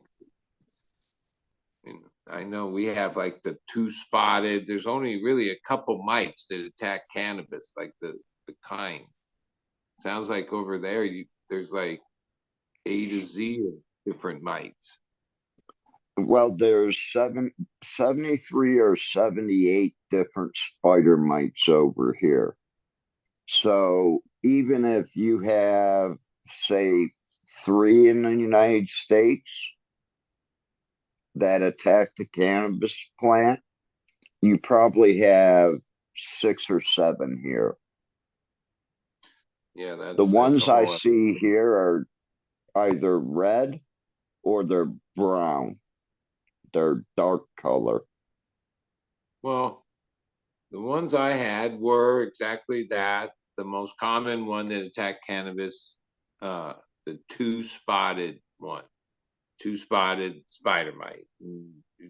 There's pictures online of that, and yeah, under a scope, that's what it is. And yeah, those things were, knock on wood, right now. I mean, it's been a lot of years, but there's been like numerous battles, like 3, 4, 4 major battles. Some of those battles went on for long periods of time where at times regimenting and think you were in the clear, and within a few months they were there again, and all the different products, all the different bullshit, all some You of had these Sync products that Angel now out. we all know are toxic and aren't good to use. Well, so many years ago when the store, the business and knowledge and info was way different, those things came along as like the great solution, Yeah. right? And we I used them because that's what oh yeah, that's the latest thing, because all those other things were pretty ineffective. And I remember this one shit that was expensive that was more of one that you better cover up all your skin. What it really was super concentrated cinnamon. Like, and that was like, oh, that was supposed to be a thing. Yeah, I mean, all those things really like controlled them to really, like, this is my experience, to really attack them, you have to like go after their life cycle. And the one thing that only really makes adults kind of drunk, so you might not think it's that effective, but what science says or what they claim is that it affects the life cycle, meaning the they can't reproduce, is neem. And yep, in a regiment, that was like, oh, that was, but all those ways, unless your environment, and God, it's a tricky one, those little bastards. Like, you got to Yeah. work like triple hard and stay on it for like probably 6 months, regiment, and really stay on it, and you can get rid of them. But man, they're a lingering little fucking motherfucker that one or two that somehow survive somewhere will fucking make a colony of 1 million in a few weeks. That's why when I move over to the other place, I'm gonna go out and spend the money for a fogger. because I'm gonna have to walk through every 3 times a week at least to spray to make sure that, I'm 100% pest free because I am doing clones, so I need to be. Besides that, I'll be doing like sulfur gonna be dips. a huge winning tactic in your business is if you can be the one or few people that manage to be pest free, because most likely a lot of people are going to be selling clones with bugs on them just because, yeah, the And eventually I'll find someone with a spectrometer over here that I can give tissue culture to, and they can run it to see if it has hemp latent virus in it. And then eventually get someone to tell me if they're so I can sex plants because there's no company over here doing that right now. That would be a big niche. And well, that could especially be if the something. government But went not back to only the medical, cannabis then industry, but everything the be government tested. should be aware that, oh, hey, in the U.S. they got this thing, the hop lane, and we need to do everything we can to make sure we could try to keep this from getting in our country, right? Just like if Yep. it was any, but most likely, oh, not much has been done, and considering all the talk I hear about that stuff, it's It's probably already already there, there. right? Which, yeah, that's yeah, because It there's can like be there's some transmitted in places in the seeds. world that Thanks, that Obama. that due to like their cannabis culture, whatever, they don't have it, right? But oh, it's coming. It could spread to different regions, but some regions, like they didn't have it unless it came from here, I guess, right? It came from Hop Or Lane or Europe. whatever. Yeah, I mean, who knows You what have they're to doing. understand they've been getting seeds, the cannabis growers here in Thailand before really the United States. The only place that they could really get seeds sent here was out of Switzerland and Amsterdam, but mainly out of Switzerland Hey, I'm and a clone Spain, whore and then for, Spain. for a lot of years. So I take in clones, run a lot of clones, I run a lot of seeds. I hear all this shit, 75% of everything, and all this what I think are like scare tactics on this pop latent viroid thing. I've never seen it. None of my friends have seen it. I And went to right. Gene And Traders in Detroit, Michigan, and there was one table in the back corner that had nothing but clones. They had 35, 36 different kinds.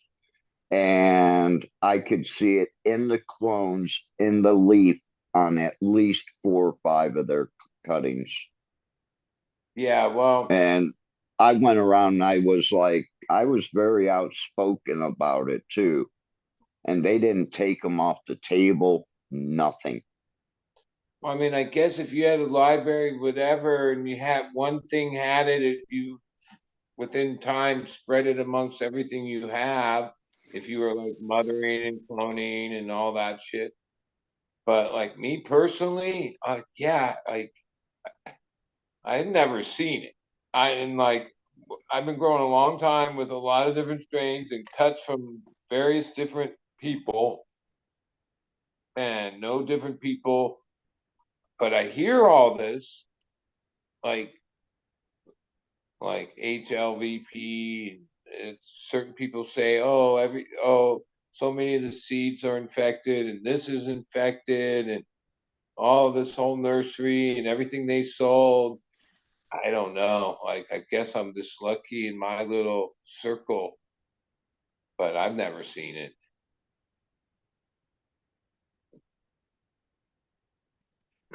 It's out there, bud. Believe me, that it's in seeds even. So you could pop a pack of seeds and get it. Yeah. You But know, you if I don't, was back in the States, I'd be there's testing a side of everything it that I was breeding with. that's the scare tactic part of it, because, oh yeah, you bring that topic up, everyone's listening, right? And then there's certain people that seem to be like painting the worst case scenario of it, right? Where Well, it eventually when they destroys your say like plant's quality. I don't I've think always I heard that feel it plays the Jaws theme song though when it gets near. I heard, I think I really heard somebody that seems to know what they were But you saying can see about it. it because you see the doll's 75% eyes. of cultivars, or like some ridiculously high number of infected things, where like maybe there are some things infected and there are some outbreaks of it, but I don't think it's as widespread as some. That's just I've been listening as like all of us to all the things that are said. Maybe the reason why you That's just my hear theory. so much about it is because we're trying to stop the spread of it.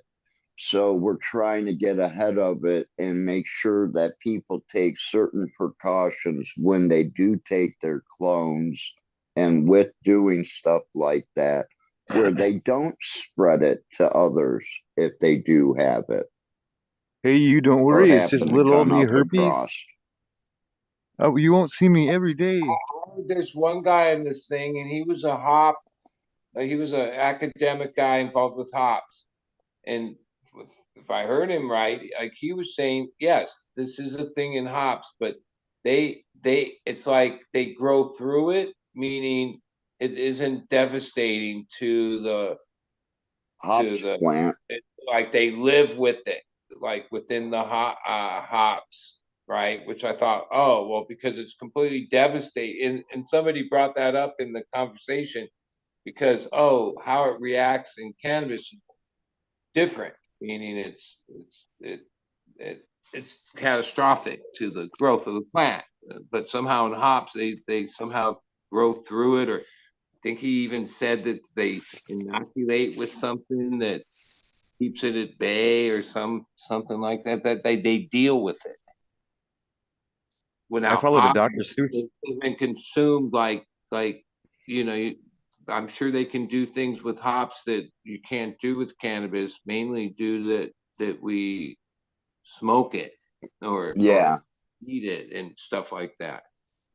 And I'd much rather have a product that doesn't have a problem, so it doesn't spread to the rest of my garden. So yeah, I wouldn't take anything that would have it in. I followed a book called Hop on Pop by Dr. Seuss when I was a kid. I don't know if that has anything to do with what we're talking about here, but I think that's how it started. I think you the real linchpin there. Yeah. Well, I've looked at a few videos because there's a group of people in Hamul who are, we have our own beer culture micro thing in San Diego, and these guys are growing hop on this land out there. They've had like PBS shows about their farm, to supply that local beer makers can then say, oh, everything's sourced within San Diego, even the hops.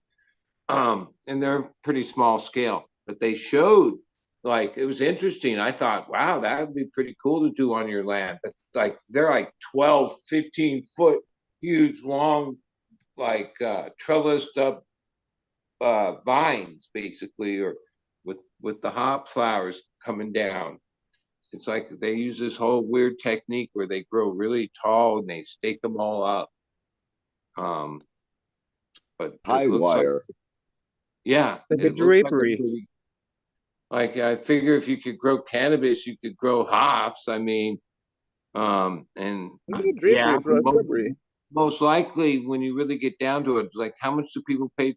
We're like crying about the price of cannabis pounds or whatever. but like a pound of hops is probably like, you know, $1.40 or something. Like you got to grow a lot of it to, you know. Can you measure a hop?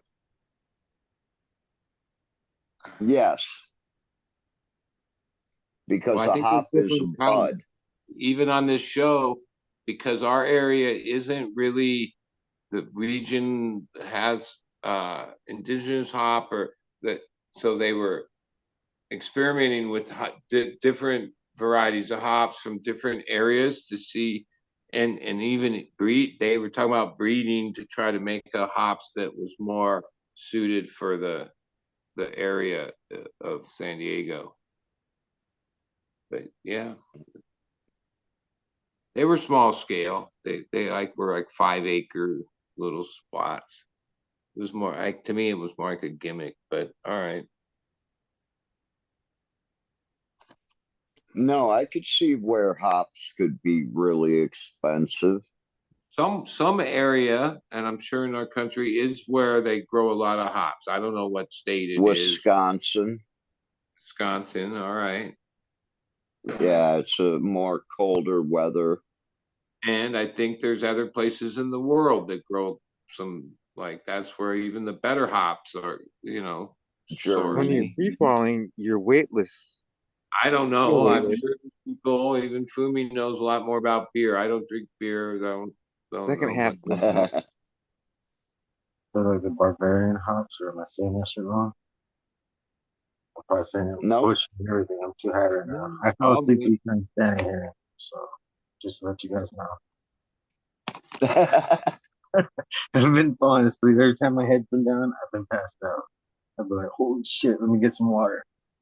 Pull some stuff up, dude. No, but like, okay, to make beer, if you don't have hops, you can still make beer with like other grains, or no, hops or nothing, or hops is just one kind of beer. You can make it with You cannabis. can make beer without hops in general. Hops is just a kind of a preservative and a flavorer, I think now.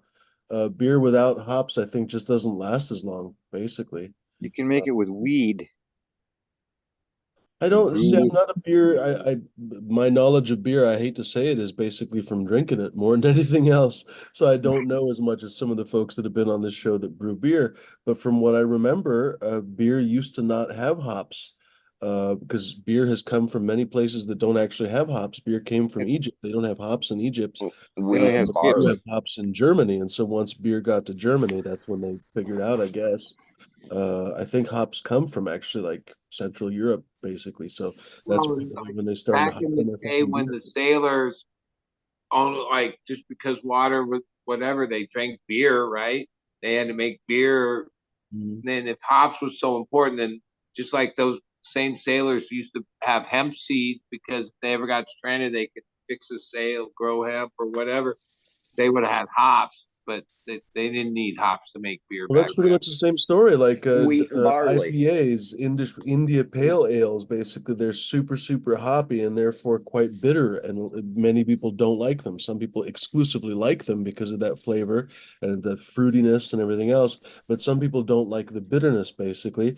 But that extra hoppiness, like that double, triple hoppiness, was so that they would survive the journey to India, basically. They would brew them in what, Newcastle or whatever, and then sail them all the way around fucking Africa and whatever, go to India. Probably takes, I think, 6 months. You've seen when I was talking about how they grow these really tall, like strung up plants. Like, have you seen a field of hops? Yeah, How they're they like do it? 18 feet. like a Yeah, drapery for your shrubbery. it's crazy. That's a lot of labor to do that. Like, it's not like wheat. You just got to go out there with a tractor, combine, whatever, and harvest it. Plant it, field crop. No, the hops is a whole operation to grow that shit. Skips and jumps is what I'm all about.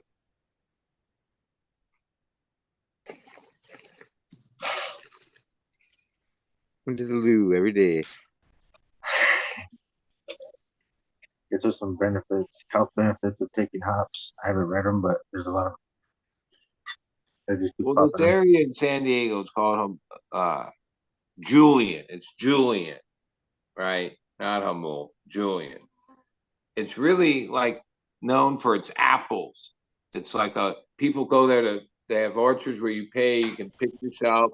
They have this thing called the Julian pie, apple pie. It's super like, Isn't that like when you julienne an apple, you can cut it up all fancy like and shit? the grocery stores that stock their No, that's thing. like Julianne Moore from It used to be like $15 for this apple pie, but it was good. Yeah, I saw it last week. It's holidays, their stock $27. I'm like, yeah, I don't know. Holy cow. $27 for this fucking it's a decent apple pie, but not 27 bucks for it. But it comes from Julian. That's where these guys are doing this land that we're growing the hops. Like they were actually apple farmers that had a section that were hops. It was a few years ago, and in their land and the hill looked similar. I thought, yeah, I could probably do that, but I wasn't serious. I just thought it looked cool. Is it growing on top of a hill? Is it a hip hop? Yeah. It's a hilltop hop. Don't stop. I hopped on your mom's hips last night. Oh shit. I know she gave me the $100 today.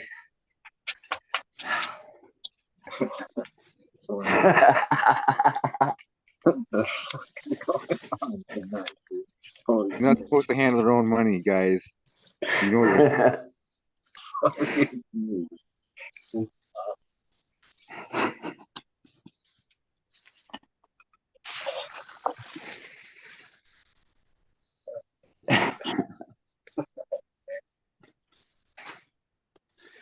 Oh. The neighbor's horse does all the accounting.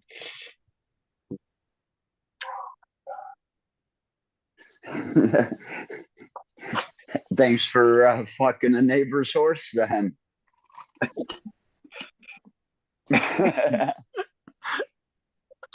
Like the vet, when they take the semen samples of those prized cows, they're hauling loads then to the vet place after that?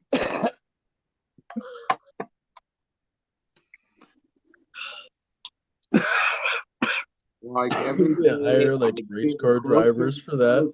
Like, even though I don't have the experience, but Terry thinks that the horse. Well, mainly I give it apples, and I spend time just being calm around it. But yeah, she bought what's called a Zords. It's called Zeus, and it's half Arabian and half zebra. And as we're approaching what it's going to take to even touch it, tame it, do anything with it, oh, it's a wild animal. The zebra side, oh, it's got stripes, and you can see the donkey. Zebras are fucking nuts. Of the zebra.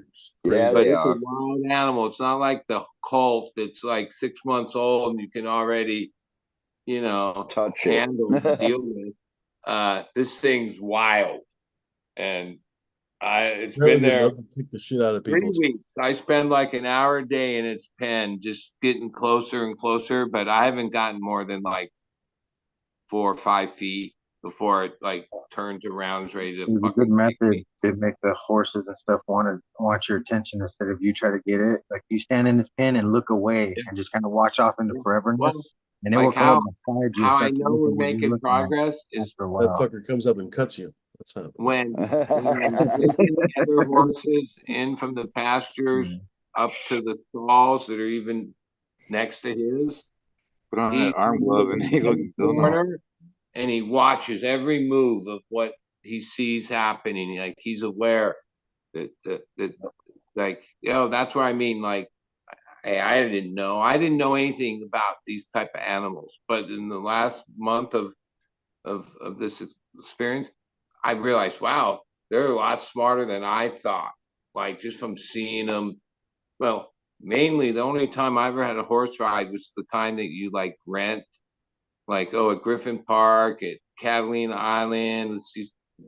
over the years, we would rent horses, and I always remember that there was like the horse didn't really want to go out.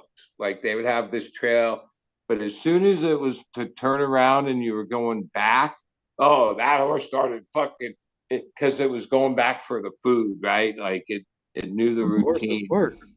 Like and rental horses, and like a lot of them weren't in the best shape or best horses.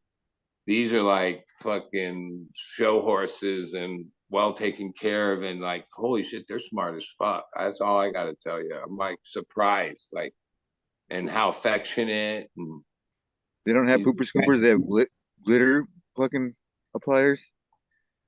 well, this is something that I wanted to know about because, like, okay, we have bull poop. That's one kind of poop. We have the chicken and the ducks and all that poop and the parrot poop, and then all the horse poop. If you were making a soil and using that as like the compost, like would it be better to keep it separate and only use like one of the kind of animals stuff, or is it good to mix them all together and You don't want to use a lot of the animals have Chicken. like antibiotics and well, okay, none of these horses have any of that. They're totally, and they eat the highest grade fucking hay and alfalfa grain and no drugs. They're I mean, if you can ensure no pesticides or antibiotics or chemicals or adulterants, basically, or poisons, toxins for the fucking soil, then basically the best would be diversity, I would think, right, Ryan? I mean, the more kinds of poop you could possibly have, the better. The more bacteria you're going to have, the more variety of it you can have. That way you could even potentially mix in some predator poop. Because normally, for example, if you had dog poop or whatever, you couldn't really use it because it has too much protein, I think. It doesn't compost basically. Yeah. But if you had such a huge variety of poops, you could probably throw in some dog poop too, and it would probably compost too. I'm assuming. And if you were to like add some of this and make a mix of soil, you would need to then wait a long time before it would settle in before you could plant, right? It would still be too hot, right? Right. Someone was on one of these. It's on the proportion, right? Yeah. Like rabbit. Someone was on one of these panel shows and they operation goes. Yeah. Each of these animals, like every 2 days, fill us a normal trash can full of fucking stuff. And then we fucking load those cans on the tractor, and way at the back end of the property is this area where, oh, I don't know how high it is, and I don't know how many years it's been, but it's all poop from all these animals. My neighbor used to have 2 black bears, and that was my chore for like 2 years, where I had to I would fill up a wheelbarrow like every 3rd day with 2 of the, and it was just all they ate was dry dog food, and it didn't it was digest. I don't know, man. I got a weak stomach to begin with, and that just was not pleasant by any means. But they were bears, so it's kind of cool. Well, I imagine, and I've heard bears take these gigantic poops.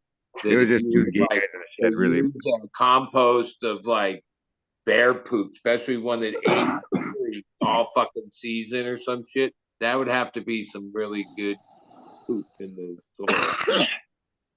I mean, yeah, depends on how much protein. A lot of bears, like if they live in the great environment, sir. They're just. Well, I mean, I heard. Wait, what chicken has a lot of nitrogen? Oh no, llamas and certain animals that have like a certain kind of poop. They got the 4 stomach stuff. What do they call the fucking the ones 3rd and 4th stomach that regurgitate? Rabbit poop is like different. Certain animals have a poop that's different and is better for fertilizing. Animals that chew cud. Gotta get one of those echidnas so you can stack the poo like little bricks. Just like neat little cubes around the plant. You gotta get wombat. Build a little fort.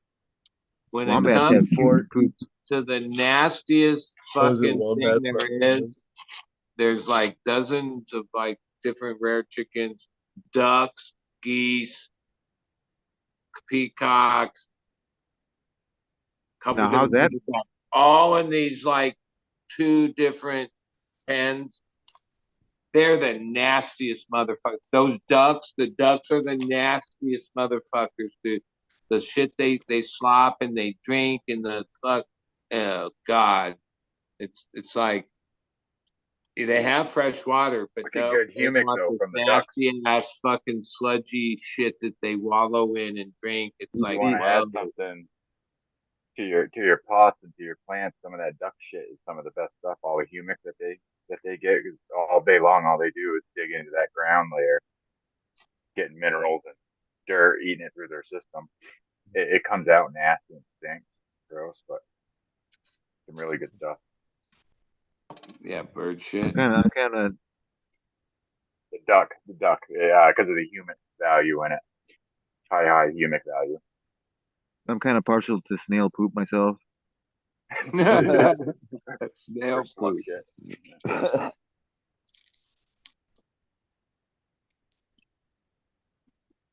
Snail and leeches. Yeah, a lot of times you hot compost like your horse shit and your cows, and because the antibiotics and stuff, and a lot of times people's chickens and ducks aren't given antibiotics, so you don't have to technically hot compost those composts. Although Yeah, you don't want this, to use them this directly. whole thing, the person that owns all these animals, these are all her pets, and she's got a lot of money, and they eat Yeah, some like of that horse the best shit. horse The manure, horse you know, stuff, is some like, of the best stuff. I've had the clean Manure, stalls. I mean, look what the There's horse like eats all day. the stuff that's like a Alfalfa. day old that's like dry, and it's almost like just turns back into grass. And then there's the fresh poops that are still green and just basically fucking hay. Yeah, I'd have to say horse is gonna be right up there with bunny. The cows take these other kind of wet poops that then are turn into like patties. Yeah, there's a Well, lot of it. I They think have the that's burgers square because that they regurgitate and it's already broken down to a point, and then it goes through their system and is broken down even farther.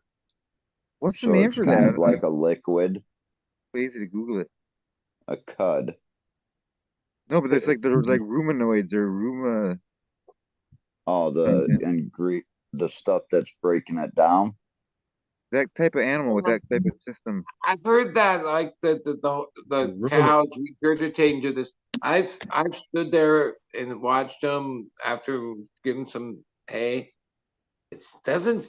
They seem to eat the same as the horse, where they're just eating it and swallowing it. But I guess that's not what's happening.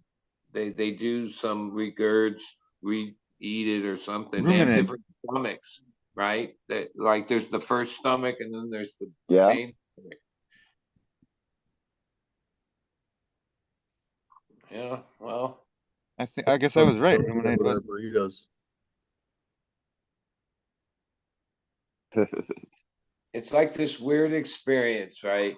I'm like into music, psychedelic mainly, Grateful Dead. But in the last 4 or 5 years, I've been really into Billy Strings.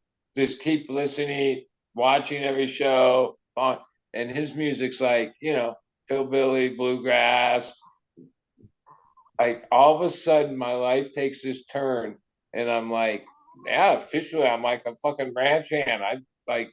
It took me a couple weeks where you had to show me a few things, but no, I got my own golf cart, and you don't have to tell me what to do. My own golf Cowboy cart. boots and a cowboy hat pretty soon here. Yeah, I'm getting ready. I'm like going back. Your I'm like, electric horse. like sometimes I put my earbuds on and I'm listening to Billy Strings. I'm like, yeah, it all makes sense. Like now I'm like actually living this fucking.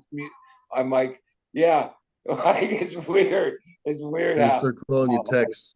Yeah, it's hard to maybe you don't get what I'm saying, but yeah, I'm like I listen to this like music to the point where I like became it. No, we're just gonna call you the outlaw. Like live in the city, like listening to that kind of music. And other things, like walking a horse to its stall to it. Then you realize, oh yeah, that's what this music's all about.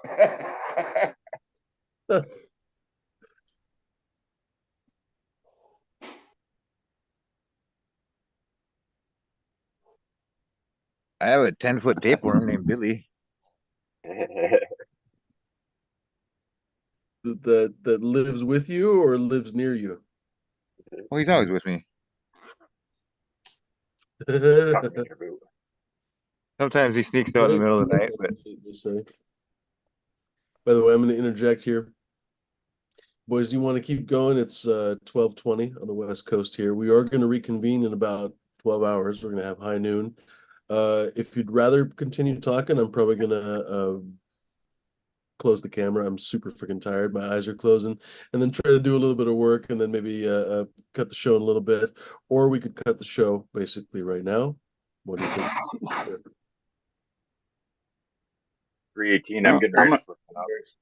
So what do you think, Fingers? What's up, BT? Your audio is not super great today. I'm twisting one up. I'm good. It's up to you folks. Oh, you're just about to smoke? Okay. What were you saying, Ryan? I gotta catch some Z's so I can go crawl around in an attic in the morning. We got a little bit of this and a little bit of that. What about the rest of you guys? Not making it easy. I'm gonna be fading out of here probably within the next 20. Well, we could do like one more joint or a couple dabs or something. We could totally do that. Yeah. And I'm down with whatever Green Nice little Finger. compromise. All right, we'll do that. Twist one up, ladies It's and all on gentlemen. Green Call this last call. It's just about the 20, so make sure you have something tasty to smoke. Get your bowls, your bongs, your 3-hole. How did Subcool say it? I always forget. I should look up the freaking we had a whole spiel for it. But get your dab rigs, ladies and germs. Get whatever you're puffing on. Get your hash. Get your edibles if you're puffing on those too. Whatever you got, get it ready to go. And hope you have a good 420. It's 420 somewhere, I hope. Just about there. Funny, this minute has been the longest minute. I'm like, oh, when's it gonna turn? It hasn't turned yet. Anyway, ironically, I don't have a dab. I guess I should get something. There it is. Happy 420, folks. Cheers. You guys have something tasty. Speaking of tasty things, ladies and germs, I have a number of things to test. I did call for testers a few months ago.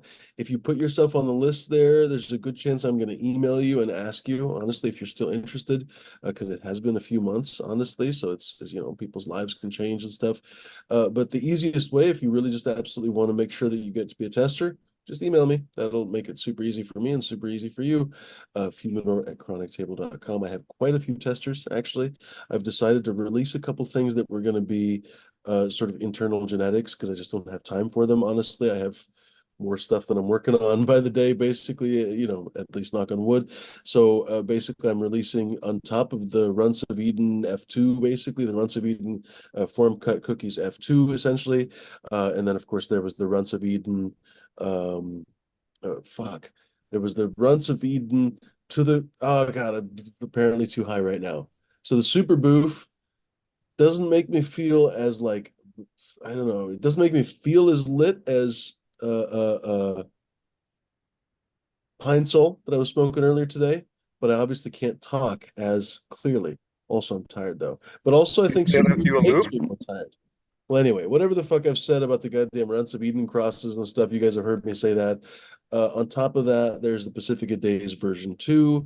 I'm probably going to release, at least in limited quantities, the Bedrock Boogie Cross, and then the two big ones I think you guys might be interested in are actually going back a slight generation, but that whole generation hasn't been tested enough. Cuvée F2, basically the same mom to Morgana. I crossed that to Cuvée or to Coot Special, so I have a number of seeds on that one. I actually have decided to do a test around and then hopefully release those as an actual line, basically in the future. I think it's going to be a lovely a little bit different version of Morgana, basically. I also, by the way, have a little bit of, unfortunately, I don't have that cuvee anymore, which is fucked up, but I have some cuvee to Jack the Ripper seed. So that's going to be an interesting comparison, basically, between the two of those. I'm not 100% sure how I'm going to do the testers between the two of those. So we'll see. I don't know. Time will tell.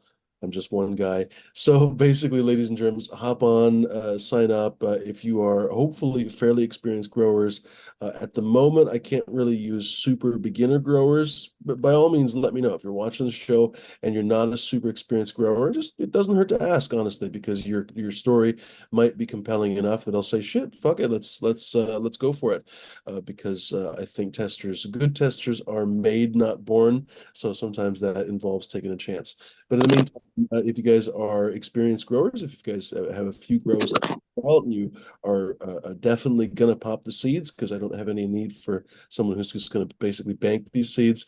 If you're definitely going to grow the seeds, email me at fumidor@chronictable.com. I have a number of things to test. I definitely won't have enough testers. So if you wonder to yourself, like, oh, I wonder if Humidor has enough testers, I definitely won't have enough testers because I have enough things that I want to work on that it's obvious already that I won't have enough testers for everything. So please feel free to sign up. There's definitely room for you. Fumidor@chronictable.com. That's the easiest way to get in touch with me. Back to you guys. Cheers, by the way, everyone in the chat.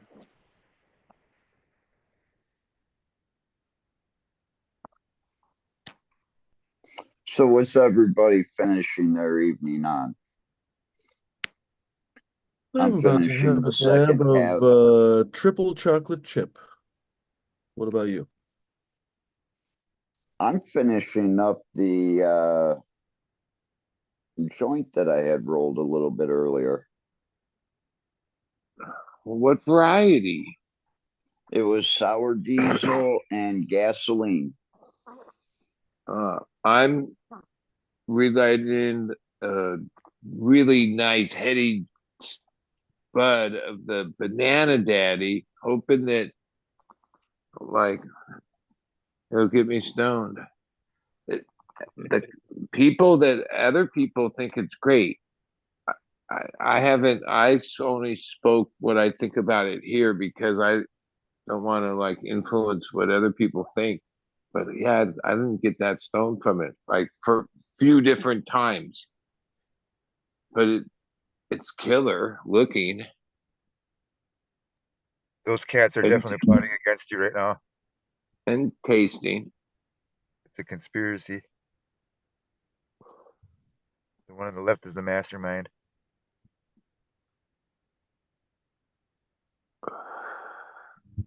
And it's probably about the sixth banana strain that has banana in the name, and I still have yet to ever go, ooh, that's banana. It's good weed. It has like some like great That's bananas. flavor, Yeah. but I still haven't put my finger on what is like banana. Wait till you try the Banana Daddy. No, I'm smoking one It right does. here. How long? Okay, here's And the it's thing with super that. dank, like smelling. Like you open the bag, it's like bam. How fresh? How fresh? This has been dry, cured, trim in 17 days. It's been down. Trim. Okay. Peanut butter breath. Now, Fresh. if you put it away and opened it up in 13 more days, it's going to change. And then by day 40, it's even going to change even more. And by like day 60, 70, Bud is not new to that. it may be gone. The smell may be gone or very muted by then. Well, the smell is great. There's not a question with that. It's hard to explain. It doesn't have like a full bodied stone. High. Yeah. Yeah. And it has some effect. Obviously, you're smoking good weed or whatever, but like it's a light high. Yeah. To me. Same with more the white wedding. cerebral. White wedding isn't as like terpy, but it's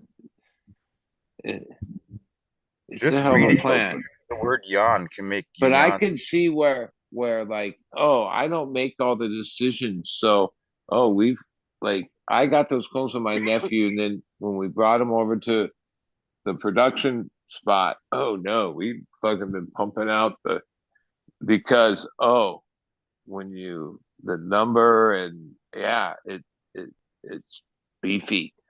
It puts up good yields and everything. So I just know that that's what influences a lot of what becomes the product, especially in the legal market, is uh oh, it might not be the stoniest, but oh, it yields good and it grows really great and all these things. Oh, and it smells pretty good. Then let's grow a lot of that, less of stuff that might be the better medicine, but not the better Go loads in it. yield at this point.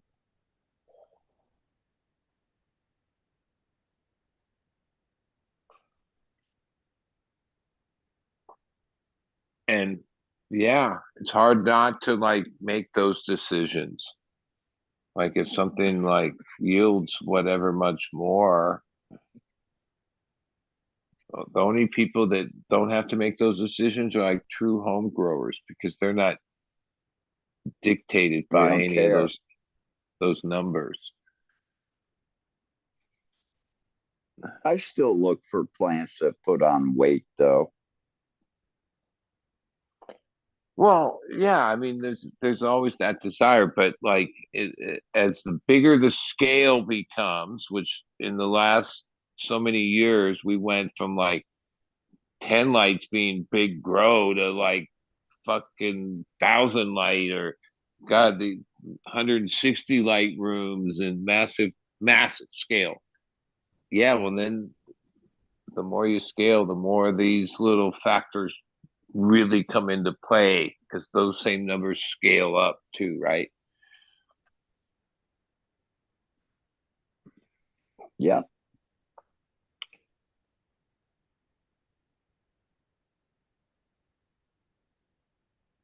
Scale ups become fail ups.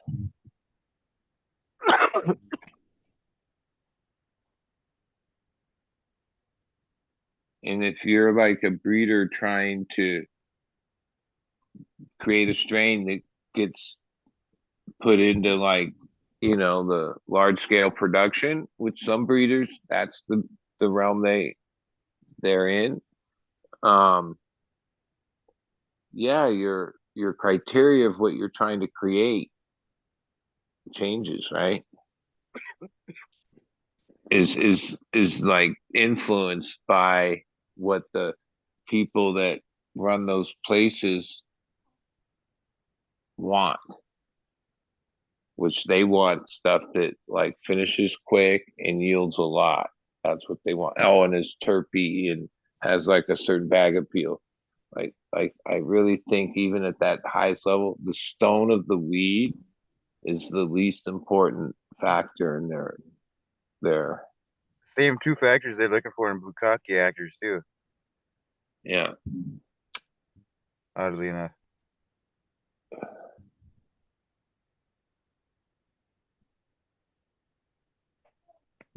An interesting point though, Bud. There's so many different players in the market that basically all have their own special incentives that don't really overlap.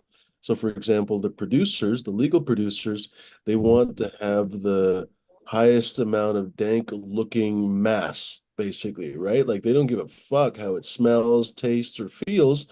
It just needs to look and And one factor behave I left well, out: basically. test high THC. Test high Test THC. high THC. Yeah. Right. And then the And dispensary itself, they honestly also don't really care how it tastes, smells, or anything else. They just care that it looks good, has high THC numbers because that's what most of the market wants, and then basically it moves out the door. Yeah, no, it's a yeah, it very has sell through. Like sell through. Like if you're a store owner, whatever you're purchasing to resell, it's important that you sell like high percentage of it sells through, and that gets into branding and repeat, right? Customer loyalty, things like that. Yeah, big nowhere there is there a question him of freshness or and anything else. it's all about quantity. But like even all the biggest boom I've seen in the last so many years is more people at even smaller, the smallest scale. That then most of them don't even call themselves breeders, but are like dabbling with making breeding or crossing strains, whatever, making seeds. That's the real only hope to keep like the bigger things desires from becoming all that there is, because at a certain point, some of the big name people, like I don't need to mention names, they some of they're not just trying to make the best seeds for home growers to buy packs from them. They're trying to make seeds that X, Y, and Z huge facility runs at scale, and the two what the two customers want are two different things.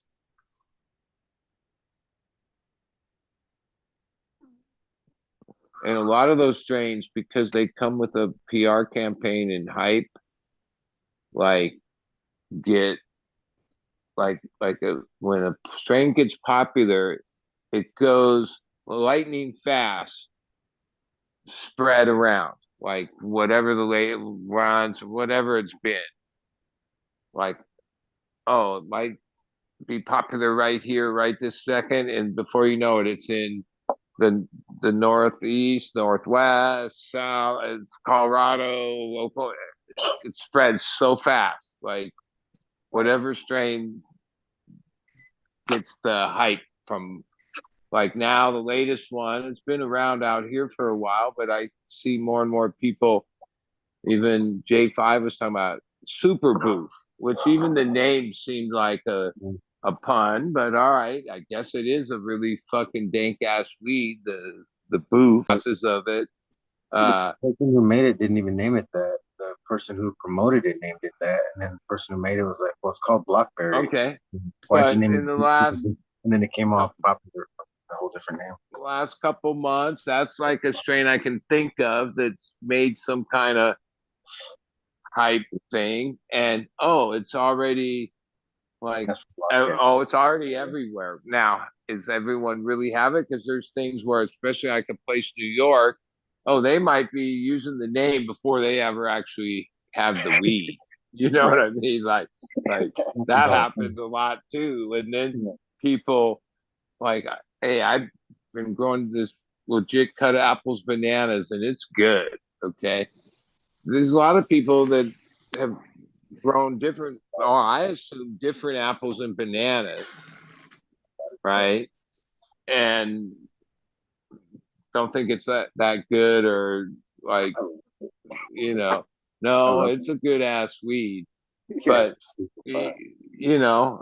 I'm sure there's like a third of the dispensaries have products on their shelf that are not even what the name doesn't even match what it is. Well, guys, I gotta go to sleep. I'm gonna leave you All right, Ryan. words to ponder. Soupy Boof. Yeah. So yeah, I kind of had heard that, Greenfinger. So yeah, it's really a strain called Blockhead. Yeah, Blackberry or Blockberry. Yeah, Blockberry. Yeah, that's right, Blockberry. Yeah, it's from Blockhead. That was like the one that got them to be popular. Like that one. That's all you need is that one that makes you popping. So like, yeah. But the one thing I noticed with that is, I mean, it elevates that person sometimes a lot longer than the strains even around, because like over the last couple of years, it seems it slowed down a little, in the last so many months, but there were like a time when it was like every other week was some permanent marker, and then the burger guy, and the root beer thing, and then this one, and then that one, and then as time goes on, you start to think, yeah, what happened to like most of those? Like it was a thing there for a minute, and then they didn't really have any traction. And some of them, I've said this before, do a rebound, like where, oh, if it is really something that's beyond the initial hype or whatever, oh, it might take 6 months, a year, it'll come back because it was worthy. Yeah. But a lot of them, nah, they were just like a flash in the pan. They weren't like, You'll see them in crosses, but you won't see the original. You'll be like, well, yeah, what happened to that? It's like, that's what happened to that one. well, even the friend that gave me these clones I was talking about earlier, like, he's a breeder. He had a huge library, and a lot of them were like, oh, I got I-95 crossed into this, and I got I-90. I'm like, do you have the I-95? He's like, yeah. I'm like, oh, I want the I-95. There was a couple of them where he gave me, yeah, I didn't want the crosses, even though some of those are fucking probably fine and dandy, might even be better. But like, I'm the type that like would rather just have the original thing. Like, let's see how that, like, even the Romulan, all right, and Stardog, like Stardog's crossed into a lot of things. Some of them I've grown some other Stardog Gelato. That was killer. But that's why I'd want the Stardog, because yeah, that's killer on its own. Yeah, there's a lot of good ones. People cross into stuff, and then they lose that mom or whatever they were using, and then that's why they go with the cross. That's why a lot of people go with the cross. Like the Extreme Cream I'm smoking on right now. I lost it, but I have a bunch of crosses of it, so I'll be popping that. I should have 5 to 10 Stardog crosses. Stardog back in the Sensi Star being one. Maybe Sensi Star in the Stardog.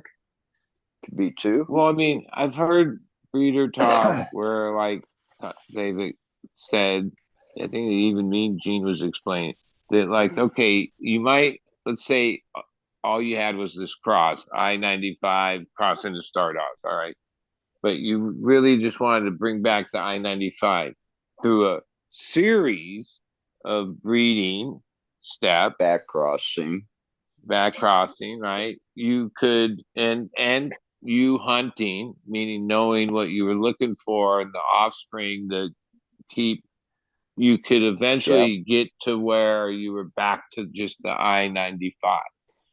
All right. Yeah. Close to it. Close to it. Not 100%, but 98%. But that's not something that you could just do overnight. That would be like a process of probably 2 years. You might pull out something that's very close to the mom. You might get lucky. Because the genes quarter or whatever, like, so eventually yeah. Now, I would never have the patience. Pop like 200 seeds. But somehow, like some strains, I guess I'm just a reminiscer, or I don't know the word, but yeah, I'm always more interested in not the cross, like Greenfinger says, more just the original stuff. I just want a good high. We were just talking about one, and I knew where I could find one. Now I'm lost. I'm so high, I forgot what we're talking about. Okatsu has a lot of them. Like, he has the AK-47 F3s out, and he does like all those kind of things, like the older stuff. Yeah, because he kept all that from the late 90s, early 2000s. That's when his start was. Got some. Stardogs what we're talking about. Let me check on what I was talking about. Well, I mean, I'm not the only one that has been saying this, but I think we are going back to like, oh, we just went through the candy era, whatever you want to call it. It's still lingering, but I think the next era Narcotic era. we'll go back to like some of the just the basic, like all like some of the stuff from like 15, 20 years ago, uncrossed them even if we have like a 20 something year old, year old people market that have been like started with gelato or runs and had all these flavors and are now 30 years old and have only heard of sour diesel and some of the I don't even know what the word is. I'm looking for the OG strains, like the ones that before they were all crossed. I think those are coming back. Mm-hmm. Like there's gonna be more demanded that people want to try that, want to try that, want to try that. Not that crossed into this, that, and the other. Thailand's that way already. Yeah, same. The classics. Yeah, like I'm sure at this point, because there's so many, the classics would be like 50 things that would be considered. Even Blue Dream seems to be edging. Yeah, there was never anything wrong with Blue Dream. It was oversaturated, but that's a beautiful weed that has a great high and a great overall presentation. A whole bunch of them. Like you could just Maybe we we'll all could be talk there forever. when Cokehead Slut is entered into the Weed Hall of Fame one day. So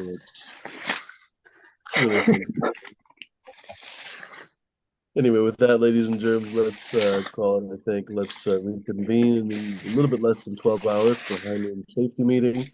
Of course, on Fumidoro, ladies and germs, because that seems to be the only channel that works right at the moment. Tell your friends, tell your family, tell your freaking dog, tell your bud tender, tell anybody that you know that might be interested in weed, so that you might help grow the channel and perhaps help the shows get bigger, faster, stronger. Hopefully soon. So hopefully you guys enjoyed the show. If you guys did enjoy the show, make sure to hit the thumbs up button. If you did not like the show, if you thought it was worthless, vapid garbage, hey, that's cool too. Make sure to hit the downvote button twice to make sure it really counts. And of course, don't tell your friends because that would just be a waste of their time and yours too. My question would be, if you really thought the show sucked like that, you would still be here at this point in the show. Like, I don't think it 31 or 21. I'm pretty sure none of them think it was that bad. Right. Hopefully You not. wouldn't be able to make it 5 And if minutes. you But you never know. write a little complaint, give it to your neighbor, to your nearest pigeon, and then hope that the pigeon sends the message to me. It'll probably work out. All right, well, I'm going to be the first to actually sign off. I'll see you at the safety meeting. It was fun, everyone. Have a good night. Yeah, man. Cheers, bud. Have a good night. Later, bud. Who's the next victim? Green I'll fingers. be the next. Yeah. Go for it, Captain. Thank you, Fumi, for having us all. It was good seeing you, Southern. Robert, as always, D, thanks for playing along too. And all you out in chat, thanks for hanging out with us tonight. And hopefully you all be around for the safety meeting tomorrow. Dude. Peace. Cheers, Captain. Who's next? I guess I can pick one. Go for it, Green Fingers. All right, everybody. Southern, Fumi, thanks for having us again. Peace out, everybody. Have a good night. Peace out, bro. Go for it, BT. All right, guys. Have a good night. It was fun hanging out. I'm so sorry. Stay high. Yeah. See you guys tomorrow. Peace. Cheers, dude. Ladies and geraniums, that leaves us. Thank you very much for joining us. Thank you, Stony and DGC Jeff. Thanks for joining us on the panel, of course, Jeff. Skunks, good to see you. Who else in here? Of course, Hardcore. Good to see you on the panel as well. Stony Creek, always a pleasure. Ned Kelly, always a pleasure as well. Pip Jam joining us for his morning time. I didn't even say what he's having for breakfast. Honestly, don't remember. In my mind, they always have full Englishes every single time, every single morning, which probably is not true because they would all weigh 400 pounds. But let's see here. I still can't get over beans. Beans with mind you, I don't really like beans. That's part of the issue. I'm okay with some beans, black beans and stuff, refried beans, but dude, like beans for breakfast, oh, I just no. I would have to be pretty hungry. Mind you, if you're starving, you're gonna fucking eat the beans. Come on. I don't know how many times I've talked to somebody in my life like, oh, I would rather die than shut the fuck up. Come on. Anyway, Jones N2 Grow, good to see you, my friend. Good to see you, of course. Who am I missing? I'm obviously missing somebody. So there's always somebody super obvious, right, staring me in the face, and I miss their name. Gotta be somebody. There's literally always somebody. Turbro Grows, that's one. Polyfigs, good to see you. But I'm sure I'm missing somebody else. Well, if I missed you, my apologies. Hopefully I won't miss you next time. Obviously, good to see you, Robert Benjula. Thanks very much for hanging, folks. If you guys are lurking in the background doing gardening work or whatever, you guys are, of course, also welcome to watch the show. It's amazing to think that there are probably quite a few regulars that feel like they're part of the community who've never actually really said anything in chat, so we don't even really know them. You guys are welcome to hang too. You don't have to say anything. You obviously are welcome to stay anonymous if you'd like to, but you're more than welcome to say hello. You know, that's one of the ways that we've gotten to know a lot of these people. Stony Creek and Robert Benjula, he just pretty much showed up in the chat one day.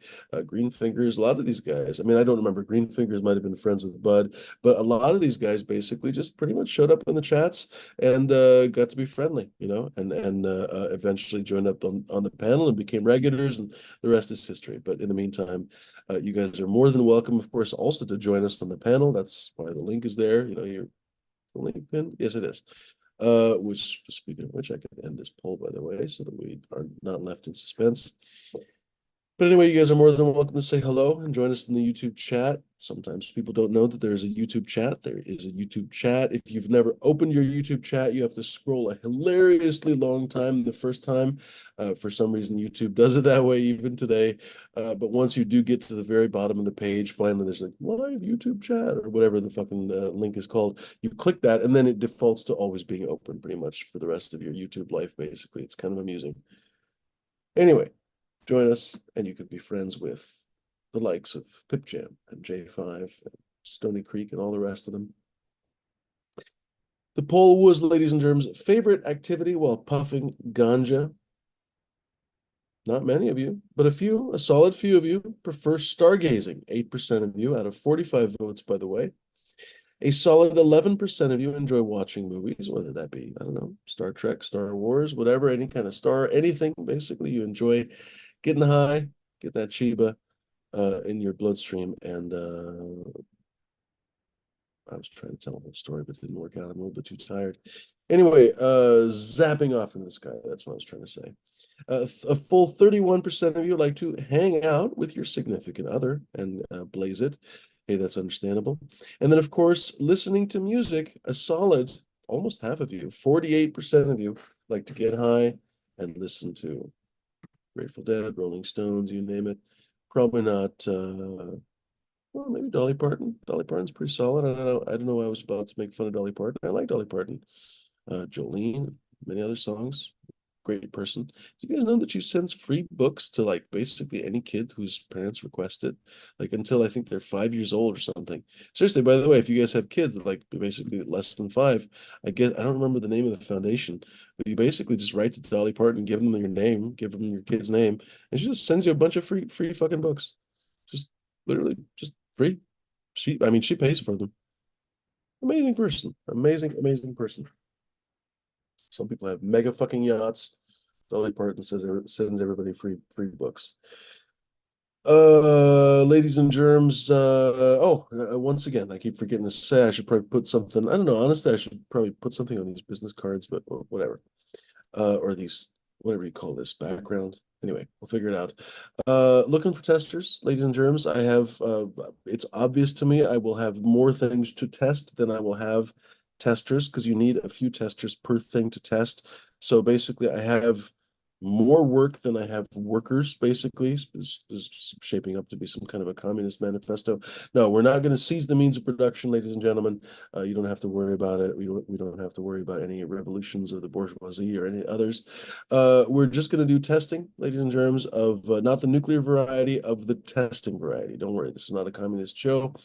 There's no red Bolshevism. I'm being probably confusing right now. I'm trying to be funny. But anyway, ladies and germs, I have a few strains to test. I've told you guys about the Runcibi and Coot special crosses. That was very much thanks to Sam Olson for putting together Fumidoro Skunkworks, basically. These are supposed to be some projects that I don't have time to work on, but maybe other people have time to work on with me. Thank you very much, Sam Olson, for just totally knocking the shit out of the park. Like that Japanese player, the baseball player. Did you guys hear about that shit? It's getting $70 million a year. That's on top of his $40 million endorsement deal. Fuck off. That's enough money to drown a dead horse. I mean, Jesus Christ. Anyway. And yes, Sam Olson, you are every bit as good as that guy. What was I trying to say? A few other crosses are available as well, ladies and germs. You guys heard me talking about Pacifica Days version 2. I would very much like to get that one tested. That's with the Jack the Ripper father instead of the Coot special father. Should be similar but different, basically. That's actually one of the charms of it for me. I wanted to bring in both genetic lines, honestly, and then honestly, when Coot was kind of a poo-poo head, I thought, nah, I kind of want to replace those lines. In retrospect, I don't really want to replace them, but I do want to make sure that I'm not relying on Coot's lines. I know enough about how Coot talks about people. Then I don't want him to talk shit and say, oh, people are just blah, blah, blah, blah, blah, blah, blah, like he probably does in some ways anyway. But regardless, hopefully he's moved on to other people to rah, rah, rah about. Anyway, but ladies and germs, I was interested from the beginning when I started the Coot special. I actually kind of wanted to work with Jack the Ripper. And it was just a very fortuitous thing that Delman sent me a pack of Jack the Ripper seeds, having watched the show. And I was like, oh, I got a pack of seeds. I'll send them to you, Fumidor.